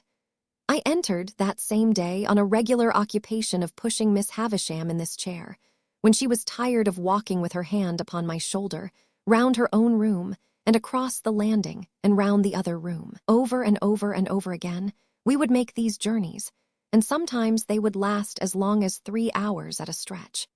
I insensibly fall into a general mention of these journeys as numerous, because it was at once settled that I should return every alternate day at noon for these purposes, and because I am now going to sum up a period of at least 8 or 10 months. As we began to be more used to one another, Miss Havisham talked more to me, and asked me such questions as, what had I learned and what was I going to be? I told her I was going to be apprenticed to Joe, I believed, and I enlarged upon my knowing nothing and wanting to know everything, in the hope that she might offer some help towards that desirable end. But she did not. On the contrary, she seemed to prefer my being ignorant. Neither did she ever give me any money nor anything but my daily dinner. Estella was always there to let me in and out. Sometimes she would coldly tolerate me, sometimes she would condescend to me, sometimes she would be quite familiar with me, sometimes she would say she hated me. But always my admiration for her grew apace, and I was the more firmly resolved not to be common. There was a song Joe used to hum fragments of at the forge, of which the burden was Old Clem. This was not a very ceremonious way of rendering homage to a patron saint, for I believe Old Clem stood in that relation towards smiths. It was a song that imitated the measure of beating upon iron, and was a mere lyrical excuse for the introduction of Old Clem's respected name. Thus you were to hammer boys round, Old Clem. With a thump and a sound, Old Clem. Beat it out, Old Clem. With a clink for the stout, Old Clem. Blow the fire, Old Clem. Roaring dryer, soaring higher, Old Clem. One day soon after the appearance of the chair, Miss Havisham suddenly saying to me with the impatient movement of her fingers, There, sing." I was surprised into crooning this ditty as I pushed her over the floor. It happened so to catch her fancy that she took it up in a low, brooding voice as if she were singing in her sleep. After that, it became customary with us to have it as we moved about, and Estella would often join in, though the whole strain was so subdued, even when there were 3 of us, that it made less noise in the grim old house than the lightest breath of wind. What could I become with these surroundings? How could my character fail to be influenced by them? Is it to be wondered at if my thoughts were dazed, as my eyes were, when I came out into the natural light from the misty yellow rooms? Perhaps I might have talked it all over with Joe, had it not been for those enormous tales about coaches, dogs, and veal cutlets, but I felt a natural shrinking from having Miss Havisham and Estella discussed, which had come upon me in the beginning, and which grew much more potent as time went on. I reposed complete confidence in no one but Biddy, and so I told her everything. Why it came natural for me to do so, and why Biddy had a deep concern in everything I told her, I did not know then, though I think I know now. We went on in this way for a long time, and it seemed likely that we should continue to go on in this way for a long time, when one day Miss Havisham stopped short as she and I were walking, she leaning on my shoulder, and said with some displeasure, "You are growing tall, Pip." She said no more at the time, but she presently stopped and looked at me again, and presently again, and after that looked frowning and moody. On the next day of my attendance, when our usual exercise was over, and I had landed her at her dressing table, she stayed me with a movement of her impatient fingers. "Tell me the name again of that blacksmith of yours." "Joe Gargery, ma'am." "Meaning the master you were to be apprenticed to?" "Yes, Miss Havisham." "You had better be apprenticed at once. Would Gargery come here with you and bring your indentures, do you think?" I signified that I had no doubt he would take it as an honor to be asked. "Then let him come." "At any particular time, Miss Havisham?" There, I know nothing about times. Let him come soon and come alone with you." So, on my very next visit, I conducted Joe, stiffly arrayed in his Sunday clothes, into Miss Havisham's presence. She asked him several questions about himself and my apprenticeship, while the poor fellow twisted his hat in his hand and persisted in answering me. I am afraid I was the least bit ashamed of him when I saw that Estella stood at the back of Miss Havisham's chair, and that her eyes laughed mischievously. Miss Havisham glanced at him as if she understood what he really was, better than I had thought possible, seeing what an awkward figure he cut, and took up a little bag from the table beside her. "Pip has earned a premium here," she said, "and here it is. There are 25 guineas in this bag. Give it to your master, Pip." As if he were absolutely out of his mind, with the wonder awakened in him by her strange figure, and the strange room, Joe, even at this pass, persisted in addressing me. "This is worry liberal on your part, Pip," said Joe, "and it is as such received and grateful welcome, though never looked for, far nor near nor nowheres. And now, old chap, may we do our duty? May you and me do our duty both on us by one and another, and by them which your liberal present have conwide to be for the satisfaction of mind, of them as never." Here Joe showed that he felt he had fallen into frightful difficulties, until he triumphantly rescued himself with the words, "And from myself far be it." These words had such a round and convincing sound for him that he said them twice. "Goodbye, Pip," said Miss Havisham after my papers were signed. "Let them out, Estella." "Am I to come again, Miss Havisham?" I asked. "No, Gargery is your master now. Gargery, one word." Thus calling him back as I went out of the door, I heard her say to Joe, in a distinct, emphatic voice, "The boy has been a good boy here, and that is his reward. Of course, as an honest man, you will expect no other and no more." How Joe got out of the room, I have never been able to determine, but I know that when he did get out, he was steadily proceeding upstairs instead of coming down, and was deaf to all remonstrances until I went after him and laid hold of him. In another minute, we were outside the gate, and it was locked, and Estella was gone. When we stood in the daylight alone again, Joe backed up against a wall and said to me, "Astonishing." And there he remained so long, saying, "Astonishing," at intervals so often that I began to think his senses were never coming back. At length he prolonged his remark into Pip, "I do assure you this is astonishing," and so, by degrees, became able to walk away. It is a most miserable thing to feel ashamed of home. There may be black ingratitude in the thing, and the punishment may be retributive and well-deserved, but that it is a miserable thing, I can testify. Home had never been a pleasant place to me because of my sister's temper, but Joe had sanctified it, and I believed in it. I had believed in the best parlor as a most elegant place. I had believed in the front door as a mysterious portal of the temple of state, whose solemn opening was attended with a sacrifice of roast fowls. I had believed in the kitchen as a chaste, though not magnificent apartment. I had believed in the forge as the glowing road to manhood and independence. Within a single year, all this was changed. Now, it was all coarse and common, and I would not have had Miss Havisham and Estella see it on any account. How much of my ungracious condition of mind may have been my own fault, how much Miss Havisham's, how much my sister's, is now of no moment to me or to anyone. The change was made in me, the thing was done. Once it had seemed to me that when I should at last roll up my shirt sleeves and go into the forge, Joe's apprentice, I should be distinguished and happy. Now that the reality was here, I only felt that I was dusty with the dust of small coal, and that I had a weight upon my daily remembrance to which the anvil was a feather. I remember that at a later period of my time, I used to stand about the churchyard on Sunday evenings, when night was falling, comparing my own perspective with the windy marsh view, and making out some likeness between them by thinking how flat and low both were, and how on both there came an unknown way and a dark mist, and then the sea.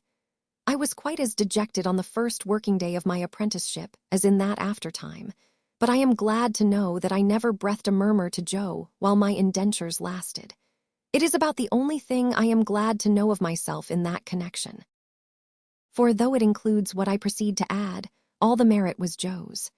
It was not because I was faithful, but because Joe was faithful, that I never ran away and went for a soldier or a sailor. It was not because I had a strong sense of the virtue of industry, but because of Joe that I worked with tolerable zeal against the grain. As I was getting too big for Mr. Wopsel's aunt's room, my education under that lady ended. Not, however, until Biddy had imparted to me everything she knew, from the little catalogue of prices to a comic song she had once bought for a halfpenny, although the only coherent part of the latter piece were the opening lines. When I went to Lunnon town, sirs, to rel,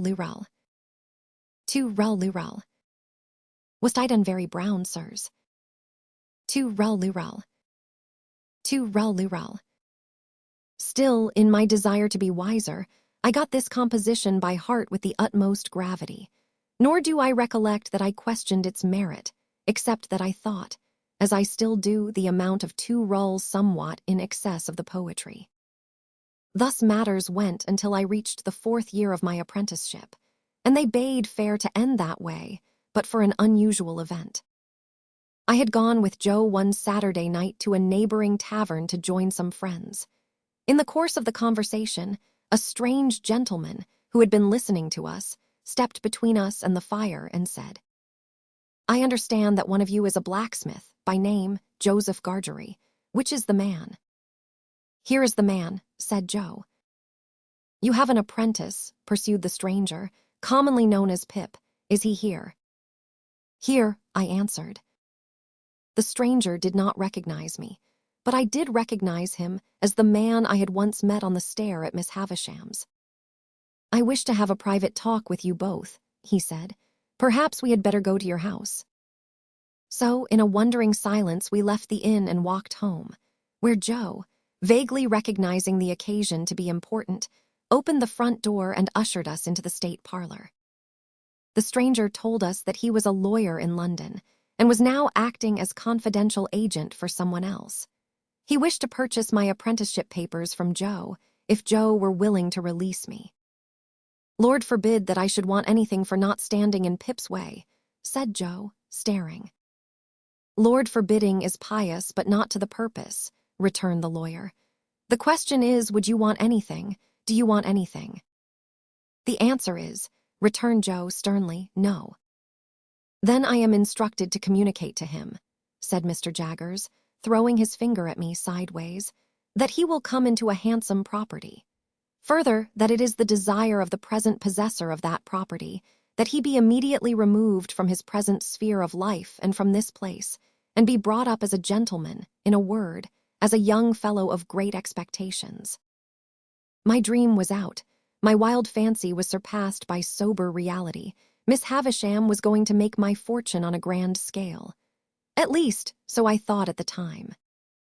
"Now, Mr. Pip," pursued the lawyer, "I address the rest of what I have to say to you. You are to understand, first, that it is the request of the person from whom I take my instructions that you always bear the name of Pip. You will have no objection, I dare say, to that easy condition. But if you have any objection, this is the time to mention it." I gasped, but had no objection. "The second condition," he resumed, "is that you are not to know the name of your benefactor for the present. I will act as your guardian and see that you are educated properly. You desire an education, don't you?" I replied that I had always longed for it. Good, then we will see to getting you a tutor. But first you should have some new clothes to come away in. When will you be ready to leave? Say this day week. You'll want some money. Shall I leave you 20 guineas? He produced a long purse with the greatest coolness and counted them out on the table and pushed them over to me. This was the first time he had taken his leg from the chair. He sat astride of the chair when he had pushed the money over and sat swinging his purse and eyeing Joe. Well, Joseph Gargery, you look dumbfoundered. I am, said Joe in a very decided manner. It was understood that you wanted nothing for yourself, remember. It were understood, said Joe, and it are understood, and it ever will be similar according. But what, said the lawyer, swinging his purse, what if it was in my instructions to make you a present, as compensation? As compensation, what for? Joe demanded. For the loss of his services. Joe laid his hand upon my shoulder with the touch of a woman. I have often thought of him since like the steam hammer that can crush a man or pat an eggshell in his combination of strength with gentleness. Pip is that hearty welcome, said Joe, to go free with his services to honor and fortune, as no words can tell him. But if you think as money can make compensation to me for the loss of the little child, what come to the forge, and ever the best of friends? Oh dear, good Joe, whom I was so ready to leave and so unthankful to, I see you again, with your muscular blacksmith's arm before your eyes, and your broad chest heaving, and your voice dying away. Oh dear, good, faithful, tender Joe, I feel the loving tremble of your hand upon my arm, as solemnly this day as if it had been the rustle of an angel's wing. But at the time I was lost in the mazes of my future fortunes, and could not retrace the bypaths we had trodden together. I begged Joe to be comforted. Joe scooped his eyes with his disengaged wrist, as if he were bent on gouging himself, but said not another word.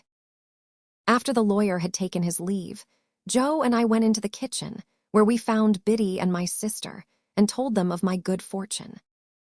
They dropped their sewing and looked at me. Joe held his knees and looked at me. I looked at them in turn. After a pause, they heartily congratulated me, but there was a certain touch of sadness in their congratulations that I rather resented. Now that I was actually going away, I became quite gloomy. I did not know why, but I sat in the chimney corner looking at the fire, my elbow on my knee. And while the others tried to make the conversation cheerful, I grew gloomier than ever. But the bright sunlight of the next morning dispelled my doubts and fears, and I began to count the days eagerly. I went down to Trabb's, the tailor's, and got measured for a wonderful suit of clothes, much to the consternation of Trabb's boy, who thought himself equal to any blacksmith that ever lived. Then I went to the hatters and the bootmakers and the hosiers, and felt rather like Mother Hubbard's dog, whose outfit required the services of so many trades. I also went to the coach office and took my place for 7 o'clock Saturday morning. And everywhere about the village, the news of my great expectations preceded me, and I was heartily stared at. Uncle Pumblechook was especially officious at this time. He acted as though he were the sole cause of all this. To think, said he, swelling up, that I should have been the humble instrument of this proud reward. He thought, like all the rest of us, that Miss Havisham was my unknown benefactor. It was a natural mistake, as she had been kind to me in her way, and I had seen the lawyer at her house. But it was a mistake after all, and led to other unhappy blunders ere I learned the truth. For many years afterward, I found that my convict, the man I had helped down in the churchyard, was none other than the friend who had left me this fortune. He had escaped again from the hulks, and, coming into a considerable property, had arranged with the lawyer to use it in making a gentleman out of the little boy he had found crying on the tombstone. But, as I say, none of us knew it or suspected it at first. And now, those 6 days which were to have run out so slowly, had run out fast and were gone, and tomorrow looked me in the face more steadily than I could look at it. As the 6 evenings had dwindled away to 5, to 4, to 3, to 2, I had become more and more appreciative of the society of Joe and my sister and Biddy. On this last evening, I dressed myself out in my new clothes, for their delight, and sat in my splendor until bedtime. We had a hot supper on the occasion, graced by the inevitable roast fowl, and we had some flip to finish with. We were all very low, and none the higher for pretending to be in spirits. It was a hurried breakfast the next morning with no taste in it. I got up from the meal, saying with a sort of briskness, as if it had only just occurred to me, "Well, I suppose I must be off." And then I kissed my sister and kissed Biddy and threw my arms around Joe's neck. Then I took up my little portmanteau and walked out. The last I saw of them was when I presently heard a scuffle behind me, and looking back, saw Joe throwing an old shoe after me and Biddy throwing another old shoe. I stopped then to wave my hat, and dear old Joe waved his strong right arm above his head, crying huskily, "Horror!" And Biddy put her apron to her face. I walked away at a good pace, thinking it was easier to go than I had supposed it would be, and reflecting that it would never have done to have an old shoe thrown after the coach, in sight of all the high street. I whistled and made nothing of going, but the village was very peaceful and quiet, and the light mists were solemnly rising, as if to show me the world, and I had been so innocent and little there, and all beyond was so unknown and great, that in a moment with a strong heave and sob I broke into tears. It was by the finger-post at the end of the village, and I laid my hand upon it and said, "Goodbye, oh my dear, dear friend." So subdued was I by those tears, that when I was on the coach, and it was clear of the town, I deliberated with an aching heart whether I would not get down when we changed horses, and walk back, and have another evening at home, and a better parting. But while I deliberated, we had changed and changed again, and it was now too late and too far to go back, and I went on. And the mists had all solemnly risen now, and the world lay spread before me. My boyhood was over. Henceforth I was to play a man's part, a man with great expectations. The story of Little Dorrit. Little Dorrit. Little Dorrit. I, the child of the Marshalsea. Some years ago, when the laws of England were harsher than they are now, there were debtors' prisons, or big, gloomy jails into which men were put, if they couldn't pay what they owed. This was cruel and unjust, for the prisoner was of course cut off from the chance to earn any more money, and so he might linger there for years or even his whole life long, if some friend did not come to his relief. But otherwise the prisoner was given many liberties not found in ordinary jails. His family might live with him, if they chose, and come and go as they pleased. One of the largest of these debtors' prisons was called the Marshalsea. One day, a gentleman was brought there who had lost his money in business, but so confident was he of speedily regaining his liberty that he would not unpack his valise at first. His name was William Dorrit, an easy-going man who had spent his money freely and paid little attention to his tradesmen's bills. Now that he had fallen upon evil days, he thought that his friends would be glad to help him. But as the days and weeks passed with no prospect of aid, he was persuaded not only to unpack his belongings, but also to have his wife and 2 children brought to live with him. The 2 children, Fanny and Edward, commonly called Tip, were so young when they were brought to the Marshalsea that they soon forgot any earlier life and played very happily with other children in the prison yard. Not long after, a little sister was added to their family. She was christened Amy, but was so tiny that everybody called her Little Dorrit. Being born in the prison, Little Dorrit was petted and made much of. Everyone there seemed to claim her, and visitors were proudly shown, the child of the Marshalsea. The turnkey, who was a kind-hearted man, took an especial interest in her. "By rights," he remarked when she was first shown to him, "I ought to be her godfather." Mr. Dorrit looked at the honest fellow for a moment, and thought that he would suit better than some of their false friends. "Perhaps you wouldn't object to really being her godfather," he said. "Oh, I don't object if you don't," replied the turnkey. Thus it came to pass that she was christened one Sunday afternoon, when the turnkey, being relieved, went up to the font of St. George's Church, and promised and vowed on her behalf, as he himself related when he came back, like a good un. This invested the turnkey with a new proprietary share in the child, over and above his former official one. When she began to walk and talk, he became fond of her, bought a little armchair and stood it by the high fender of the lodge fireplace, liked to have her company when he was on the lock, and used to bribe her with cheap toys to come and talk to him. The child, for her part, soon grew so fond of the turnkey that she would come climbing up the lodge steps of her own accord at all hours of the day. When she fell asleep in the little armchair by the high fender, the turnkey would cover her with his pocket handkerchief. And when she sat in it, dressing and undressing a doll, which soon came to be unlike dolls on the other side of the lock, he would contemplate her from the top of his stool with exceeding gentleness. Witnessing these things, the inmates would express an opinion that the turnkey, who was a bachelor, had been cut out by nature for a family man. But the turnkey thanked them and said, no, on the whole it was enough for him to see other people's children there.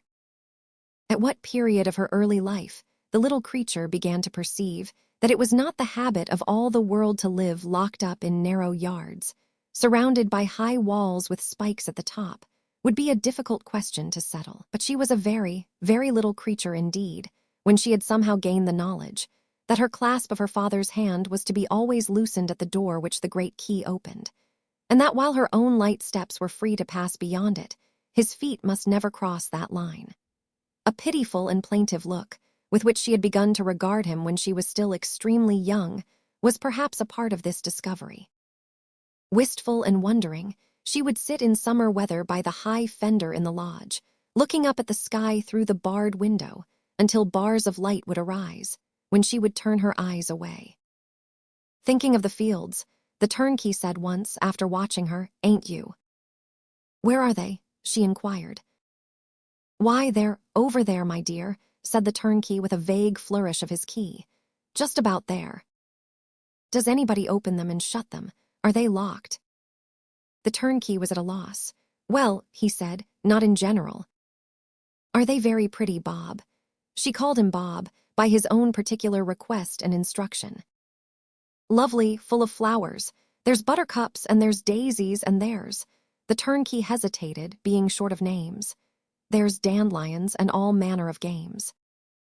"Is it very pleasant to be there, Bob?" "Prime," said the turnkey. "Was father ever there?" "Hem," coughed the turnkey. "Oh, yes, he was there sometimes." "Is he sorry not to be there now?" "And not particular," said the turnkey. "Nor any of the people?" she asked, glancing at the listless crowd within. "Oh, are you quite sure and certain, Bob?" At this difficult point of the conversation, Bob gave in and changed the subject, always his last resource when he found his little friend getting him into a political, social, or theological corner. But this was the origin of a series of Sunday excursions that these two curious companions made together. They used to issue from the lodge on alternate Sunday afternoons with great gravity, bound for some meadows or green lanes that had been elaborately appointed by the turnkey in the course of the week. And there she picked grass and flowers to bring home, while he smoked his pipe. Afterwards they would come back hand in hand, unless she was more than usually tired and had fallen asleep on his shoulder. In those early days, the turnkey first began profoundly to consider a question which cost him so much mental labor that it remained undetermined on the day of his death. He decided to will and bequeath his little property of savings to his godchild, and the point arose, how could it be so tied up that she alone should benefit by it? He asked the knotty question of every lawyer who came through the lodge gate on business. "Settle it strictly on herself," the gentleman would answer. "But look here," quoth the turnkey. "Supposing she had, say a brother, say a father, say a husband, who would be likely to make a grab at that property when she came into it, how about that?" "It would be settled on herself, and they would have no more legal claim on it than you," would be the professional answer. "Stop a bit," said the turnkey. "Supposing she was tender-hearted and they came over her, where's your law for tying it up then?" The deepest character whom the turnkey sounded was unable to produce his law for tying such a knot as that. So the turnkey thought about it all his life and died without a will after all. But that was long afterwards, when his goddaughter was past 16. She was only 8 when her mother died, and from that time the protection that her wondering eyes had expressed towards her father became embodied in action, and the child of the Marshalsea took upon herself a new relation. At first, such a baby could do little more than sit with him, deserting her livelier place by the high fender and quietly watching him. But this made her so far necessary to him that he became accustomed to her and began to be sensible of missing her when she was not there. Through this little gate, she passed out of childhood into the care-laden world. What her pitiful look saw at that early time in her father, in her sister, in her brother, in the jail. How much, or how little of the wretched truth it pleased God to make visible to her, lies hidden with many mysteries. It is enough that she was inspired to be something which was not what the rest were, and for the sake of the rest. And while the mark of the prison was seen only too clearly in her vain, selfish sister and weak, wayward brother, little Dorrit's life was singularly free from taint. Her heart was full of service and love.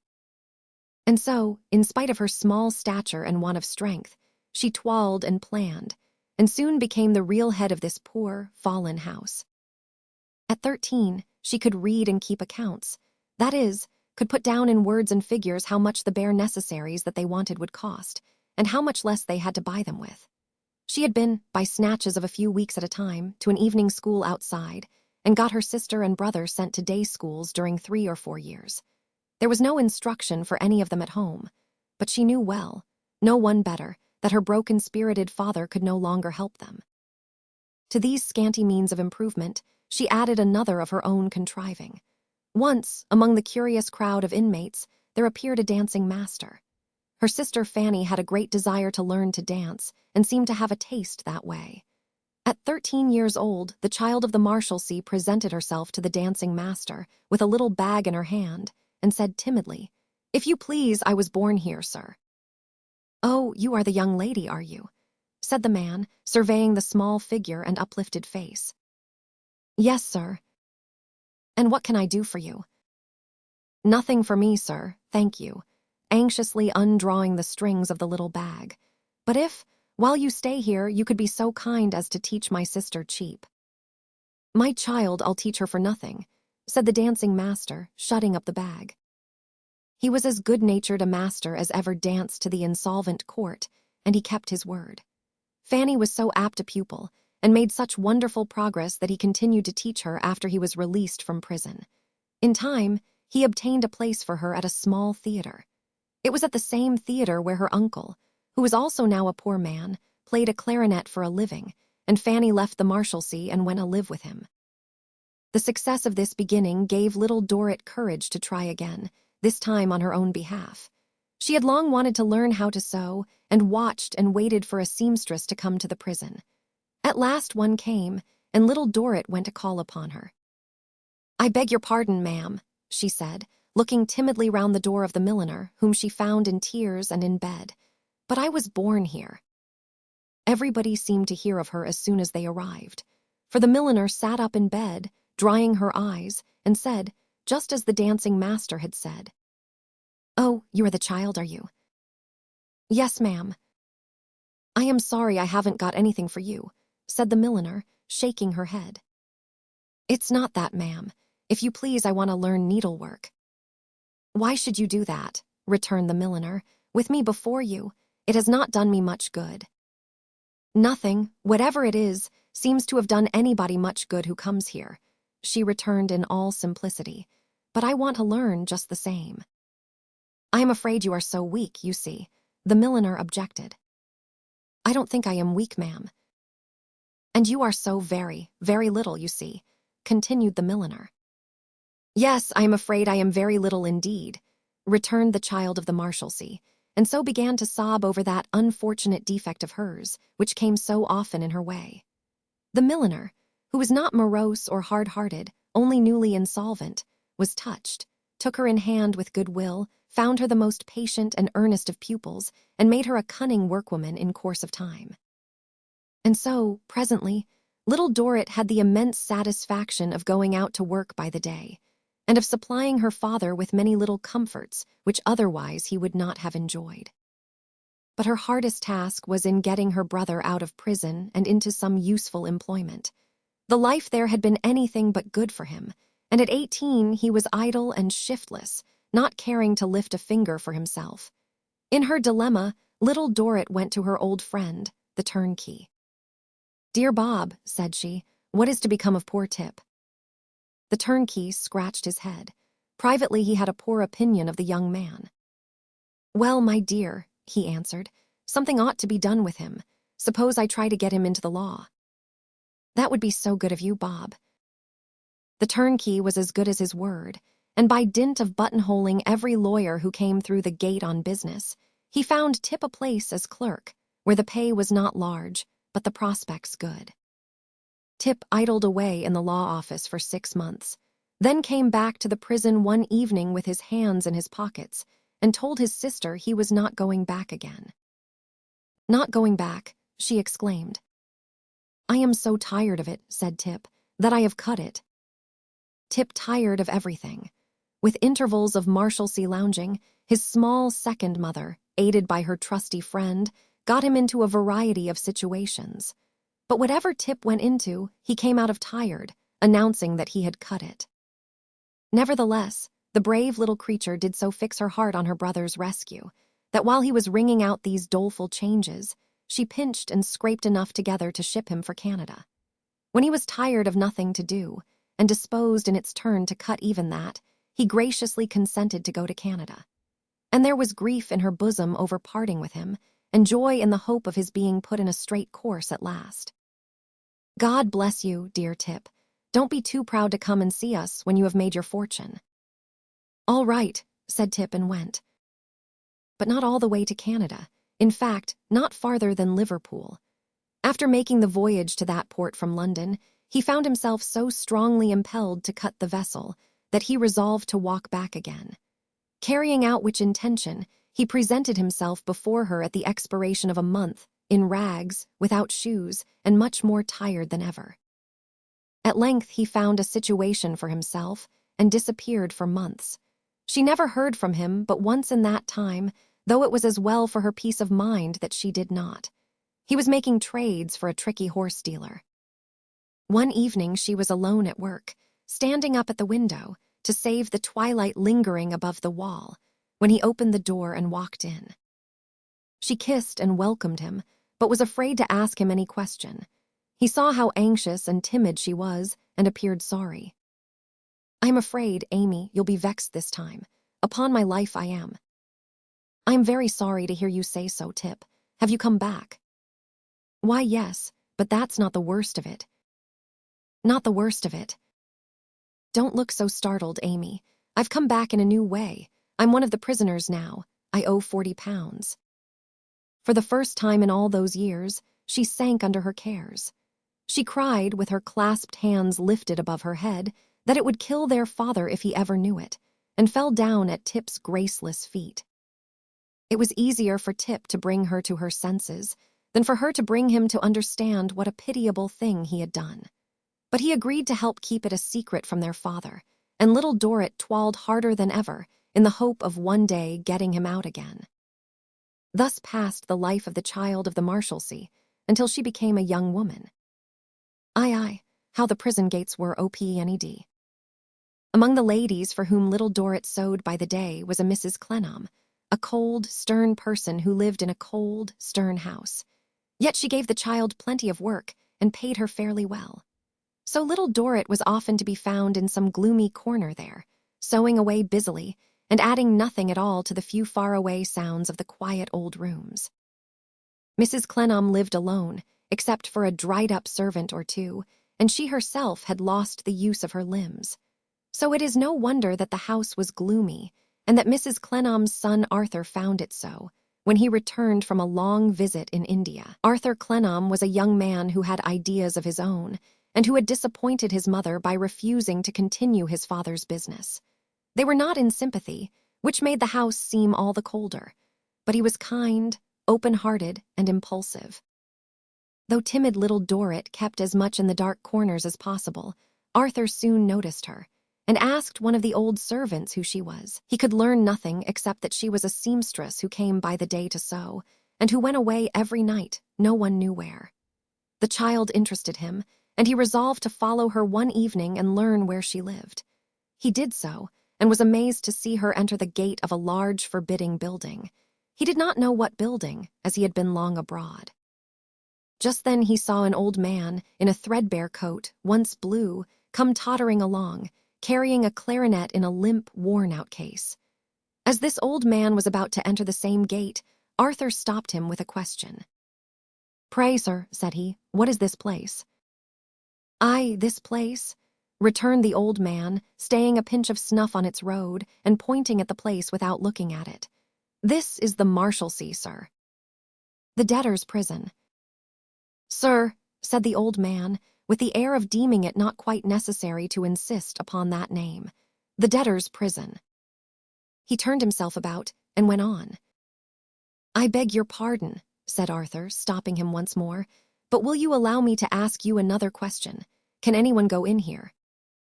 "Anyone can go in," replied the old man, "but it is not everyone who can go out." "Pardon me once more. Are you familiar with the place?" "Sir," returned the old man, squeezing his little packet of snuff in his hand and turning upon his interrogator as if such questions hurt him, "I am." "I beg you to excuse me. I am not impertinently curious, but have a good object. Do you know the name of Dorrit here?" "My name, sir," replied the old man most unexpectedly, "is Dorrit." Arthur pulled off his hat to him. "Grant me the favor of half a dozen words. I have recently come home to England after a long absence. I have seen at my mother's, Mrs. Clenham in the city, a young woman working at her needle, whom I have only heard addressed or spoken of as little Dorrit. I have felt sincerely interested in her, and have had a great desire to know something more about her. I saw her, not a minute before you came up, pass in at that door." The old man looked at him attentively. "Are you in earnest, sir?" "I do assure you that I am." "I know very little of the world, sir," returned the other, who had a weak and quavering voice. "I am merely passing on, like the shadow over the sundial. It would be worth no man's while to mislead me. It would really be too easy, too poor a success, to yield any satisfaction. The young woman whom you saw go in here is my brother's child. My brother is William Dorrit. I am Frederick. You say you have seen her at your mother's. I know your mother befriends her. You have felt an interest in her, and you wish to know what she does here. Come and see." He went on again, and Arthur accompanied him. "My brother," said the old man, pausing on the step and slowly facing round again, "has been here many years, and much that happens even among ourselves out of doors is kept from him for reasons that I needn't enter upon now. Be so good as to say nothing of my niece's working at her needle. If you keep within our bounds, you cannot well be wrong. Now, come and see." Arthur followed him down a narrow entry, at the end of which a key was turned, and a strong door was opened from within. It admitted them into a lodge or lobby across which they passed, and so through another door and a grating into the prison. The old man, always plodding on before, turned round in his slow, stiff, stooping manner when they came to the turnkey on duty, as if to present his companion.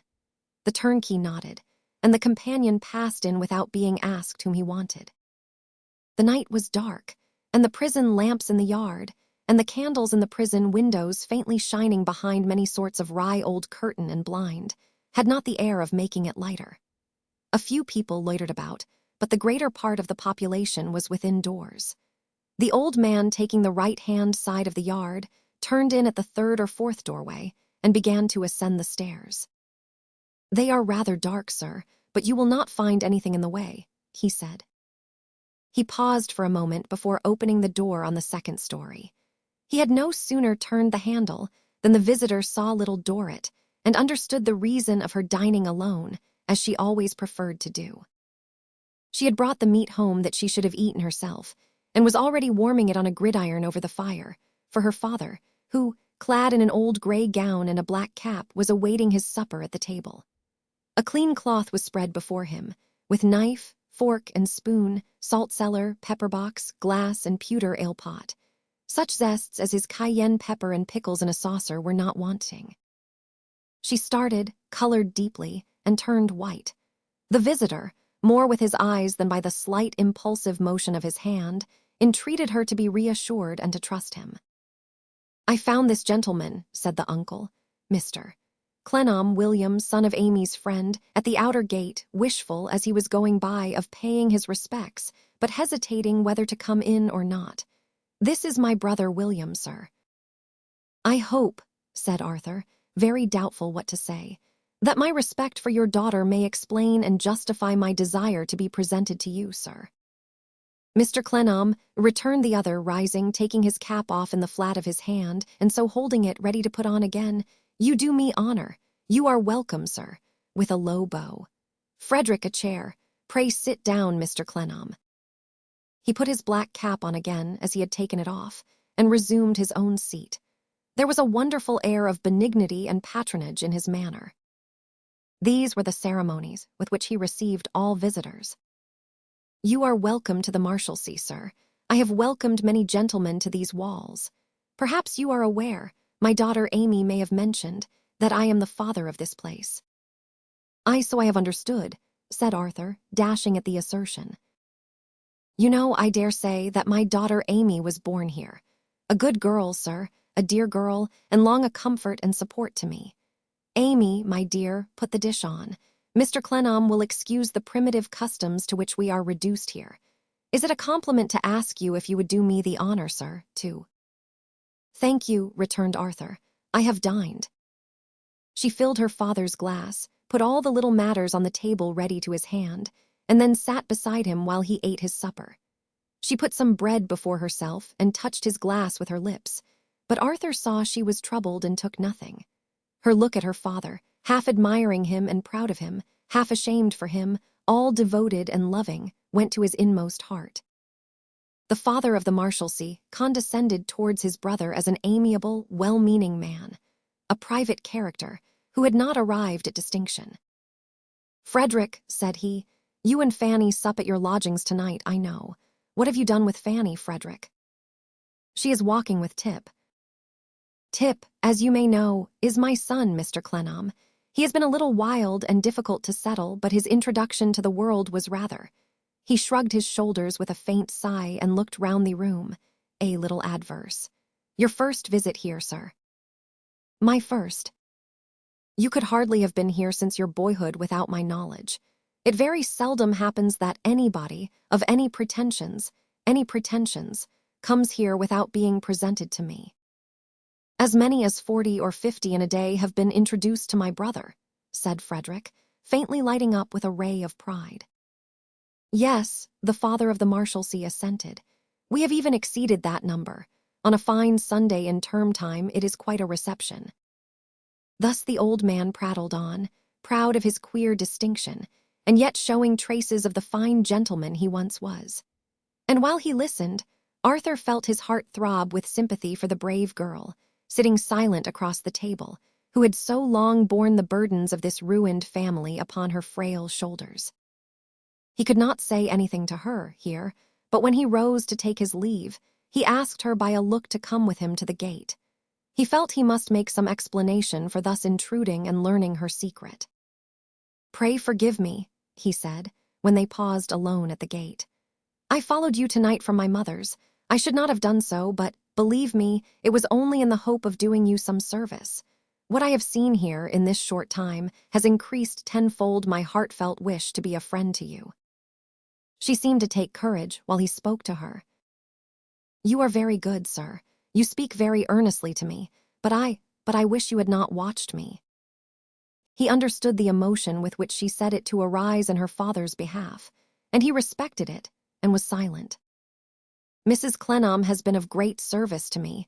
I don't know what we should have done without the employment she has given me. I am afraid it may not be a good return to become secret with her. I can say no more tonight, sir. I am sure you mean to be kind to us. Thank you, thank you.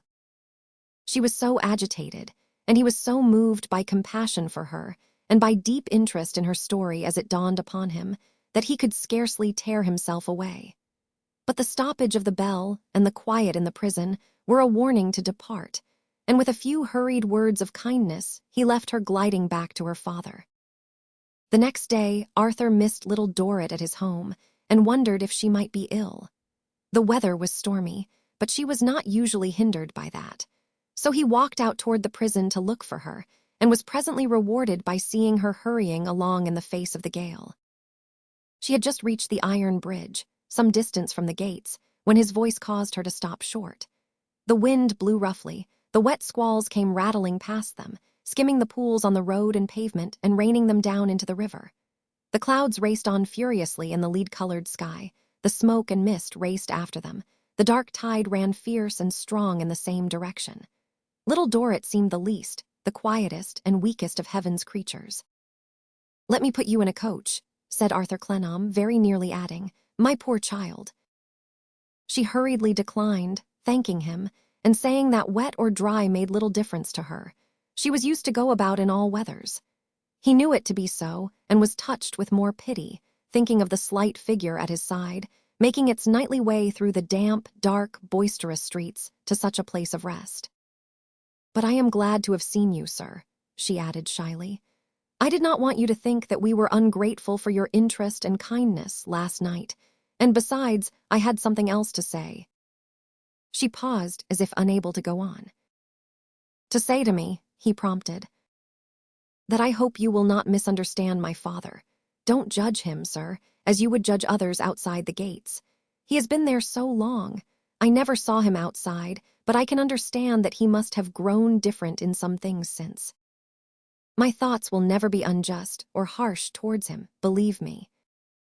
"Not," she said, with a prouder air, as the misgiving evidently crept upon her that she might seem to be abandoning him. "Not that he has anything to be ashamed of for himself, or that I have anything to be ashamed of for him. He only requires to be understood. I only ask for him that his life may be fairly remembered. All that he said was quite true. He is very much respected. Everybody who comes in is glad to know him. He is more courted than anyone else. He is far more thought of than the marshal is. If ever pride were innocent, it was innocent in little Dorrit when she grew boastful of her father. It is often said that his manners are a true gentleman's and quite a study. He is not to be blamed for being in need, poor love. Who could be in prison a quarter of a century and be prosperous? What affection in her words, what compassion in her repressed tears, what a great soul of fidelity within her, how true the light that shed false brightness round him. If I have found it best to conceal where my home is, it is not because I am ashamed of him. God forbid, nor am I so much ashamed of the place itself as might be supposed. People are not bad because they come there. I have known many good friends there and have spent many happy hours." She had relieved the faithful fullness of her heart and modestly said, raising her eyes appealingly to her new friends, "I did not mean to say so much, nor have I ever but once spoken about this before, but it seems to set it more right than it was last night. I said I wished you had not followed me, sir. I don't wish it so much now, unless you should think. Indeed, I don't wish it at all, unless I should have spoken so confusedly that you can scarcely understand me, which I am afraid may be the case." He told her with perfect truth that it was not the case, and putting himself between her and the sharp wind and rain, sheltered her as well as he could. "I feel permitted now," he said, "to ask you a little more concerning your father. Has he many creditors?" "Oh, a great number." "I mean detaining creditors who keep him where he is." "Oh, yes, a great number." "Can you tell me? I can get the information, no doubt, elsewhere if you cannot. Who is the most influential of them?" Little Dorrit was not sure of any names, but she had heard her father mention several people with whom he said he once had dealings. She told him these names, and Clennam made a careful note of them. It can do no harm, he thought, to see some of these people. The thought did not come so quietly, but that she quickly guessed it. "Ah," said little Dorrit, shaking her head with the mild despair of a lifetime. "Many people used to think once of getting my poor father out, but you don't know how hopeless it is." She forgot to be shy at the moment, in honestly warning him away from the sunken wreck he had a dream of raising, and looked at him with eyes which assuredly, in association with her patient face, her fragile figure, her spare dress, and the wind and rain, did not turn him from his purpose of helping her. But presently, an incident happened which showed him a new side to her life, still of helpfulness and service. They were come into the high street, where the prison stood, when a voice cried, "Little mother, little mother." Little Dorrit stopped, looking back, when an excited figure of a strange kind bounced against them, fell down, and scattered the contents of a large basket, filled with potatoes, in the mud. "Oh, Maggie," said little Dorrit, "what a clumsy child you are." Maggie was not hurt, but picked herself up immediately, and began to pick up the potatoes, in which both the others helped. Maggie picked up very few potatoes and a great quantity of mud.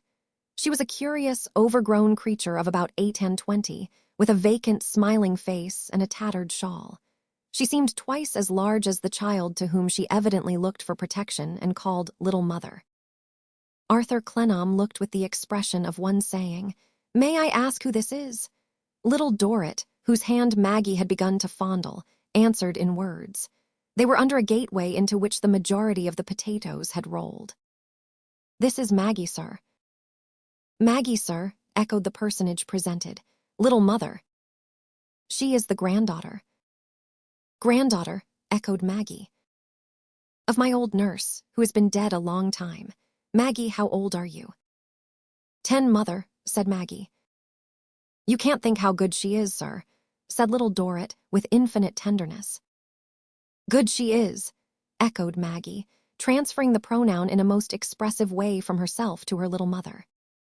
"Or how clever," said Little Dorrit.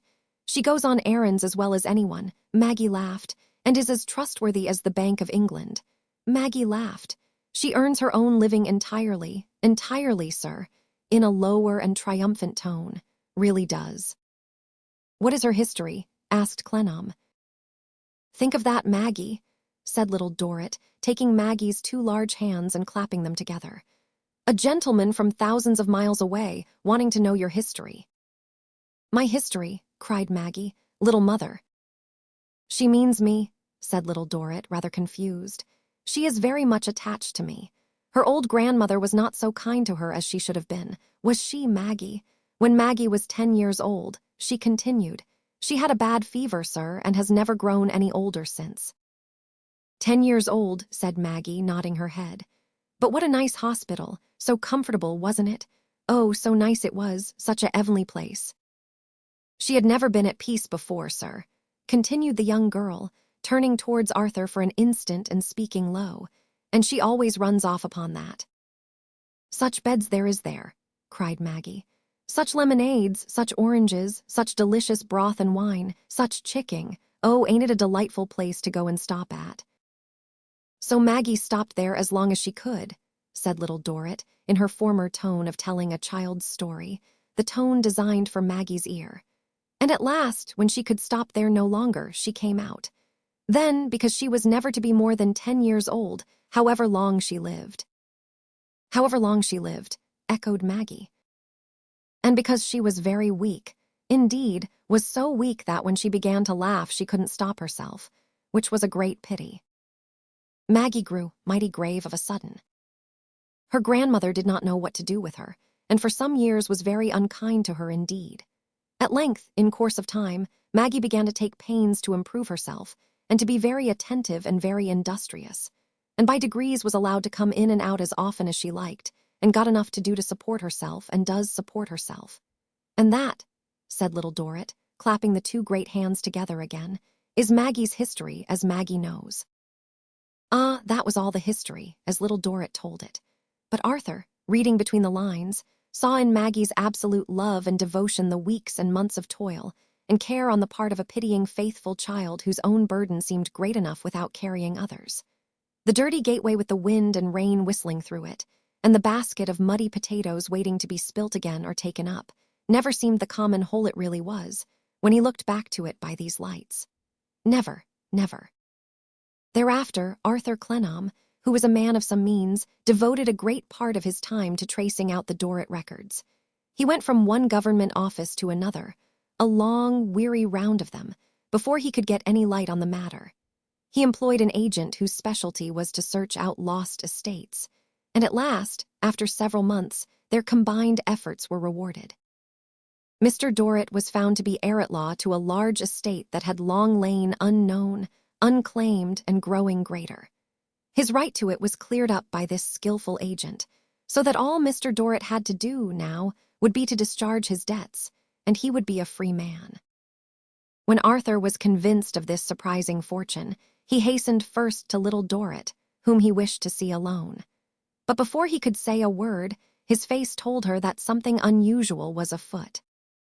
Hastily dropping her sewing, she cried, "Mr. Clenham, what's the matter?"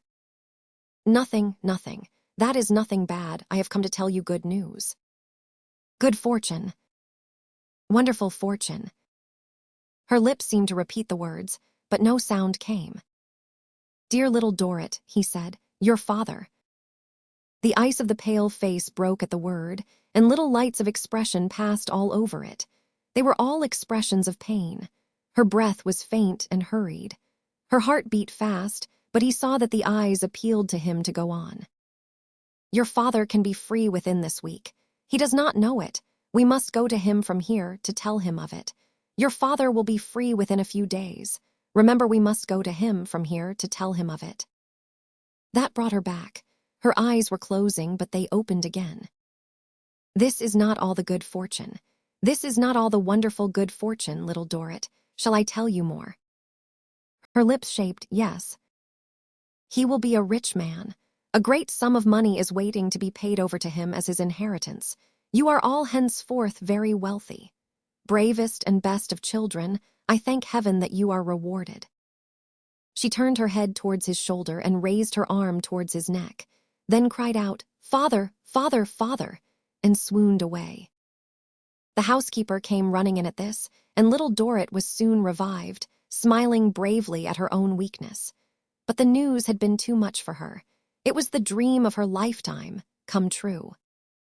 "Come," she exclaimed, "we must not lose a moment but must hasten to my father." When the turnkey, who was on duty, admitted them into the lodge, he saw something in their faces which filled him with astonishment. He stood looking after them, when they hurried into the prison, as though he perceived that they had come back accompanied by a ghost apiece. 2 or 3 debtors whom they passed looked after them too, and presently joining the turnkey, formed a little group on the lodge steps, in the midst of which there originated a whisper that the father was going to get his discharge. Within a few minutes it was heard in the remotest room in the prison. Little Dorrit opened the door from without, and they both entered. Her father was sitting in his old gray gown and his old black cap, in the sunlight by the window, reading his newspaper.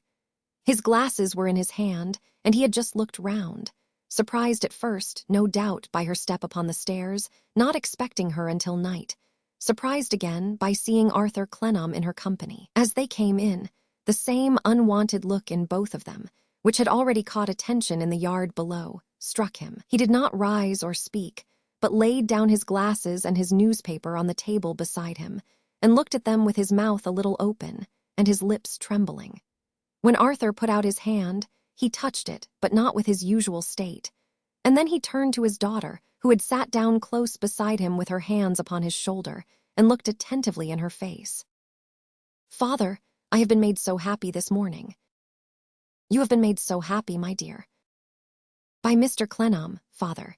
He brought me such joyful and wonderful intelligence about you." Her agitation was great, and the tears rolled down her face. He put his hand suddenly to his heart and looked at Clennam. "Compose yourself, sir," said Clennam, "and take a little time to think of the brightest and most fortunate accidents of life. We have all heard of great surprises of joy. They are not at an end."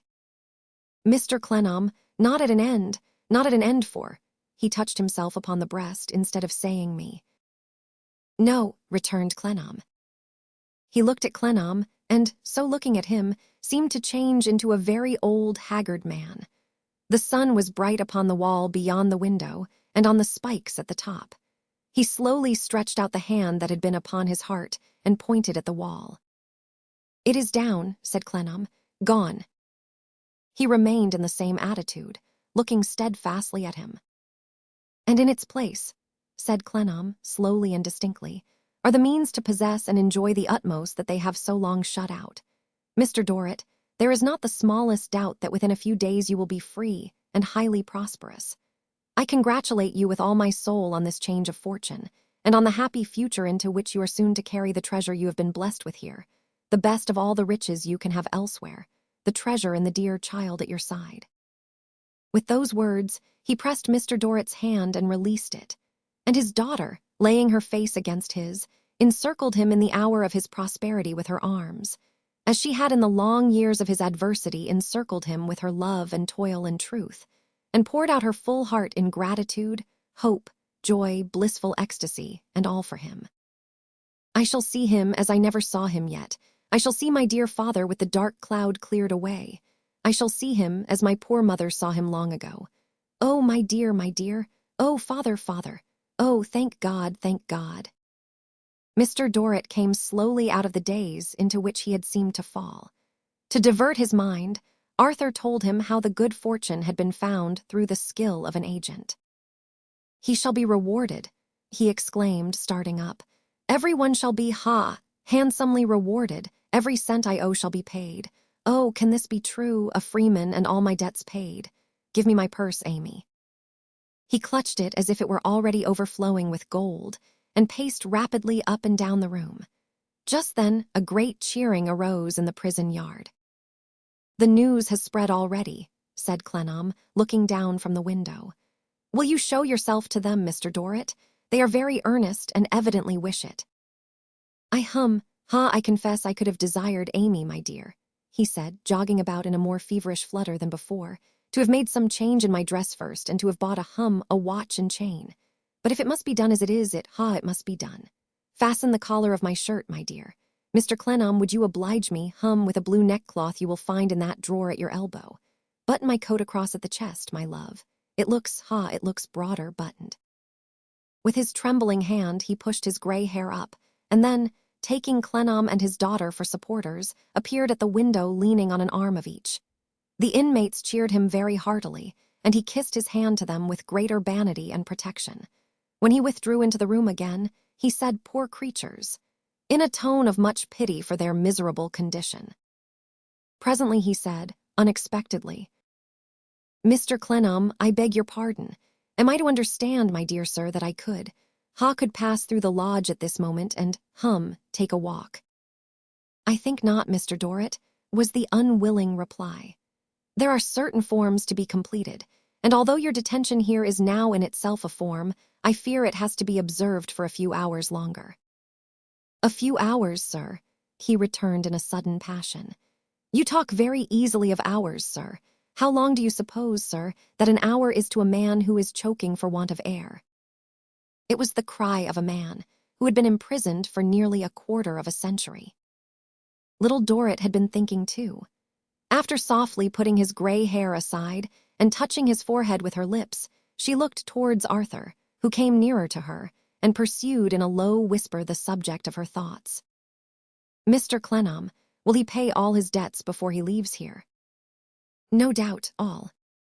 All the debts for which he has been imprisoned here, all my life and longer. No doubt. There was something of uncertainty and remonstrance in her look, something that was not all satisfaction. He wondered to detect it and said, Are you not glad? It seems to me hard, said little Dorrit, that he should have lost so many years and suffered so much, and at last pay all the debts as well.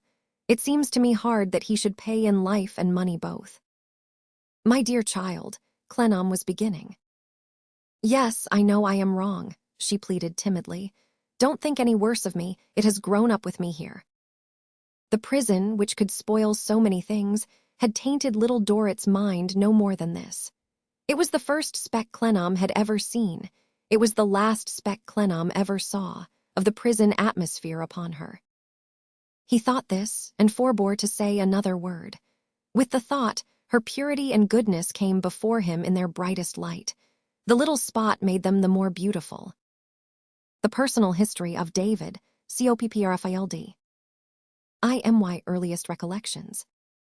The first things that I seem to remember are the figure of my mother with her pretty hair and youthful face, and Peggotty, our faithful servant, large of figure, black of eye, and with cheeks and arms so hard and red that I wondered the birds didn't peck them in preference to apples. I believe I can remember these two at a little distance apart, dwarfed to my sight by stooping down or kneeling on the floor, and I going unsteadily from the one to the other. My father I never saw, for he died before I was born. What else do I remember? Let me see. There comes to me a vision of our quaint cozy little home, the rookery. On the ground floor is Peggotty's kitchen, opening into a backyard, with a pigeon house on a pole in the center without any pigeons in it, a great dog kennel in a corner without any dog, and a quantity of fowls that look terribly tall to me, walking about in a ferocious manner. There is one cock who gets upon a post to crow, and seems to take particular notice of me as I look at him through the kitchen window, who makes me shiver. He is so fierce. Of the geese outside the gate who come waddling after me with their long necks stretched out when I go that way, I dream fearfully at night. Here is a long passage, leading from Peggotty's kitchen to the front door. A dark storeroom opens out of it, and that is a place to be run past at night, for I don't know what may be among those tubs and jars and old tea chests, in which there is the smell of soap, pickles, pepper, candles, and coffee all at one whiff. Then there are the two parlors. The parlor in which we sit of an evening, my mother and I and Peggotty, for Peggotty is quite our companion when her work is done and we are alone, and the best parlor where we sit on a Sunday, grandly but not so comfortably.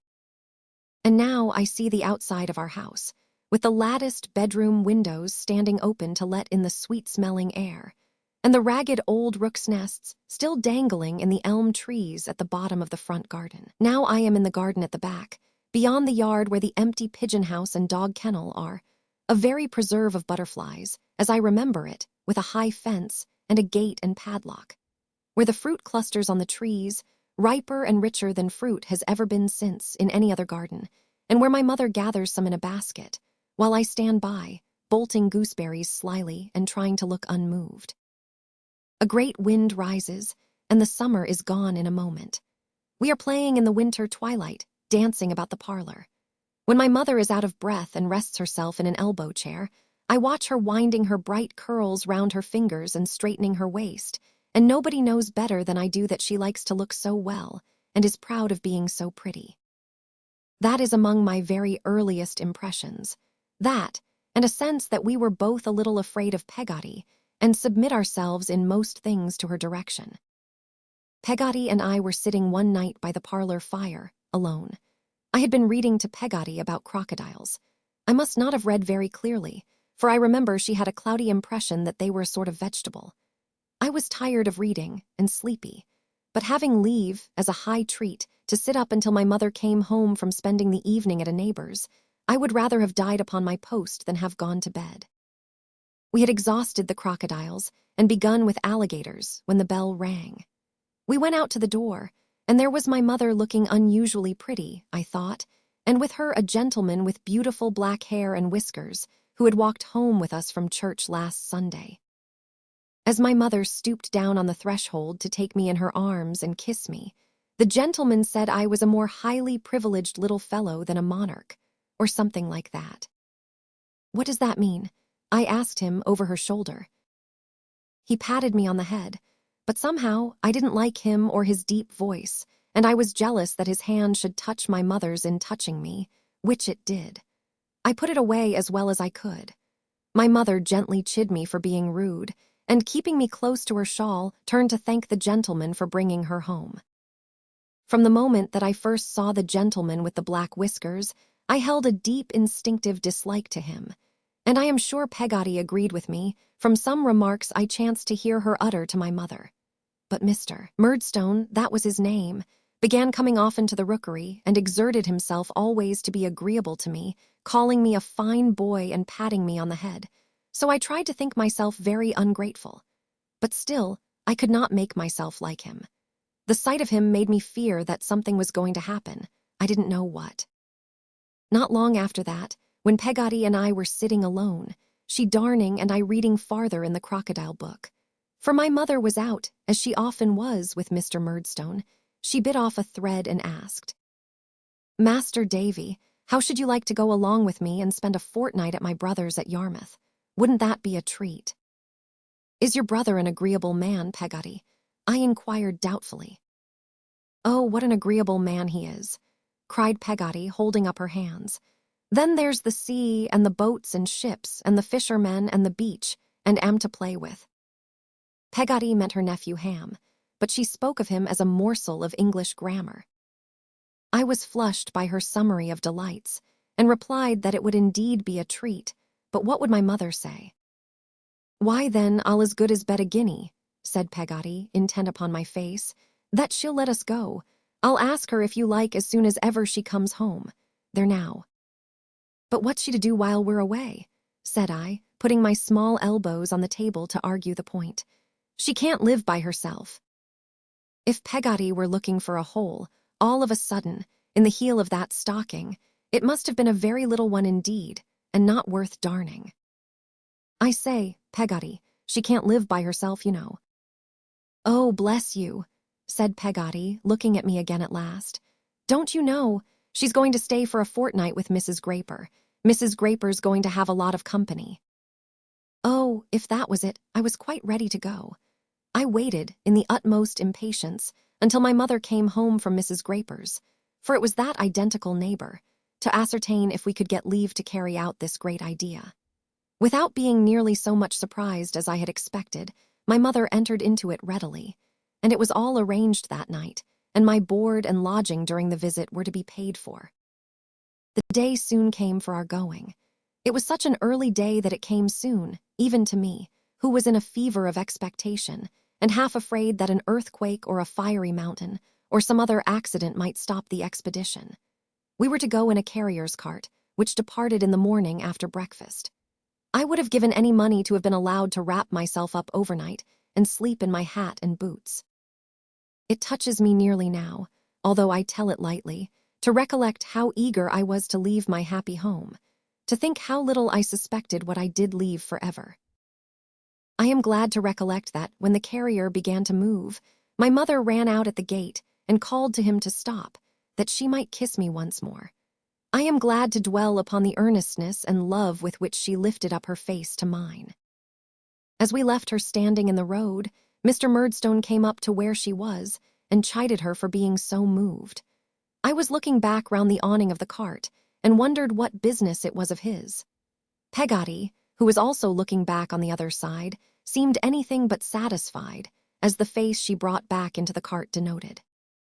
The carrier's horse was the laziest horse in the world, I thought, as he shuffled along with his head down. But Peggotty had brought along a basket of refreshments which would have lasted us handsomely for a journey 3 times as long. And at last we drove up to the Yarmouth Tavern, where we found Ham awaiting us. He was a huge, strong fellow, about 6 feet high, with a simple, good-natured face. He put me upon his shoulder and my box under his arm, and trudged away easily down a lane littered with shipbuilders' odds and ends, past forges, yards, and gasworks, till we came out upon an open waste of sand, with the sea pounding upon it and eating away at it. Then Ham said, "Yon's our house, Mas'r Davy." I looked in all directions, as far as I could, and away at the sea, but no house could I make out.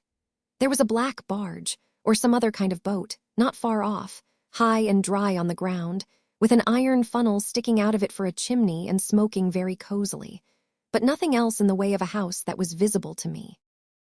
"That's not it," said I, "that ship-looking thing."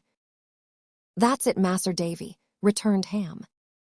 If it had been Aladdin's palace, roc's egg and all, I suppose I could not have been more charmed with the idea of living in it. There was a delightful door cut in the side, and it was roofed in, and there were little windows in it. But the charm of it was that it was a real boat which had no doubt been upon the water hundreds of times, and which had never been intended to be lived in on dry land. It was beautifully clean inside, and as tidy as possible. There was a table and a Dutch clock and a chest of drawers and a tea tray with a painting on it. The tray was kept from tumbling down by a Bible, and the tray, if it had tumbled down, would have smashed a quantity of cups and saucers and a teapot around the book. On the walls there were some colored pictures, framed and glazed, of scripture subjects. There were some hooks in the beams of the ceiling whose use I did not know, and some lockers and boxes scattered around, which served for seats. One thing I particularly noticed in this delightful house was the smell of fish, which was so searching that, when I took out my pocket handkerchief to wipe my nose, I found it smelt exactly as if it had wrapped up a lobster. On my whispering this to Peggotty, she informed me that her brother dealt in lobsters, crabs, and crawfish, and I afterwards found that a heap of these creatures, in a state of wonderful confusion with one another, and never leaving off pinching whatever they laid hold of, were usually to be found in a little wooden linta where the pots and kettles were kept. We were welcomed by a very civil woman in a white apron, whom I had seen courtesying at the door when I was on Ham's back, about 1/4 mile off. Likewise by a most beautiful little girl with a necklace of blue beads, who wouldn't let me kiss her when I offered to, but ran away and hid herself. By and by, when we had dined in a sumptuous manner off boiled fish, melted butter, and potatoes, with a chop for me, a hairy man with a very good-natured face came home. As he called Peggotty lass and gave her a hearty smack on the cheek, I had no doubt that he was her brother, and so he turned out, being presently introduced to me as Mr. Peggotty, the master of the house. "Glad to see you, sir," said Mr. Peggotty. "You'll find us rough, sir, but you'll find us ready." I thanked him and replied that I was sure I should be happy in such a delightful place. The civil woman with the white apron was Mrs. Gummidge, an old widowed lady who kept the boat-house in fine order. The little girl was Emily, a niece of Mr. Peggotty's. She had never seen her father, just as I had never seen mine, which was our first bond of sympathy. She had lost her mother, too, and as we played together happily in the sand, I told her all about my mother and how we had only each other and I was going to grow up right away to take care of her. Of course, I was quite in love with little Emily. I am sure I loved her quite as truly as one could possibly love, and I made her confess that she loved me. So when the golden days flew by and the time of parting drew near, our agony of mind was intense. The farewells were very tearful, and if ever in my life I had a void in my heart, I had one that day. I am ashamed to confess that the delightful fortnight by the sea had driven out all thoughts of home. But no sooner were we on the return journey than the home longing came crowding in upon me tenfold. I grew so excited to see my mother that it seemed as if I couldn't wait for that blundering old cart. But Peggotty, instead of sharing in these transports, tried to check them, though very kindly, and looked confused and out of sorts. The rookery would come, however, in spite of her, when the carrier's horse pleased, and did. How well I recollect it, on a cold, grey afternoon with a dull sky threatening rain. The door opened, and I sprang in, half laughing and half crying as I looked for my mother. It was not she who met me, but a strange servant. "Why, Peggotty," I said ruefully, "isn't she come home?" Yes, Master Davy," said Peggotty. "She's come home. Wait a bit, Master Davy, and I'll tell you something." "Peggotty," said I, quite frightened, "what's the matter?" "Nothing's the matter, bless you, Master Davy dear," she answered with an air of cheerfulness. "Something's the matter, I'm sure. Where's Mamma?" "Master Davy," said Peggotty, untying her bonnet with a shaking hand and speaking in a breathless sort of way. "What do you think? You have got a paw." I trembled and turned white. Something, I don't know what, or how, connected with my father's grave in the churchyard, and the raising of the dead, seemed to strike me like an unwholesome wind. "A new one," said Peggotty. "A new one," I repeated. Peggotty gave a gasp, as if she were swallowing something that was very hard, and putting out her hand, said, "Come and see him." "I don't want to see him." "And your mamma," said Peggotty. I ceased to draw back, and we went straight to the best parlor where she left me. On one side of the fire sat my mother, on the other Mr. Murdstone. My mother dropped her work and arose hurriedly but timidly, I thought. "Now, Clara, my dear," said Mr. Murdstone, "recollect, control yourself. Davy boy, how do you do?" I gave him my hand. Then I went and kissed my mother. She kissed me, patted me gently on the shoulder, and sat down again to her work. I could not look at her, I could not look at him. I knew quite well that he was looking at us both, and I turned to the window and looked out there at some shrubs that were drooping their heads in the cold. As soon as I could, I crept upstairs. My old dear bedroom was changed, and I was to lie a long way off. I rambled downstairs to find anything that was like itself, so altered it all seemed, and roamed into the yard. I very soon started back from there, for the empty dog kennel was filled up with a great dog, deep-mouthed and black-haired like him, and he was very angry at the sight of me, and sprang out to get at me. I fall into disgrace. That first lonely evening when I crept off alone, feeling that no one wanted me, was the most miserable of my life. I rolled up in a corner of my bed and cried myself to sleep. Presently I was awakened by somebody saying, "Here he is," and uncovering my hot head. My mother and Peggotty had come to look for me, and it was one of them who had done it. "Davy," said my mother, "what's the matter?" I thought it very strange that she should ask me, and answered, "Nothing." I turned over on my face, I recollect, to hide my trembling lip, which answered her with greater truth. "Davy," said my mother, "Davy, my child." I dare say no words she could have uttered would have affected me so much then as her calling me her child. I hid my tears in the bedclothes and pressed her from me with my hand when she would have raised me up. Then I felt the touch of a hand that I knew was neither hers nor Peggotty's, and slipped to my feet at the bedside.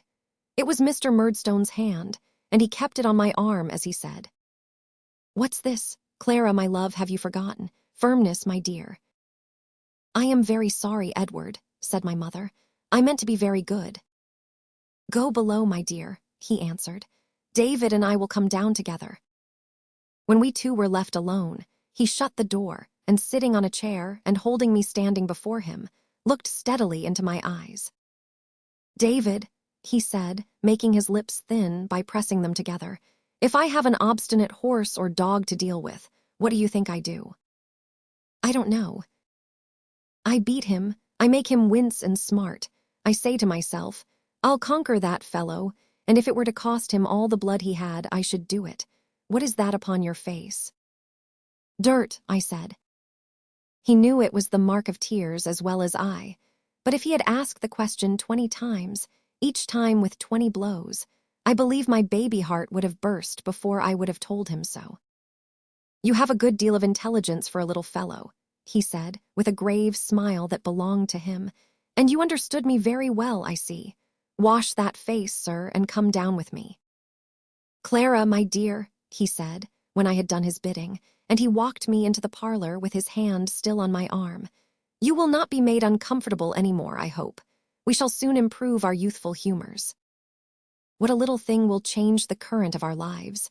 I might have been made another creature perhaps by a kind word just then.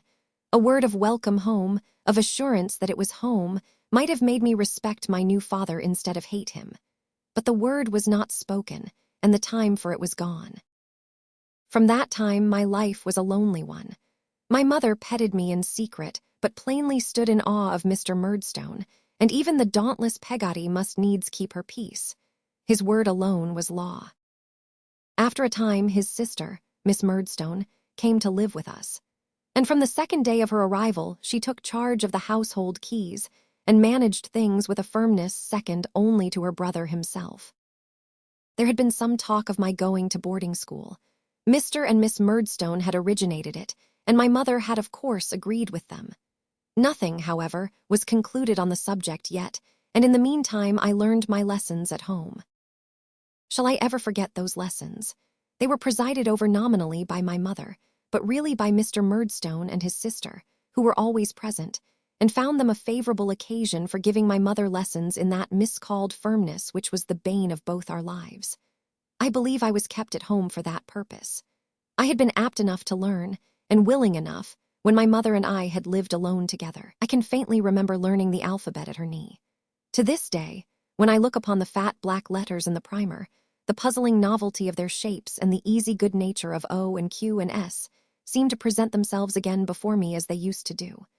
But they recall no feeling of disgust or reluctance. On the contrary, I seem to have walked along a path of flowers as far as the crocodile book, and to have been cheered by the gentleness of my mother's voice and manner all the way. But these solemn lessons which succeeded I remember as the death blow to my peace, and a grievous daily drudgery and misery. They were very long, very numerous, very hard, and I was generally as much bewildered by them as I believe my poor mother was herself. Let me remember how it used to be, and bring one morning back again. I come into the second best parlor after breakfast with my books and an exercise book and a slate. My mother is ready for me at her writing desk, but not half so ready as Mr. Murdstone in his easy chair by the window, though he pretends to be reading a book, or as Miss Murdstone, sitting near my mother stringing steel beads. The very sight of these two has such an influence over me that I begin to feel the words I have been at infinite pains to get into my head all sliding away and going I don't know where. I wonder where they do go, by the by. I hand the first book to my mother. Perhaps it is a grammar, perhaps a history or geography. I take a last drowning look at the page as I give it into her hand and start off aloud at a racing pace while I have got it fresh. I trip over a word. Mr. Murdstone looks up. I trip over another word. Miss Murdstone looks up. I redden, tumble over half a dozen words, and stop. I think my mother would show me the book if she dared, but she does not dare, and she says softly, "Oh, Davy, Davy." "Now, Clara," says Mr. Murdstone, "be firm with the boy. Don't say, 'Oh, Davy, Davy.' That's childish. He knows his lesson, or he does not know it." "He does not know it," Miss Murdstone interposes awfully. "I am really afraid he does not," says my mother. "Then you see, Clara," returns Miss Murdstone, "you should just give him the book back and make him know it." "Yes, certainly," says my mother. "That is what I intend to do, my dear Jane. Now, Davy, try once more and don't be stupid." The natural result of this treatment was to make me sullen, dull, and dogged, and my temper was not improved by the sense that I was daily shut out from my mother. One morning, after about 6 months of these lessons, when I went into the parlor with my books, I found my mother looking anxious, Miss Murdstone looking firm, and Mr. Murdstone binding something round the bottom of a cane, a lithe and limber cane, which he left off binding when I came in, and poised and switched in the air. "Now, David," he said, "you must be far more careful today than usual." He gave the cane another poise and another switch, and laid it down beside him with an expressive look and took up his book. This was a good freshener to my presence of mind as a beginning. I felt the words of my lessons slipping off, not one by one or line by line, but by the entire page. I tried to lay hold of them, but they seemed, if I may so express it, to have put skates on and to skim away from me with a smoothness there was no checking. We began badly and went on worse. I had come in with an idea that I was very well prepared, but it turned out to be quite a mistake. Book after book was added to the heap of failures, Miss Murdstone being firmly watchful of us all the time. And when we came to the last, my mother burst out crying. "Clara," said Miss Murdstone in her warning voice. Mr. Murdstone laid down his book and stood up, cane in hand. "David, you and I will go upstairs," he said. He walked me up to my room slowly and gravely, and when we got there, suddenly twisted my head under his arm. "Mr. Murdstone, sir," I cried to him. Pray don't beat me. I have tried to learn, sir, but I can't learn while you and Miss Murdstone are by. I can't indeed." "Can't you indeed, David?" he said. "We'll try that." He had my head as in a vice, but I twined round him somehow and stopped him for a moment, entreating him not to beat me. It was only for a moment that I stopped him, for he cut me heavily an instant afterwards, and in the same instant I caught his hand in my mouth and bit it through. It sets my teeth on edge to think of it. He beat me then as if he would have beaten me to death. Above all the noise we made, I heard them running up the stairs and crying out. I heard my mother crying out and Peggotty. Then he was gone, and the door was locked outside, and I was lying, torn and sore and raging, upon the floor. How well I recollect, when I became quiet, what an unnatural stillness seemed to reign through the whole house. How well I remember, when my smart and passion began to cool, how wicked I began to feel. I sat listening for a long while, but there was not a sound. I crawled up from the floor and saw my face in the glass, so swollen, red, and ugly that it almost frightened me. My stripes were sore and stiff, and made me cry afresh when I moved, but they were nothing to the guilt I felt. It lay like lead upon my breast. For 5 days I was imprisoned thus within my room, seeing no one except Miss Murdstone, who came to bring me food. They live like years in my remembrance. On the 5th night, I heard my name softly whispered through the keyhole. I groped my way to the door, and putting my own lips to the keyhole, whispered, "Is that you, Peggotty, dear?" "Yes, my own precious Davy," she replied. "Be as soft as a mouse, or the cat'll hear us." I understood this to mean Miss Murdstone, her room being close by. "How's Mamma, dear Peggotty? Is she very angry with me?" I could hear Peggotty crying softly on her side of the keyhole, as I was doing on mine, before she answered, "No, not very." "What is going to be done with me, Peggotty, dear? Do you know?" "School, near London." "When, Peggotty?" "Tomorrow." "Shan't I see Mamma?" "Yes," said Peggotty, "morning." Then she stole away, fearful of surprises. In the morning, Miss Murdstone appeared as usual, and told me I was going to school, which was not altogether such news to me as she supposed. She also informed me that when I was dressed, I was to come downstairs into the parlor and have my breakfast. There I found my mother, very pale and with red eyes, into whose arms I ran, and begged her pardon from my suffering soul. "Oh, Davy," she said, "that you could hurt anyone I love. Try to be better, pray to be better. I forgive you, but I am so grieved, Davy, that you should have such bad passions in your heart." They had persuaded her that I was a wicked fellow, and she was more sorry for that than for my going away. I felt it sorely. I tried to eat my parting breakfast, but my tears dropped upon my bread and butter and trickled into my tea. I saw my mother look at me sometimes, and then glance at the watchful Miss Murdstone, and then look down or look away. "Master Copperfield's box there," said Miss Murdstone, when wheels were heard at the gate. I looked for Peggotty, but it was not she. Neither she nor Mr. Murdstone appeared. My former acquaintance, the carrier, was at the door. The box was taken out to his cart and lifted in. "Clara," said Miss Murdstone in her warning note. "Yes, my dear Jane," returned my mother. "Good-bye, Davy. You are going for your own good. Good-bye, my child. You will come home in the holidays and be a better boy. God bless you." Miss Murdstone was good enough to take me out to the cart, and to say on the way that she hoped I would repent before I came to a bad end. And then I got into the cart, and the lazy horse walked off with it. We had not gone half a mile when I was astonished to see Peggotty burst from a hedge and climb into the cart. Not a word did she say, but she squeezed me tight, crammed a bag of cakes into my pockets, and put a purse into my hand. After a final squeeze, she got down from the cart and ran away as quickly as she had come. My pocket handkerchief was now so wet that the carrier proposed spreading it out upon the horse's back to dry. We did so, and I then had leisure to look at the purse.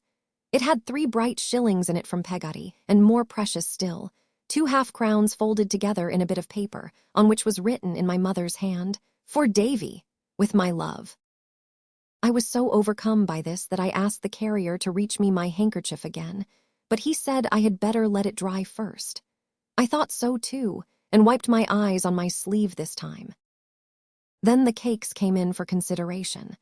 I offered the carrier one which he ate at a gulp, without the slightest change of expression. "Did she make 'em?" asked the carrier, whose name, by the way, was Barkis. "Peggotty, you mean, sir?" "Ah," said Mr. Barkis, "her." "Yes, she makes all our pastry and does all our cooking." Mr. Barkis said nothing for some moments. Then, "Perhaps you might be written to her later on." "Yes, indeed," I said. "Then you just say to her that Barkis is willin', would you?" "Yes, sir," I replied, considerably puzzled by the message. And I did deliver it the very first time I wrote to Peggotty. I did not then know that the carrier meant by being willing. He wanted to marry my good Peggotty and was too shy to say so for himself.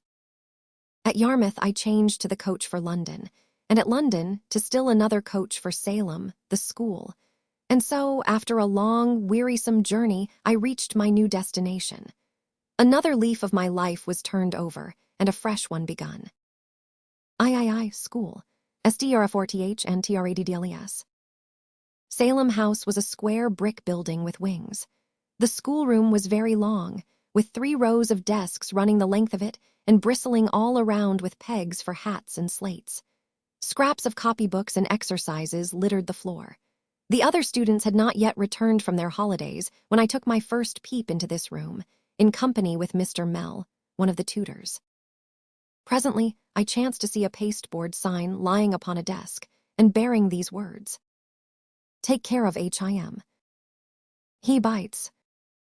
I hurriedly climbed upon the desk, fearful of a dog underneath, but saw none. "What are you doing there?" asked Mr. Mell. "I beg your pardon, sir," I replied. "If you please, I'm looking for the dog." "Dog? What dog?" I pointed to the sign. "No, Copperfield," he said gravely. "That's not a dog, that's a boy. My instructions are to put this sign on your back. I'm sorry to do so, but must do it." With that, he took me down and tied the placard, which was neatly constructed for the purpose, on my shoulders like a knapsack. And wherever I went afterwards, I had the consolation of carrying it. What I suffered nobody can imagine. Whether it was possible for people to see me or not, I always fancied that somebody was reading it. It was no relief to turn round and find nobody, for wherever my back was, there I imagined somebody always to be, until at last I positively began to have a dread of myself as the boy who did bite. Mr. Creakle, the master of the school, was a short, thick-set man and bald on the top of his head. He had a little nose and large chin. He had lost his voice and spoke almost in a whisper, which surprised me greatly, for his face always looked angry, and the exertion of talking made his thick veins stick out so that he looked angrier still. When the boys began to come back, I found my ordeal, on account of the sign on my back, not quite so great as I had feared, and it was chiefly on account of the first fellow to arrive, Tommy Traddles. Dear Tommy Traddles, you made a friend of a poor, lonesome, frightened boy that day, who will always be loyal to you so long as he lives. Traddles was a jolly-looking boy who laughed heartily when he first saw the card, as at a great joke, and he saved me from any further shyness by introducing me to every boy and saying gaily, "Look here, here's a game." Happily, too, most of the boys came back low-spirited and were not very boisterous at my expense. Some of them certainly did dance about me like wild Indians and could not resist patting me, lest I should bite, and saying, "Lie down, sir," and calling me Tozer. But on the whole I got through rather easily. I was not considered as being formally received into the school, however, until J. Steerforth arrived. Before this boy, who was reputed to be a great scholar and was very good-looking, and at least half a dozen years my senior, I was carried as before a magistrate. He inquired, under a shed in the playground, into the particulars of my punishment, and was pleased to express his opinion that it was a jolly shame, for which I became bound to him ever afterwards. Then Steerforth asked how much money I had, and when I told him, he suggested that it was the proper thing for a new boy to stand treat to the others. I agreed, but felt helpless, whereupon he kindly volunteered to get the things for me and smuggle them into my room. I was a little uneasy about spending my mother's half-crowns, but didn't dare say so. I handed them over to him, and he procured the feast and laid it out on my bed, saying, "There you are, young Copperfield, and a royal spread you've got." I couldn't think of doing the honors of the feast at my time of life, while he was by. My hand shook at the very thought of it. I begged him to do me the favor of presiding, and my request being seconded by the other boys, he acceded to it, and sat upon my pillow, handing round the viands with perfect fairness, I must say. As to me, I sat on his left hand, and the rest were grouped about us, on the nearest beds and on the floor. How well I recollect our sitting there, talking in whispers, or their talking, and my respectfully listening, I ought rather to say, the moonlight falling a little way into the room, through the window, painting a pale window on the floor, and the greater part of us in shadow, except when Steerforth struck a match, when he wanted to look for anything on the board, and shed a blue glare over us that was gone directly. I heard all kinds of things about the school. I heard that Mr. Creakle was a Tartar and thrashed the boys unmercifully, all except Steerforth, upon whom he didn't dare lay his hand. I heard that Mr. Creakle was very ignorant, and that Mr. Mell, who was not a bad sort of fellow, was poorly paid. All this and much more I heard in the whispers of that moonlit room before we finally betook ourselves to bed. From that time on, big handsome Steerforth took me under his protection, and for my part, I was his willing slave. I would tell him tales which I had imbibed from my early reading, while he would help me do my sums and keep the other boys from tormenting me. Why he, the fine head boy, should have taken notice of me at all, I don't know, but I remember I all but worshipped him with his easy swagger and lordly air. The other boy to whom I always owed allegiance was Traddles. Poor jolly Traddles, in a tight, sky-blue suit that made his arms and legs look like German sausages, he was at once the merriest and most miserable of all boys. He was always being caned by that fierce Mr. Creakle, who made all our backs tingle, except Steerforth's. After Traddles had got his daily caning, he would cheer up somehow and get comfort by drawing skeletons all over his slate. He was always drawing these skeletons, just as he was always getting caned. And they did comfort him somehow, for presently he would begin to laugh again before his tears were dry. He was very honorable, Traddles was, and held it as a solemn duty in the boys to stand by one another. He suffered for this on several occasions, and particularly once when Steerforth laughed in church and the beadle thought it was Traddles and took him out. I see him now, going away in custody, despised by the congregation. He never said who was the real offender, though he smarted for it next day, and was imprisoned so many hours that he came forth with a whole churchyard full of skeletons swarming all over his Latin dictionary. But he had his reward. Steerforth said there was nothing of the sneak in Traddles, and we all felt that to be the highest praise. For my part, I could have gone through a good deal to have won such a reward.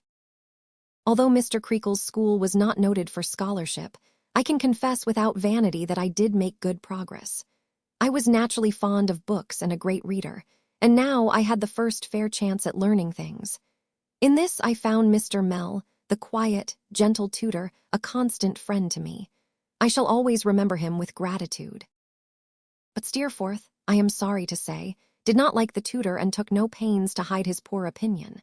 Since many of the other boys followed Steerforth's lead, poor Mr. Mell was not popular. Still, nothing especial came of it until one memorable day when Mr. Creakle was absent. The boys seized the chance to be uproarious, and Mr. Mell could not control them. Finally, even his patience was exhausted, and he sprang to his feet and pounded his desk with a book. "Silence," he cried. "This noise must cease. It's maddening. How can you treat me this way, boys?" It was my book that he struck his desk with, and as I stood beside him, following his eye as it glanced round the room, I saw the boys all stop, some suddenly surprised, some half afraid, and some sorry perhaps. Steerforth's place was at the bottom of the school, at the opposite end of the long room. He was lounging with his back against the wall and his hands in his pockets, and looked at Mr. Mell with his mouth shut up as if he were whistling, when Mr. Mell looked at him. "Silence, Mr. Steerforth," said Mr. Mell. "Silence yourself," said Steerforth, turning red. "Whom are you talking to?" "Sit down," said Mr. Mell. "Sit down yourself," said Steerforth, "and mind your business." There was a titter and some applause, but Mr. Mell was so white that there was silence. "If you think, Steerforth," said Mr. Mell, "that you can make use of your position of favoritism here to disobey rules and insult a gentleman." "A what? Where is he?" said Steerforth.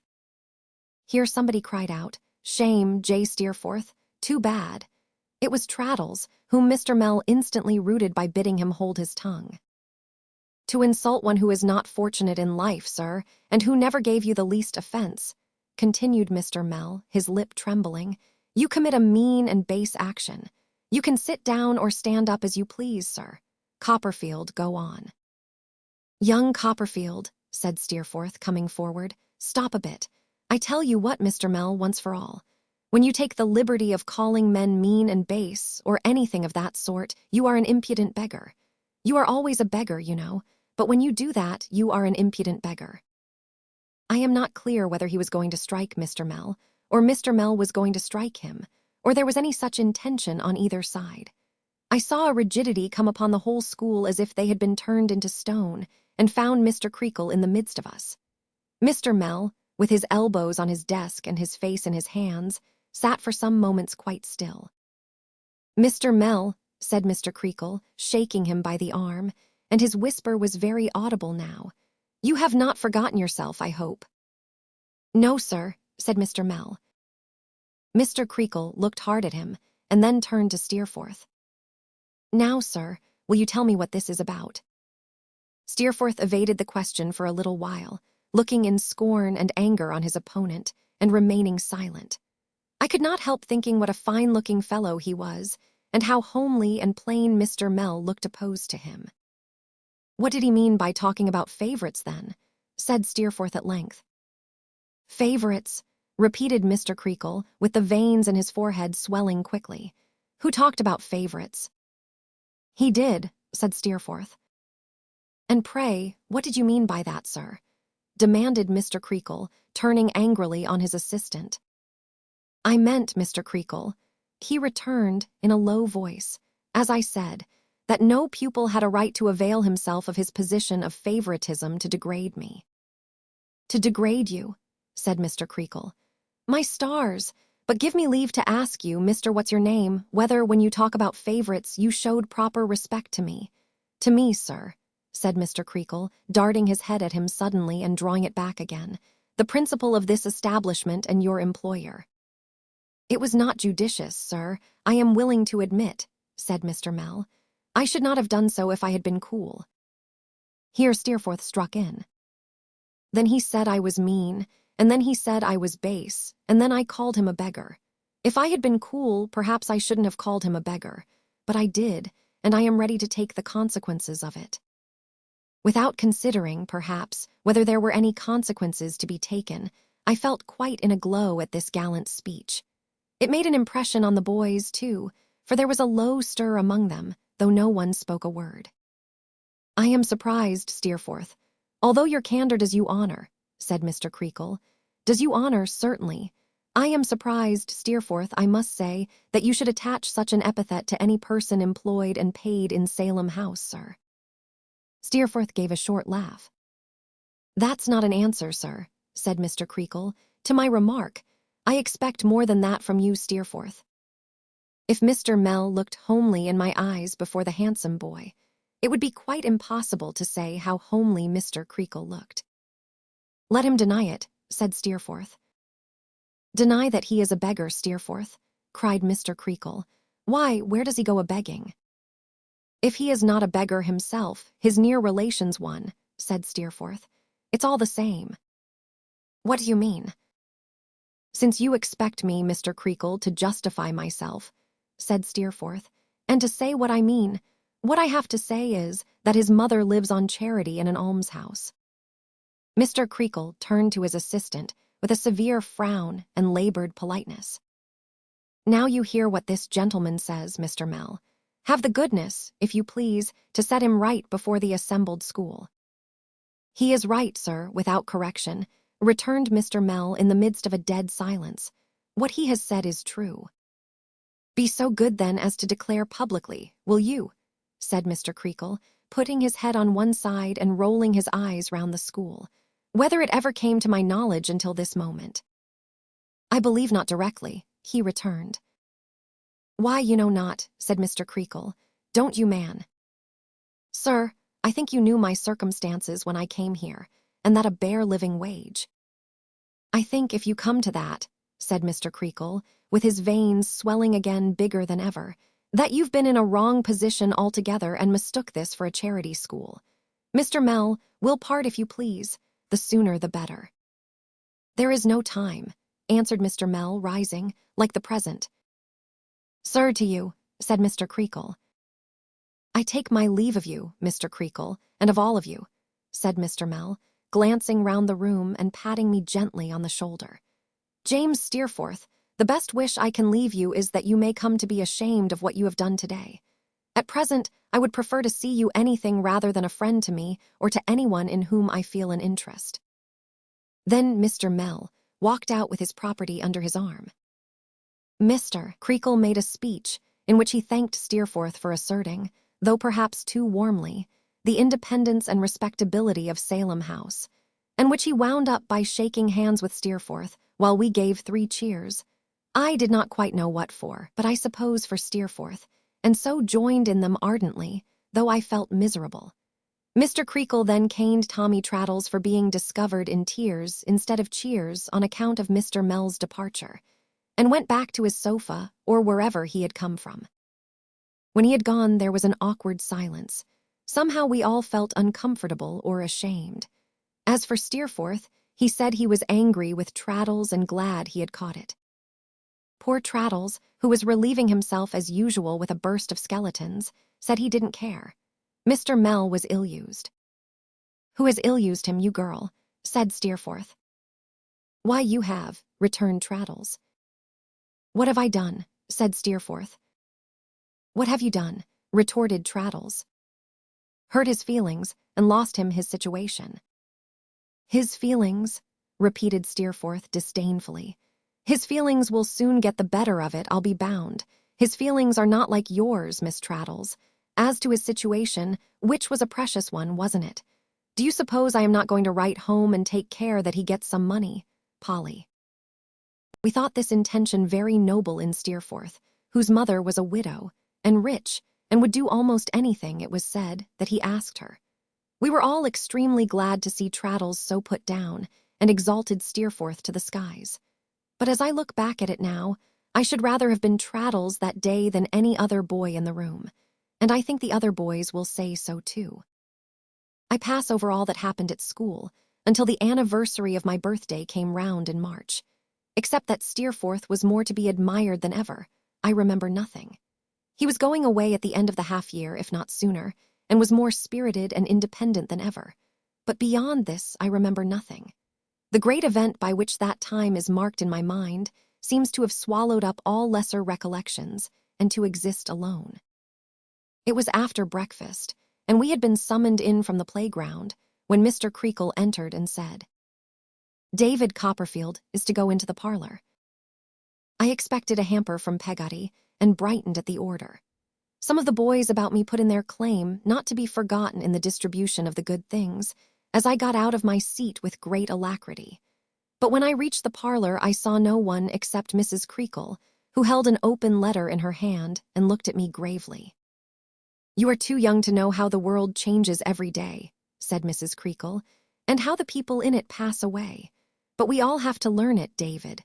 Some of us when we are young, some of us when we are old, some of us at all times of our lives."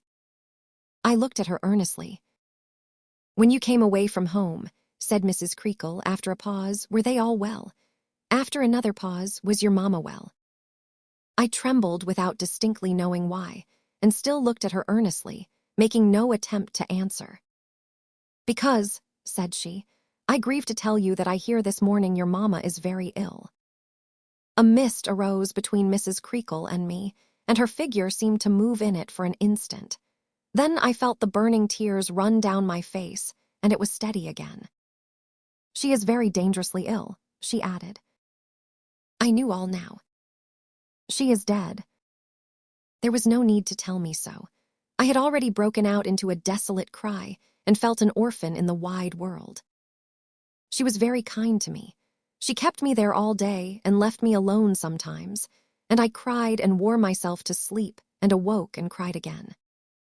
The next night I left Salem House, after a tender adieu to Steerforth, Traddles, and all the rest. I little thought that I left the school never to return. When I reached home, I was in Peggotty's arms before I got to the door, and she took me into the house. Her grief burst out when she first saw me, but she controlled it soon, and spoke in whispers and walked softly, as if the dead could be disturbed. She had not been in bed, I found, for a long time. She sat up at night still and watched. As long as her poor dear Pretty was above the ground, she said, she would never desert her. Mr. Murdstone took no heed of me when I went into the parlor where he was, but sat by the fireside, weeping silently and pondering in his elbow chair. Miss Murdstone, who was busy at her writing desk, which was covered with letters and papers, gave me her cold fingernails and asked me, in an iron whisper, if I had been measured for my mourning. I will not dwell upon the dull, sorrowful days before and after my dear mother's funeral. The house had been cold and quiet enough before, but was now almost terrifying, and had it not been for Peggotty, I do not know how I should have stood it. But soon even she was denied me. Miss Murdstone had never liked her, and now lost no time in dismissing her from our service.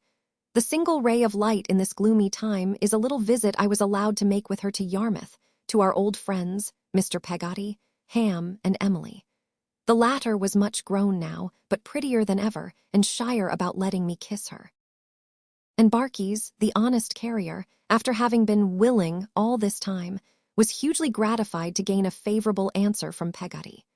They were married while I was there, and I was glad to leave my faithful old nurse so well provided for. Then I returned home.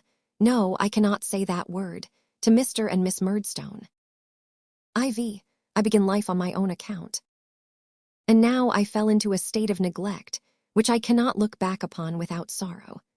I was as one alone, apart from all friendly notice, apart from the society of all other boys of my own age, apart from all companionship but my own spiritless thoughts, which seems to cast its gloom upon this paper as I write.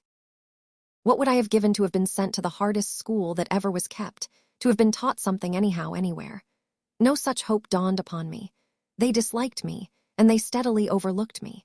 I think Mr. Murdstone's means were straitened at about this time, but it is little to the purpose. He could not bear me, and in putting me from him he tried, as I believe, to put away the notion that I had any claim upon him, and succeeded. I was not actively ill-used. I was not beaten or starved, but day by day I was made to feel that I was in the way and an altogether useless member of society. Finally, Mr. Murdstone called me to him one day and told me that he could not afford to send me to school, but that I must go to work for myself. He had a partner in the wine trade in London, and I was to be given a position there. Accordingly, Miss Murdstone packed me off without loss of time, and I went to work, at 10 years old, washing bottles in a vile-smelling warehouse down by the waterside. There were 3 or 4 of us boys, counting me, and I was shown how to work by an older lad whose name was Mick Walker and who wore a ragged apron and paper cap. He introduced me to another boy by the queer name of Mealy Potatoes. I discovered later that this youth had started out with another name, but had been given this one on account of a pale, mealy complexion. No words can express the secret agony of my soul as I sank into this companionship, compared these associates with those of my happier childhood, not to say with Steerforth, Traddles, and the rest of those boys, and felt my hopes of growing up to be a learned and distinguished man crushed in my bosom, the feeling of being utterly without hope, of the shame I felt in my position, of the misery it was to believe that what I had learned would pass away from me, little by little, never to be brought back any more, cannot be written. As often as Mick Walker went away in the course of that forenoon, I mingled my tears with the water in which I was washing the bottles, but I was careful never to let the others see me in tears. I was given the splendid salary of 7 shillings a week for my services, and out of that I had to feed and clothe myself. My lodgings were provided for, at the home of a Mr. Micawber, a portly, dignified man with a large, shiny, bald head and rusty, genteel clothes. Mr. Micawber was perpetually dodging creditors while he waited for something to turn up, as he expressed it. But in his way he was kind to me. About 1.68. Still, I had no one upon earth to go to for friendship or advice. I must needs skimp and save to be sure of having enough bread and cheese to eat, and no one lifted a finger to help me, a frightened little stranger in a large, terrifying city. I look back upon it now as a horrible dream. I know that I worked from morning till night with common men and boys, a shabby child. I know that I lounged about the streets poorly clothed and half-starved. I know that, but for the mercy of God, I might easily have been, for any other care that was taken of me, a little thief or vagabond. But in these darkest days a bright idea came to me. I don't know when or how, but come it did, and refused to depart. I remembered having heard of an aunt, Miss Betsy Trotwood, my dear father's sister. I had heard both my mother and Peggotty speak of her, with some awe, it is true, as being a rather eccentric woman who did not like boys, but still I resolved to find her. So I wrote to Peggotty and asked the address, and also for the loan of half a guinea. I had resolved to run away and appeal to my aunt for protection. Peggotty's answer soon came with much love and the half-guinea. She told me that Miss Betsy lived near Dover, but she couldn't say exactly where. This was vague enough, but didn't deter me in the slightest. I worked my week out at the warehouse, and, bidding Mick Walker and Mealy Potatoes goodbye, ran away forthwith. I may have had the notion of running all the way to Dover when I started. I had a small box of clothes and the half-guinea, but a carter robbed me of both of them the first day. So, reduced to a few odd pence, I made but slow progress on foot and sleeping out in the open by night. For 6 days I trudged my weary way, pawning my coat for food, and not daring to ask aid from anyone, for fear of being seized and sent back to London. But at last I limped in upon the bare white downs near Dover, sunburnt and in rags.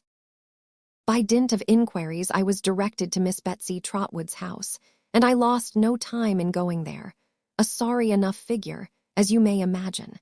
It was a neat little cottage looking out from some cliffs upon the sea. As I stood at the gate peeping in and wondering how I had best proceed, a tall, slim lady came out of the house. She had a handkerchief tied over her cap, a pair of gardener's gloves on her hands, and carried a pruning knife.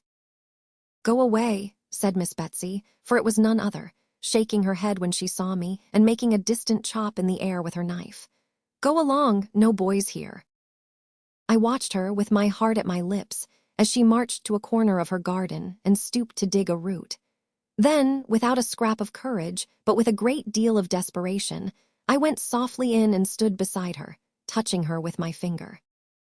"If you please, ma'am," I began. She started and looked up. "If you please, Aunt."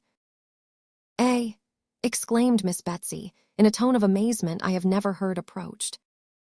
"If you please, Aunt, I'm your nephew." "Oh, Lord," said my aunt and sat flat down in the garden path.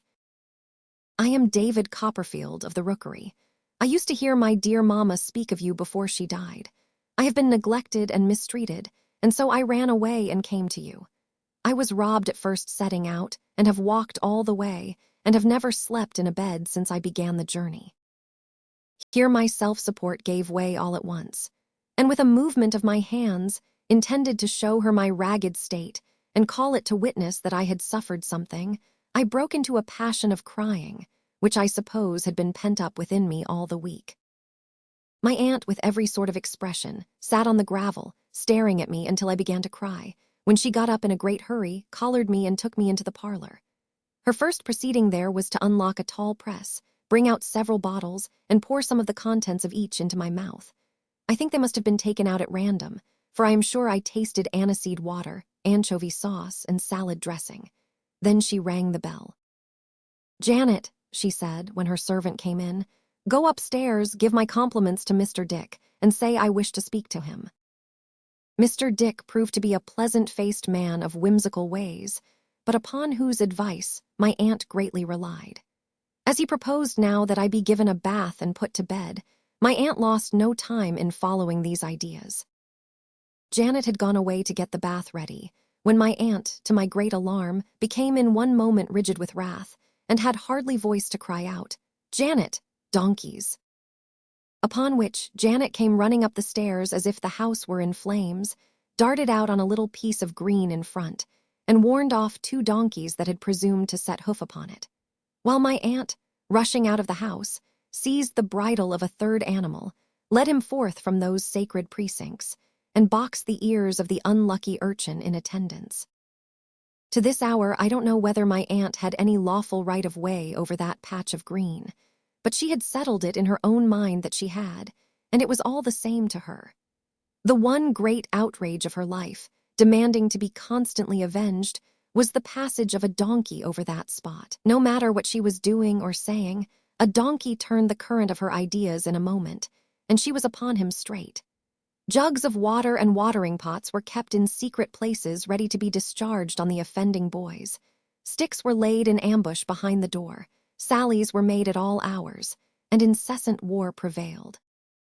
Perhaps this was an agreeable excitement to the donkey boys, or perhaps the more sagacious of the donkeys, understanding how the case stood, stubbornly delighted in coming that way. I only know that there were 3 alarms before the bath was ready, and that on the occasion of the last and most desperate of all, I saw my aunt engage, single-handed, with a sandy-headed lad of 15, and bump his sandy head against her own gate, before he realized what was the matter. These interruptions were the more ridiculous to me, because she was giving me broth out of a tablespoon at the time, having firmly persuaded herself that I was actually starving, and must receive food at first in very small quantities.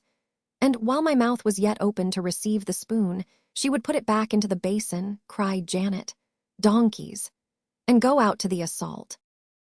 The bath was a great comfort, for I began to be sensible of acute pains in my limbs from lying out in the fields, and was now so tired and low that I could hardly keep myself awake for 5 minutes together.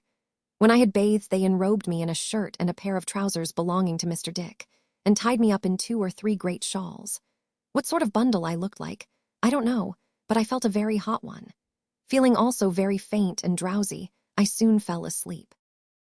The next morning at breakfast, my aunt said, with a determined shake of her head, "Well, I've written to him." "To whom?" I ventured. "To Mr. Murdstone." "Does he know where I am, Aunt?" I inquired, alarmed. "I have told him," said my aunt with a nod. "Shall I be given up to him?" I faltered. "I don't know," said my aunt. "We shall see." "Oh, I can't think what I shall do," I exclaimed, "if I have to go back to Mr. Murdstone." "I don't know anything about it," said my aunt, shaking her head. "I can't say I am sure we shall see." My spirits sank under these words, and I became very downcast and heavy of heart. For the next few days, I felt like a criminal condemned to die, although my aunt and Mr. Dick both were very kind to me. Finally, the day of the expected visit from Mr. Murdstone arrived, but without bringing him till late in the afternoon. Our dinner had been postponed, but it was growing so late that my aunt had ordered it to be got ready, when she gave a sudden alarm of donkeys, and to my consternation, I beheld Miss Murdstone, on a side saddle, ride deliberately over the sacred piece of green and stop in front of the house, looking about her. "Go along with you," cried my aunt, shaking her head and her fist out of the window. "You have no business there. How dare you trespass? Go along, oh, you bold-faced thing." My aunt was so exasperated by the coolness with which Miss Murdstone looked about her that I really believe she did not know what to do. I hastened to tell her who it was and that Mr. Murdstone was following behind, but it made no difference. She glared at them as they entered the room in a most terrible way. "Oh," said my aunt, "I was not aware at first to whom I had the pleasure of objecting, but I don't allow anybody to ride over that turf. I make no exceptions. I don't allow anybody to do it." "Your regulation is rather awkward to strangers," said Miss Murdstone. "Is it?" said my aunt. Mr. Murdstone here cleared his throat and began, "Miss Trotwood." "I beg your pardon," observed my aunt with a keen look. "You are the Mr. Murdstone." "I am," said Mr. Murdstone. "You'll excuse my saying, sir," returned my aunt, "that I think it would have been a much better and happier thing if you had left that poor child alone." Mr. Murdstone colored, and Miss Murdstone looked as though she could bite nails. "I received your letter," said Mr. Murdstone, "and thought it best to see you personally about this unhappy boy who has run away from his friends and his position. I need not tell you that he has always given us great trouble and uneasiness. He is sullen and stubborn and has a violent temper. I thought it best that you should know this. It can hardly be necessary for me to confirm anything stated by my brother," said Miss Murdstone, "but I beg to observe that, of all the boys in the world, I believe this is the worst boy." "Strong," said my aunt shortly. "But not at all too strong for the facts," returned Miss Murdstone. "Ha," said my aunt. "Well, sir, upon the death of his mother," continued Mr. Murdstone, scowling, "I obtained a respectable place for him." "Was it the sort of place you would have put a boy of your own in?" asked my aunt. "If he had been my brother's own boy," returned Miss Murdstone, striking in, "his character, I trust, would have been altogether different. Or if the poor child, his mother, had been alive, he would still have gone into the respectable business, would he?" said my aunt. "I believe," said Mr. Murdstone, with a nod of his head, "that Clara would have disputed nothing which myself and my sister were agreed was for the best." "Humph," said my aunt. "Well, sir, what next?" "Merely this, Miss Trotwood," he returned. "I am here to take David back, to take him back unconditionally, and to deal with him as I think right. I am not here to make any promise to anybody. You may possibly have some idea, Miss Trotwood, of abetting him in his running away. Your manner induces me to think it possible. Now I must caution you that if you abet him once, you abet him for good and all. I cannot trifle or be trifled with. I am here, for the first and last time, to take him away. Is he ready to go? If he is not, my doors are shut against him henceforth, and yours, I take it for granted, are open to him." To this address my aunt had listened with the closest attention, sitting perfectly upright, with her hands folded on one knee, and looking grimly on the speaker. When he had finished, she turned her eyes so as to command Miss Murdstone, and said, "Well, ma'am, have you got anything to remark?" "Indeed, Miss Trotwood," said Miss Murdstone, "all that I could say has been so well said by my brother that I have nothing to add except my thanks for your politeness." This ironical remark, however, was wholly lost. "And what does the boy say?" said my aunt. "Are you ready to go, David?" I answered no, and entreated her not to let me go. I said that neither Mr. nor Miss Murdstone had ever liked me or had ever been kind to me, that they had made my mamma, who always loved me dearly, unhappy about me, and that I knew it well and that Peggotty knew it. And I begged and prayed my aunt, I forget in what terms now, but I remember that they affected me very much then, to befriend and protect me for my father's sake. "Mr. Dick," said my aunt, "what shall I do with this child?" "Have him measured for a suit of clothes directly," said Mr. Dick, in his usual sudden way. "Mr. Dick," said my aunt triumphantly, "give me your hand, for your common sense is invaluable." Having shaken it with great cordiality, she pulled me towards her and said to Mr. Murdstone, "You can go when you like. I'll take my chance with the boy. If he's all you say he is, at least I can do as much for him then as you have done. But I don't believe a word of it." "Miss Trotwood," rejoined Mr. Murdstone, shrugging his shoulders as he rose, "if you were a gentleman—" "Bah, stuff and nonsense," said my aunt. "Don't talk to me." "How exquisitely polite," exclaimed Miss Murdstone, rising. "Overpowering, really." "Do you think I don't know?" said my aunt, turning a deaf ear to the sister and continuing to address the brother and to shake her head at him. "What kind of life you must have led that poor little woman you cajoled into marrying you. Do you think I don't know what a woeful day it was for her and her boy when you first came in her way?" And thereupon she read him such a lecture as I warrant he had never listened to before in his life, nor ever would again. He bit his lip in silence while she lectured, and all the color left his face. Miss Murdstone tried to interrupt the flow of words repeatedly, with no success at all. When she had ended, "Good day, sir," said my aunt, "and good-bye. Good day to you too, ma'am," turning suddenly upon his sister. "Let me see you ride a donkey over my green again, and as sure as you have a head upon your shoulders, I'll knock your bonnet off and tread upon it." It would require a painter, and no common painter too, to depict my aunt's face as she delivered herself of this very unexpected sentiment, and Miss Murdstone's face as she heard it. But the manner of the speech, no less than the matter, was so fiery that Miss Murdstone, without a word in answer, discreetly put her arm through her brother's and walked haughtily out of the cottage, my aunt remaining in the window looking after them, prepared, I have no doubt, to carry her threat into instant execution. No attempt at defiance being made, however, her face gradually relaxed and became so pleasant that I was emboldened to kiss and thank her, which I did with great heartiness and with both my arms clasped round her neck. I then shook hands with Mr. Dick, who shook hands with me a great many times, and hailed this happy close of the proceedings with repeated bursts of laughter. "You'll consider yourself guardian, jointly with me, of this child, Mr. Dick," said my aunt. "I shall be delighted," said Mr. Dick, "to be the guardian of David's son." "Very good," returned my aunt. "That's settled. I have been thinking, do you know, Mr. Dick, that I might call him Trotwood." "Yes, to be sure, Trotwood Copperfield," said Mr. Dick.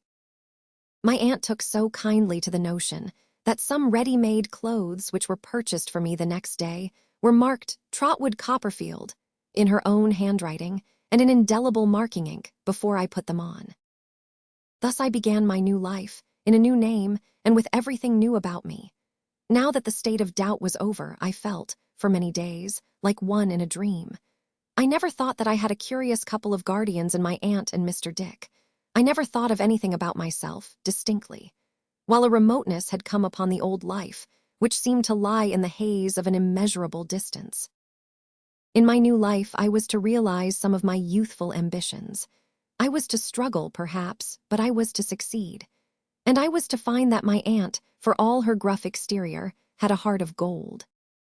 But whatever there was of happiness or of sorrow, of success or of failure in my new life, does not belong to these pages. The identity of the child and of the boy, David Copperfield, is now forever merged in the personality of Trotwood Copperfield, Esquire, the prospective man.